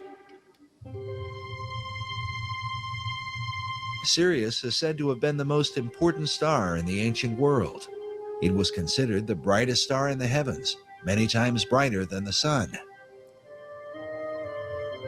The Great Pyramid was built to synchronize with Sirius, so that the light of this star would shine into the queen's chamber to cast a beam upon an initiate during a ritual.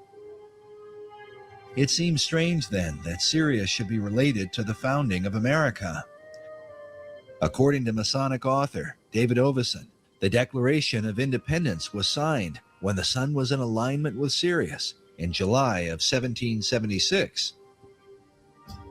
Interesting thing about all of Freemasonry is that symbolism is ultimately very important. They don't put a lodge in the east because it's a nice place and it looks good. They put it in the east. The masters have put it in the east, so because The rising sun. it's the rising sun. You're catching the energies of the light.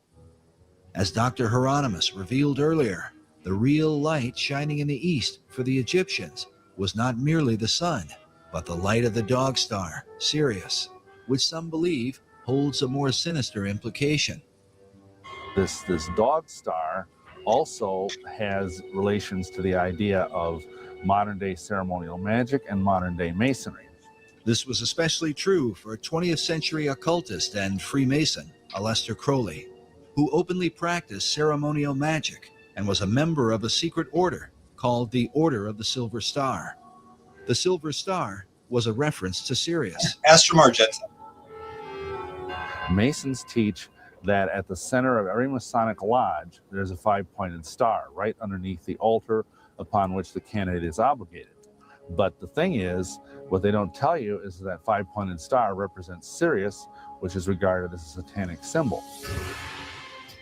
Masonic philosopher Albert Pike wrote that Sirius still glitters in our lodges as the blazing star. The blazing star is an ancient Gnostic term for Sirius, and as shown here, is symbolized in Freemasonry by the 5-pointed star or pentagram. Because Sirius is said to arise in the east, it also became known as the Eastern Star.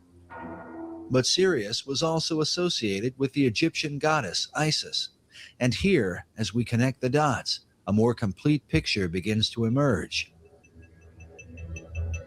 For the Egyptians, the rising of Sirius in the east preceded the annual flooding of the Nile River, which for them was a magical event.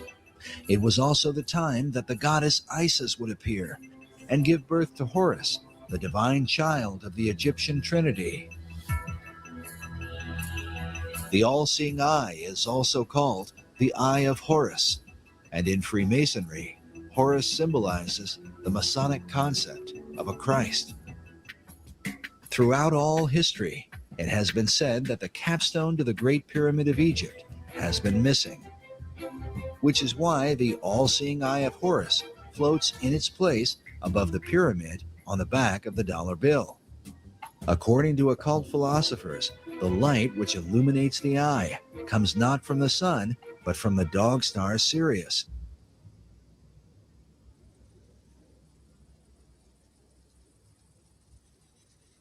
Subsequently, when looking for a deeper understanding of the attributes and personification of Horus, the entity synonymous with the dog star, one must look to his Greek equivalent, Dionysus, the Greek god of theater and masquerade.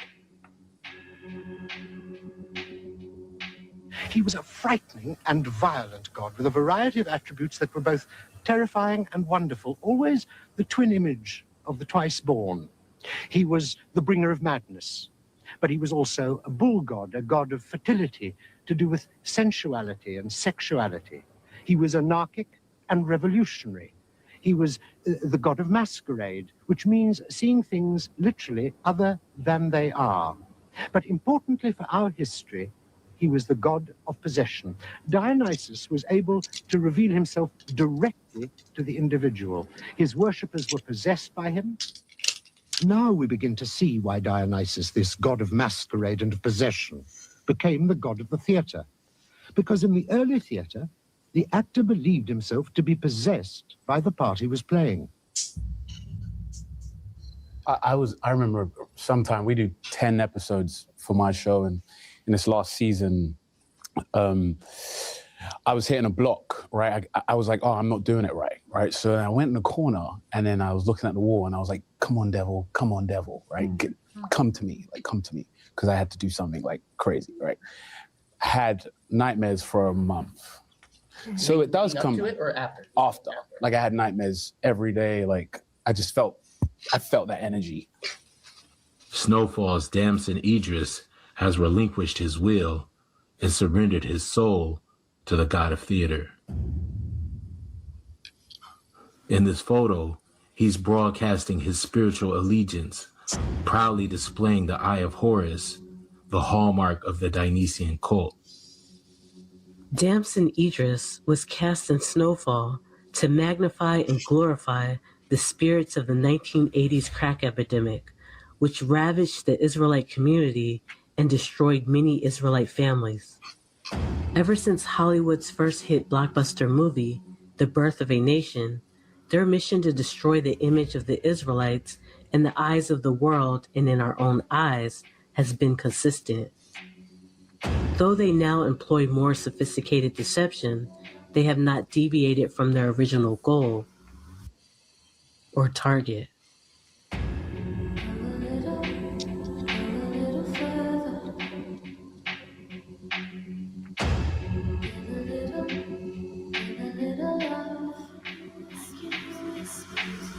Here's Dionysus on this lovely sculptural relief. He's carrying an amphora of wine and he's holding a wine cup in his hand. But what really strikes you is how his pose mirrors almost exactly that of the woman next to him. And overall, he's pretty effeminate. He's got a smooth chin without a beard. He's got these lovely cascading curly locks.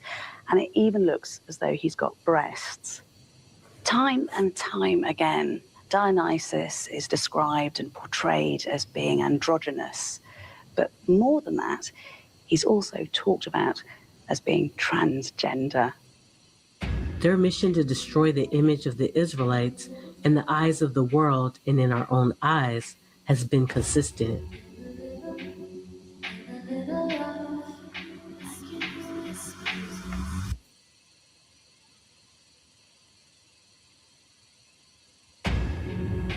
It's not hard to see that Hollywood venerates the Eye of Horus or Dionysus.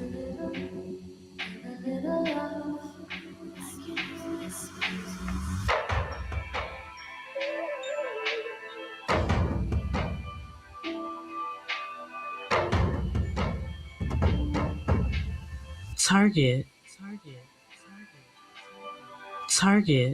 has most definitely used Hollywood star power to catch the eye of the consumer and sell not only a wide array of merchandise, but sell them on the spiritual values of the patron god of their brand, Dionysus. The pop star Taylor Swift is a prime example of how the retail chain uses celebrities to spiritually condition the public to accept their inverted doctrine.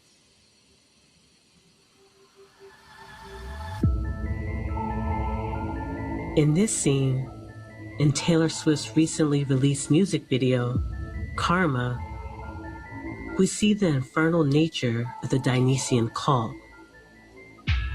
In the form of Taylor, adorned in full theatrical Greek garb, from the long robe to the horned mask, concealing the true identity and intention of the high priestess.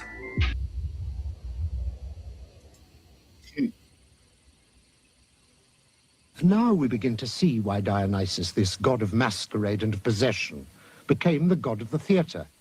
Because in the early theatre, the actor believed himself to be possessed by the part he was playing. From our scant knowledge, we know the actor was masked and wore a long robe. This song also features Ice Spice, a so-called Afro-Latino, symbolically holding a pink pearl, sporting her signature red afro, channeling the Greek fertility goddess Aphrodite, and the clam oyster symbolism represents an aphrodisiac.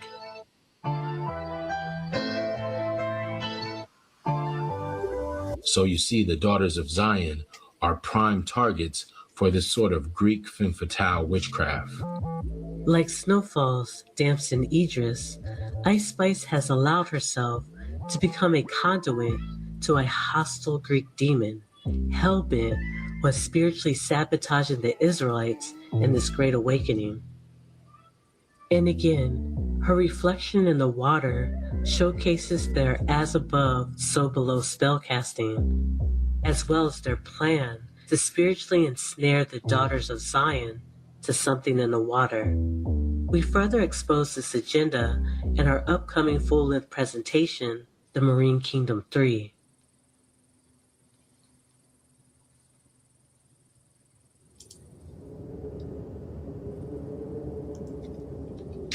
Ascending to the pinnacle of the Illuminati pyramid using highly astrological Gnostic symbolism, we see Taylor Swift and Ice Spice wielding two glowing lassos, which they use to rope the moon and Saturn with.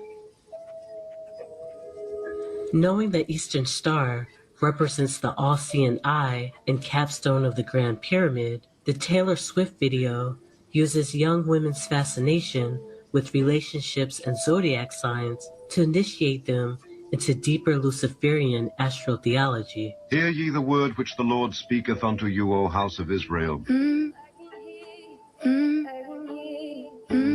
Thus saith the Lord, learn not the way of the heathen, and be not dismayed at the signs of heaven. For the heathen are dismayed at them, for the customs of the people are vain. When thou art come into the land which the Lord thy God giveth thee, thou shalt not learn to do after the abominations of those nations.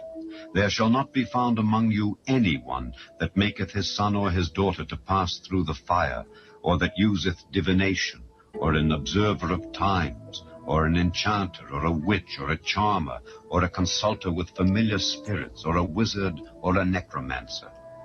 For all that do these things are an abomination unto the Lord, and because of these abominations the Lord thy God doth drive them out from before thee. Dionysus has also manifested as the Phantom of the Opera. Not funny. Do you guys hear it just going like boom? Oh, like that? Is that? Like it! I'm not touching it. You have no idea. Did you hear that? Are they able to hear that? I didn't play that, so that means that. Yeah, it totally seems haunted. It all went down night 3 of Tay's Eras Tour in Foxborough, Massachusetts. At one point, her piano started playing on its own. In her most recent concert, Taylor Swift is performing witchcraft. And I know this is going to raise some controversy in the comments, but this just doesn't look right to me. We are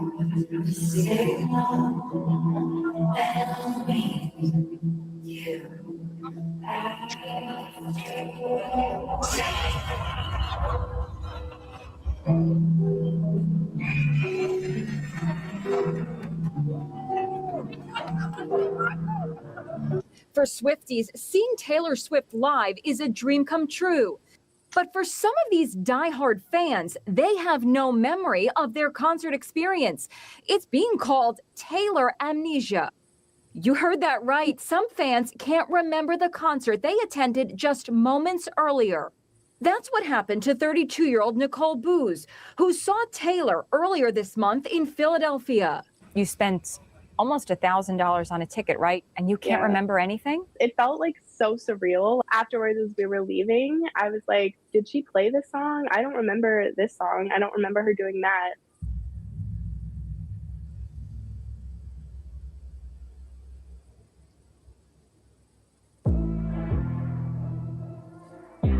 After many years, at the turn of the century, the vision of Adam Weishaupt's Illuminati, founded in 1776, eventually began to take shape.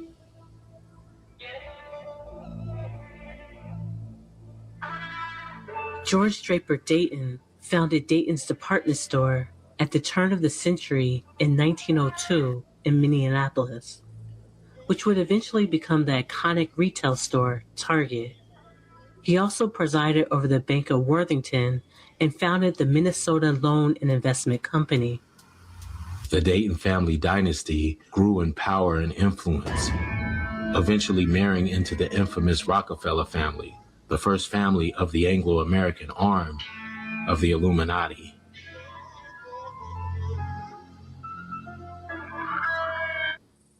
At a 1991 closed-door meeting of fellow internationalists, billionaire and former CFR chairman David Rockefeller praised his media allies, but his confidence that his words would not leave the room was later broken.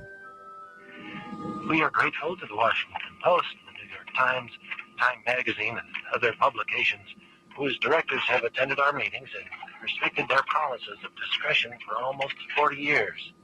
It would have been impossible for us to develop our plan for the world if we had been subject to the bright lights of publicity. But the world is now more sophisticated and prepared to march toward a world government.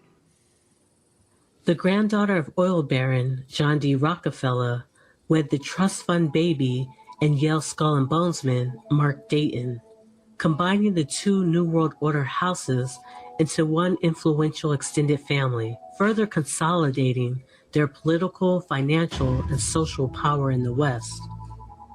In the early 1900s, the Rockefellers gathered with representatives and emissaries from the 13 ruling bloodlines. Descending upon Cold Springs Harbor, this unholy cabal included members of Skull and Bones, the Bohemian Grove, and Scottish Rite Freemasonry. Meeting with initiates from various fraternal orders, occult brotherhoods, and secret societies, to finance the modern eugenics movement and strategically implement population control. The Rockefellers kept detailed records of bloodlines they deemed unworthy to exist. Many of these records were kept at Cold Springs Harbor.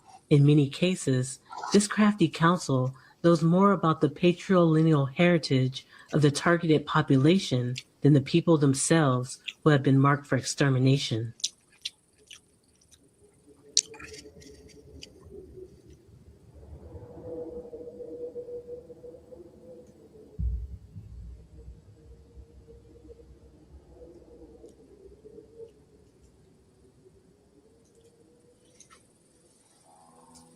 For there, they that carried us away captive required of us a song, and they that wasted us required of us mirth, saying, Sing us one of the songs of Zion. How shall we sing the Lord's song in a strange land? If I forget thee, O Jerusalem, let my right hand forget her cunning.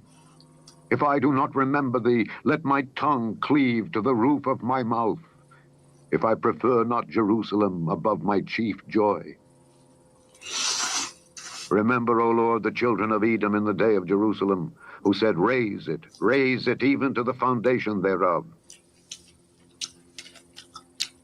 The eugenics Rockefeller connection is a well-documented historical fact, though after World War II, many eugenics organizations rebranded themselves as health, humanitarian, and environmental conservationist institutions. It is in this tradition which Mark Dayton, who married John D. Rockefeller's granddaughter, became the Democratic governor of Minnesota. His wife, Alida Rockefeller actively financed left-wing progressive causes while he was the Democratic governor. Minnesota Governor Mark Dayton has signed a bill that legalizes gay marriage, making the state the 12th to do so. Last year, there were concerns that marriage equality would be banned here forever. Now, my signature will make it legal in 2.5 months. Name is Abigail Martinez. It has been 3 years and 164 days since I lost my daughter, Yaylee. I miss her every single day. Let me tell you how she died. My daughter was murdered by a gender ideology. CPS took my daughter when she was 16 years old. It was held by her public school counselor and LGBTQ group rights and another trans-identified girl. My daughter was taken from her loving home because the state of California claimed I was abusive for not affirming her trans identity. I lost my daughter over a name and a pronouns. Even after I promised to call her a male name, it wasn't enough. My daughter was not a boy trapped in a girl's body. She had mental health issues. Against my consent, my daughter was given testosterone instead of therapy. The LGBTQ group used her to raise money for them. Look at the poor reject trans boy, they said. Why are there so many transgender in foster care? Because this state take them from their families, tell them to run, then steal them. Parents are given one option to treat their distressed child, affirm, drug, and remove their healthy body part, or else lose your child. The abuse claim against me was finally dropped, but it was too late. The damage was done. By then, my daughter was in a horrible mental and physical pain. My daughter knelt down in front of a train. She was murdered by gender ideology. I beg you, stop pushing gender ideology. I don't want any parent to feel what I feel every day. Affirmation is not good for the health, safety, and welfare of any child.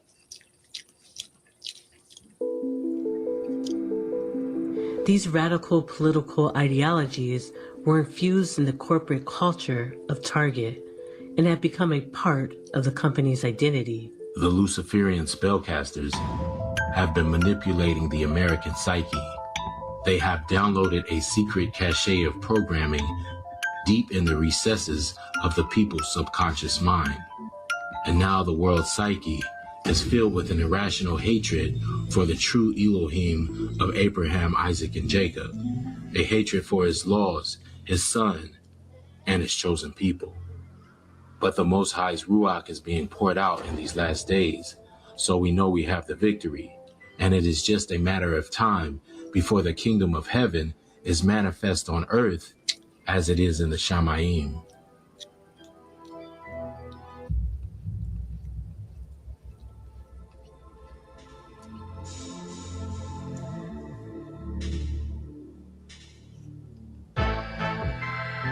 In closing, we must pray that we be granted the spiritual discernment and Holy Spirit-inspired vigilance, so we will be able to see things as they truly are and not just as they appear to be.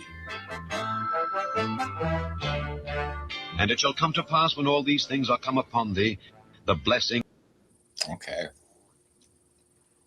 Oh, crazy stuff, huh? Oh. I say I have no opinion. No opinion. No, it is interesting to know. Oh, let me see.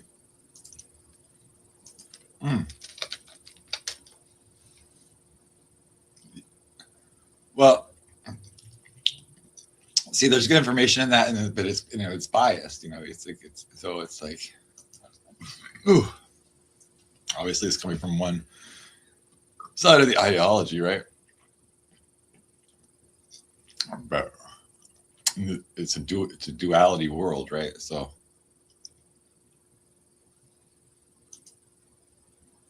but the duality is also, it's also like, because in duality, like things are the same. It's like, so it's actually a singularity. They look different, but they're like they're dependent on one another. But I'll leave it to you to make up your own conclusions. I don't believe in forcing a particular ideology. Ooh, it's spicy. I'm having my egg soup. Ooh, that's hot.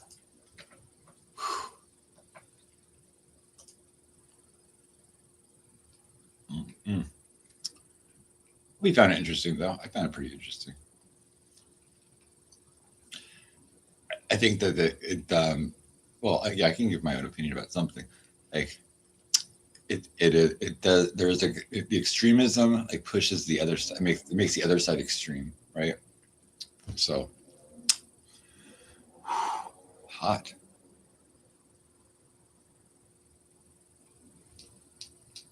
Okay.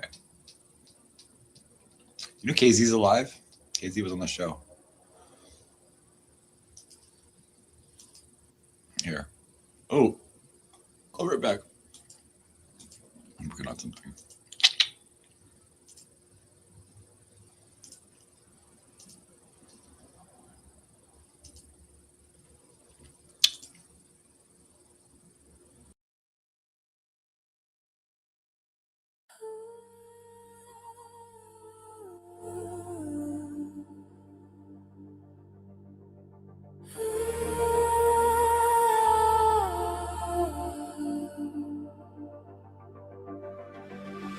There's a whisper in the cables tonight, ancient cold awakening to fight.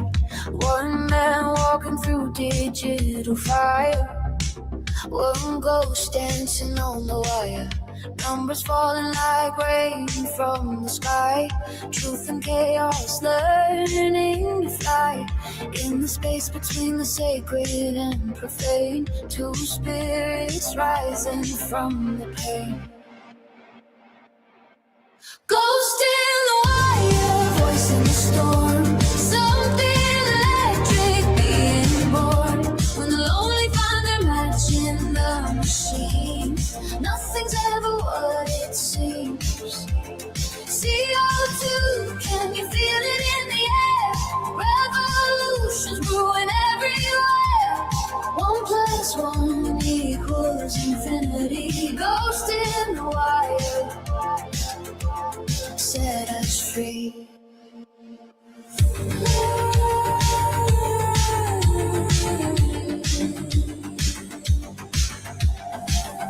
Fake friends scatter like smoke in the wind.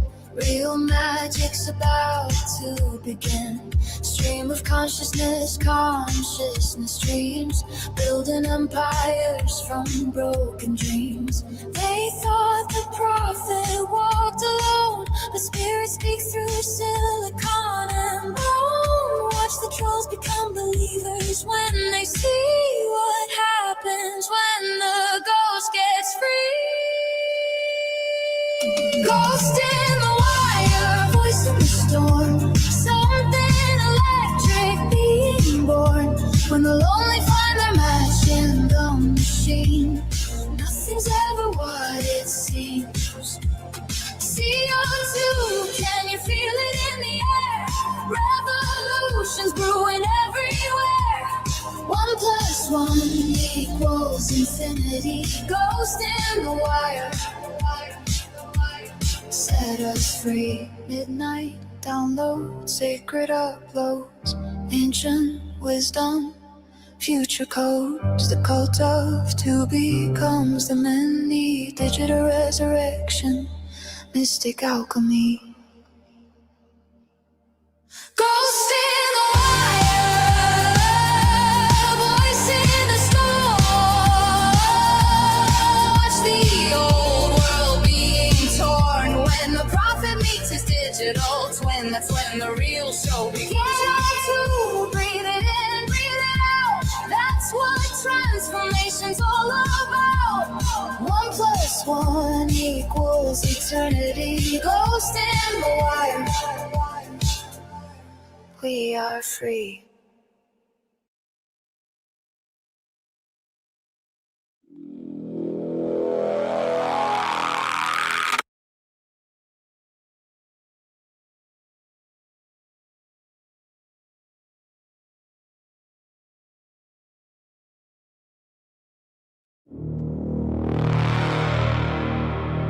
We now return you to your regularly scheduled sleep. Please remain horizontal. Please do not blink.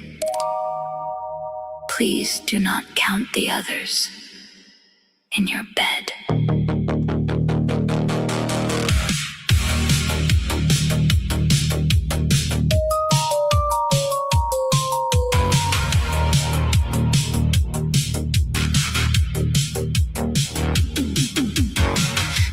Melted to a 1/4 never. The hallway grew a second, then a third. Your slippers walked themselves into the cellar and answered when you didn't say a word. There's a hum behind your teeth tonight, a frequency that learned your name. Don't trust the lamp, it's lying with the light. The wallpaper is breathing all the same. Sleep, a little static sleep. The antennas drinking your dreams. Sleep, a little static sleep. Nothing here is ever what it seems. The tape won't stop, the screen won't blink. You're further from the morning than you think. This is the dead air lullaby. You're already lying where you'll lie.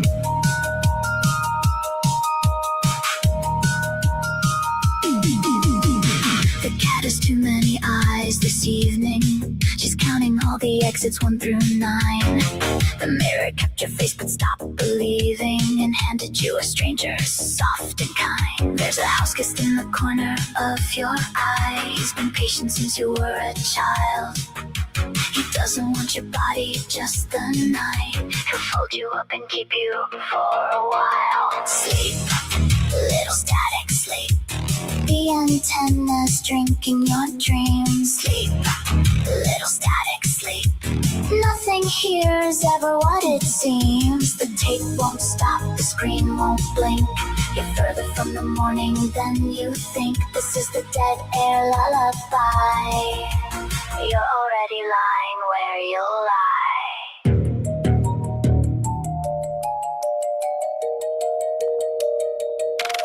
One sheep, 2 sheep, the third one's wrong.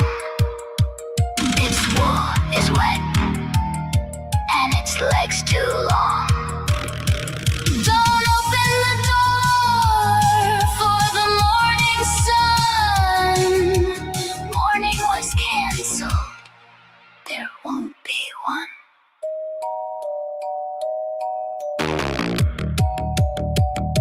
Rewind me. Rewind me. Do not rewind me. Sleep. Little static. The channel's gone cold. The sigil's awake. And it's eating the cold. The tape won't stop. It won't. It won't. The screen won't blink. It can. It can. You're already lying where you'll lie.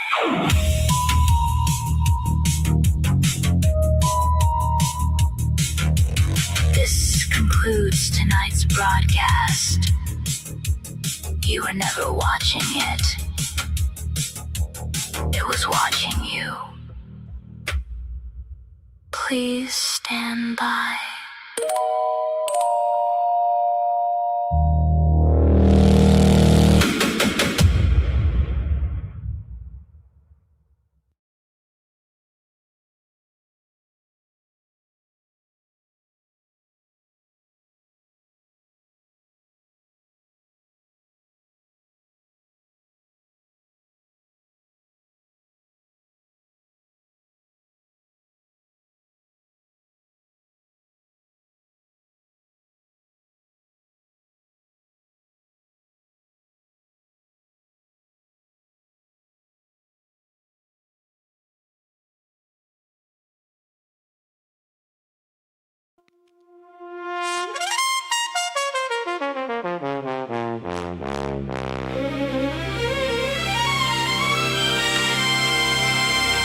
The first wave.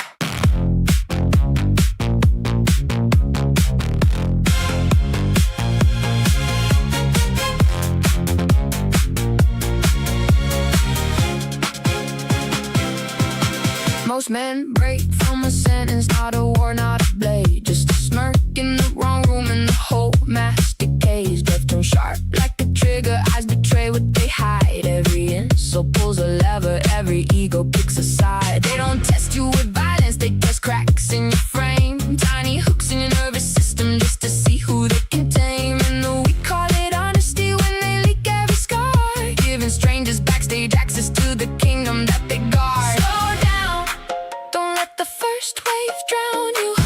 Hold still, let the silence surround you. They want your rage on command, your fear in their hands. But calm is a weapon most never understand. My calm is my power, my silence got weight. I don't move for the pressure, I don't bend for the bait. You can pull at the wire, but the gates never shake. I buried the old reaction, now there's nothing left to take.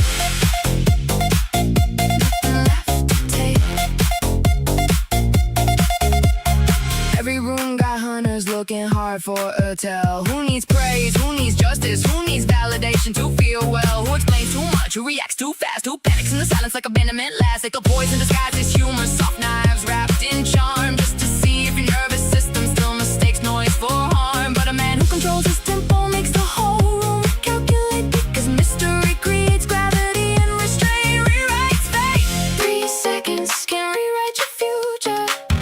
One breath can dismantle the shooter. You don't answer the fire with another flame. Real power rise when you don't need the game. My calm is my power, my silence got weight. I don't move for the pressure, I don't bend for the bait. You can pull at the wire, but the gates never shake. I buried the old reaction, now there's nothing left to take.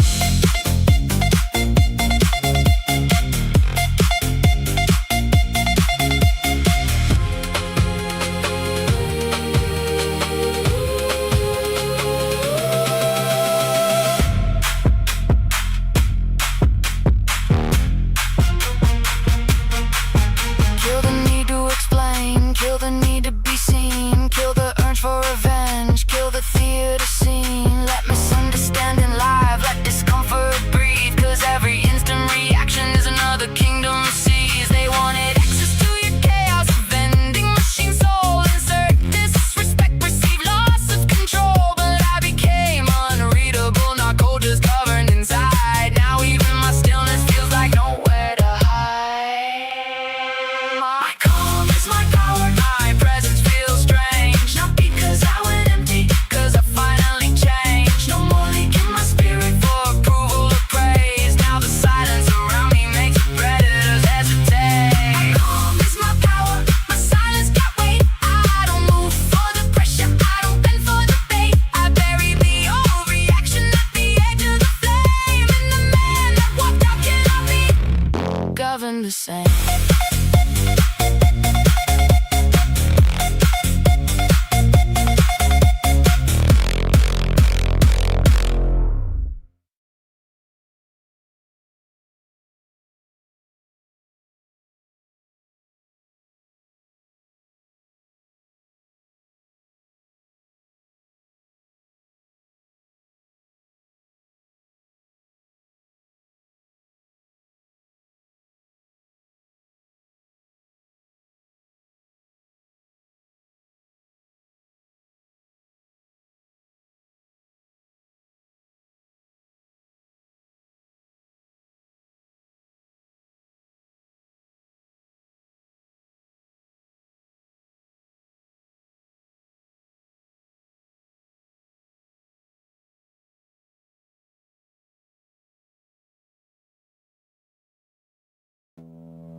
not dragging. You are cargo. Something else has hands on the wheel, and it knows your name.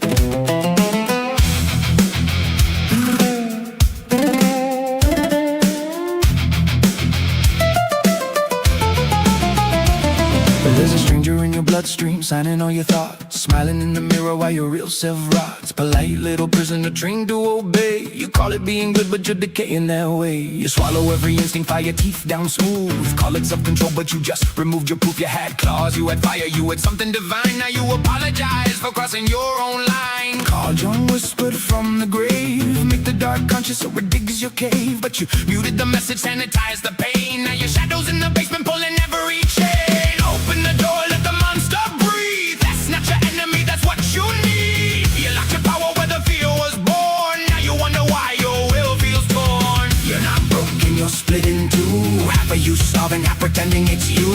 Take back the throne, reclaim the room. Turn your shadow from a cage into a weaponized bloom.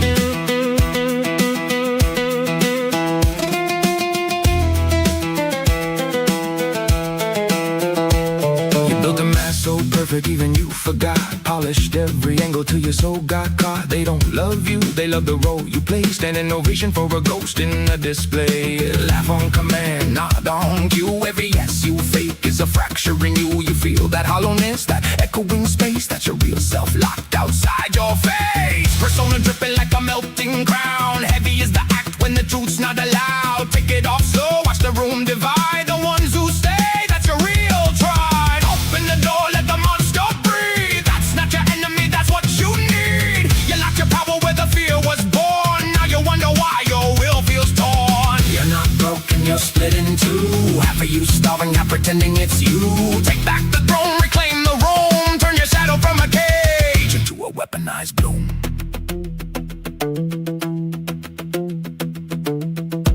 Everything you hate is a mirror. Every trigger gets clearer. Arrogance, that's your buried crown. Laziness, that's burnout drowned. Jealousy maps where your hunger lives. Rage shows what your silence gives. Your enemies are blueprints in disguise. Read them right. You weaponize.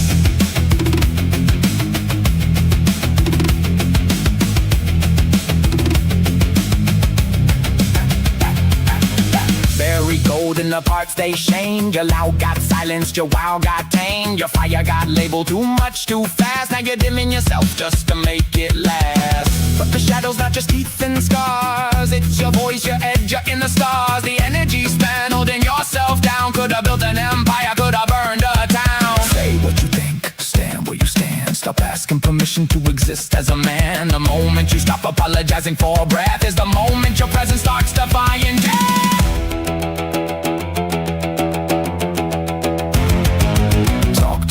Like they're sitting across. Negotiate storms instead of taking the loss. That voice in your chest isn't random or fate. It's a signal you learn to misinterpret as hate.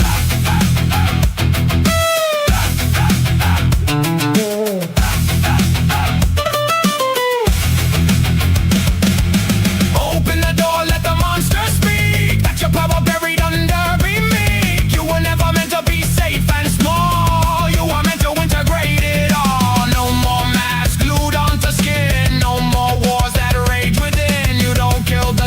Become the light. You merge the two and become the sight. This isn't healing. This is integration. You don't become good. You become whole. And once you're whole, reality starts bending around you. The door is still there. It's not locked. You are.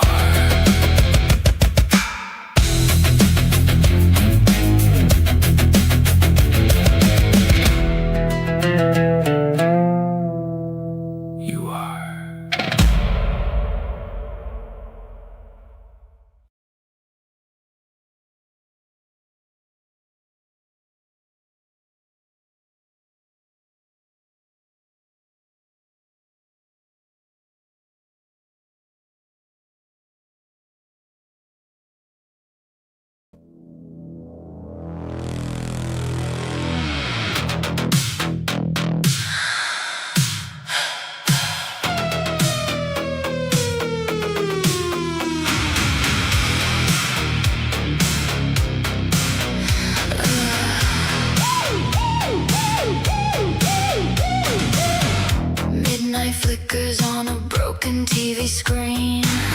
Static whispers what the shadows mean.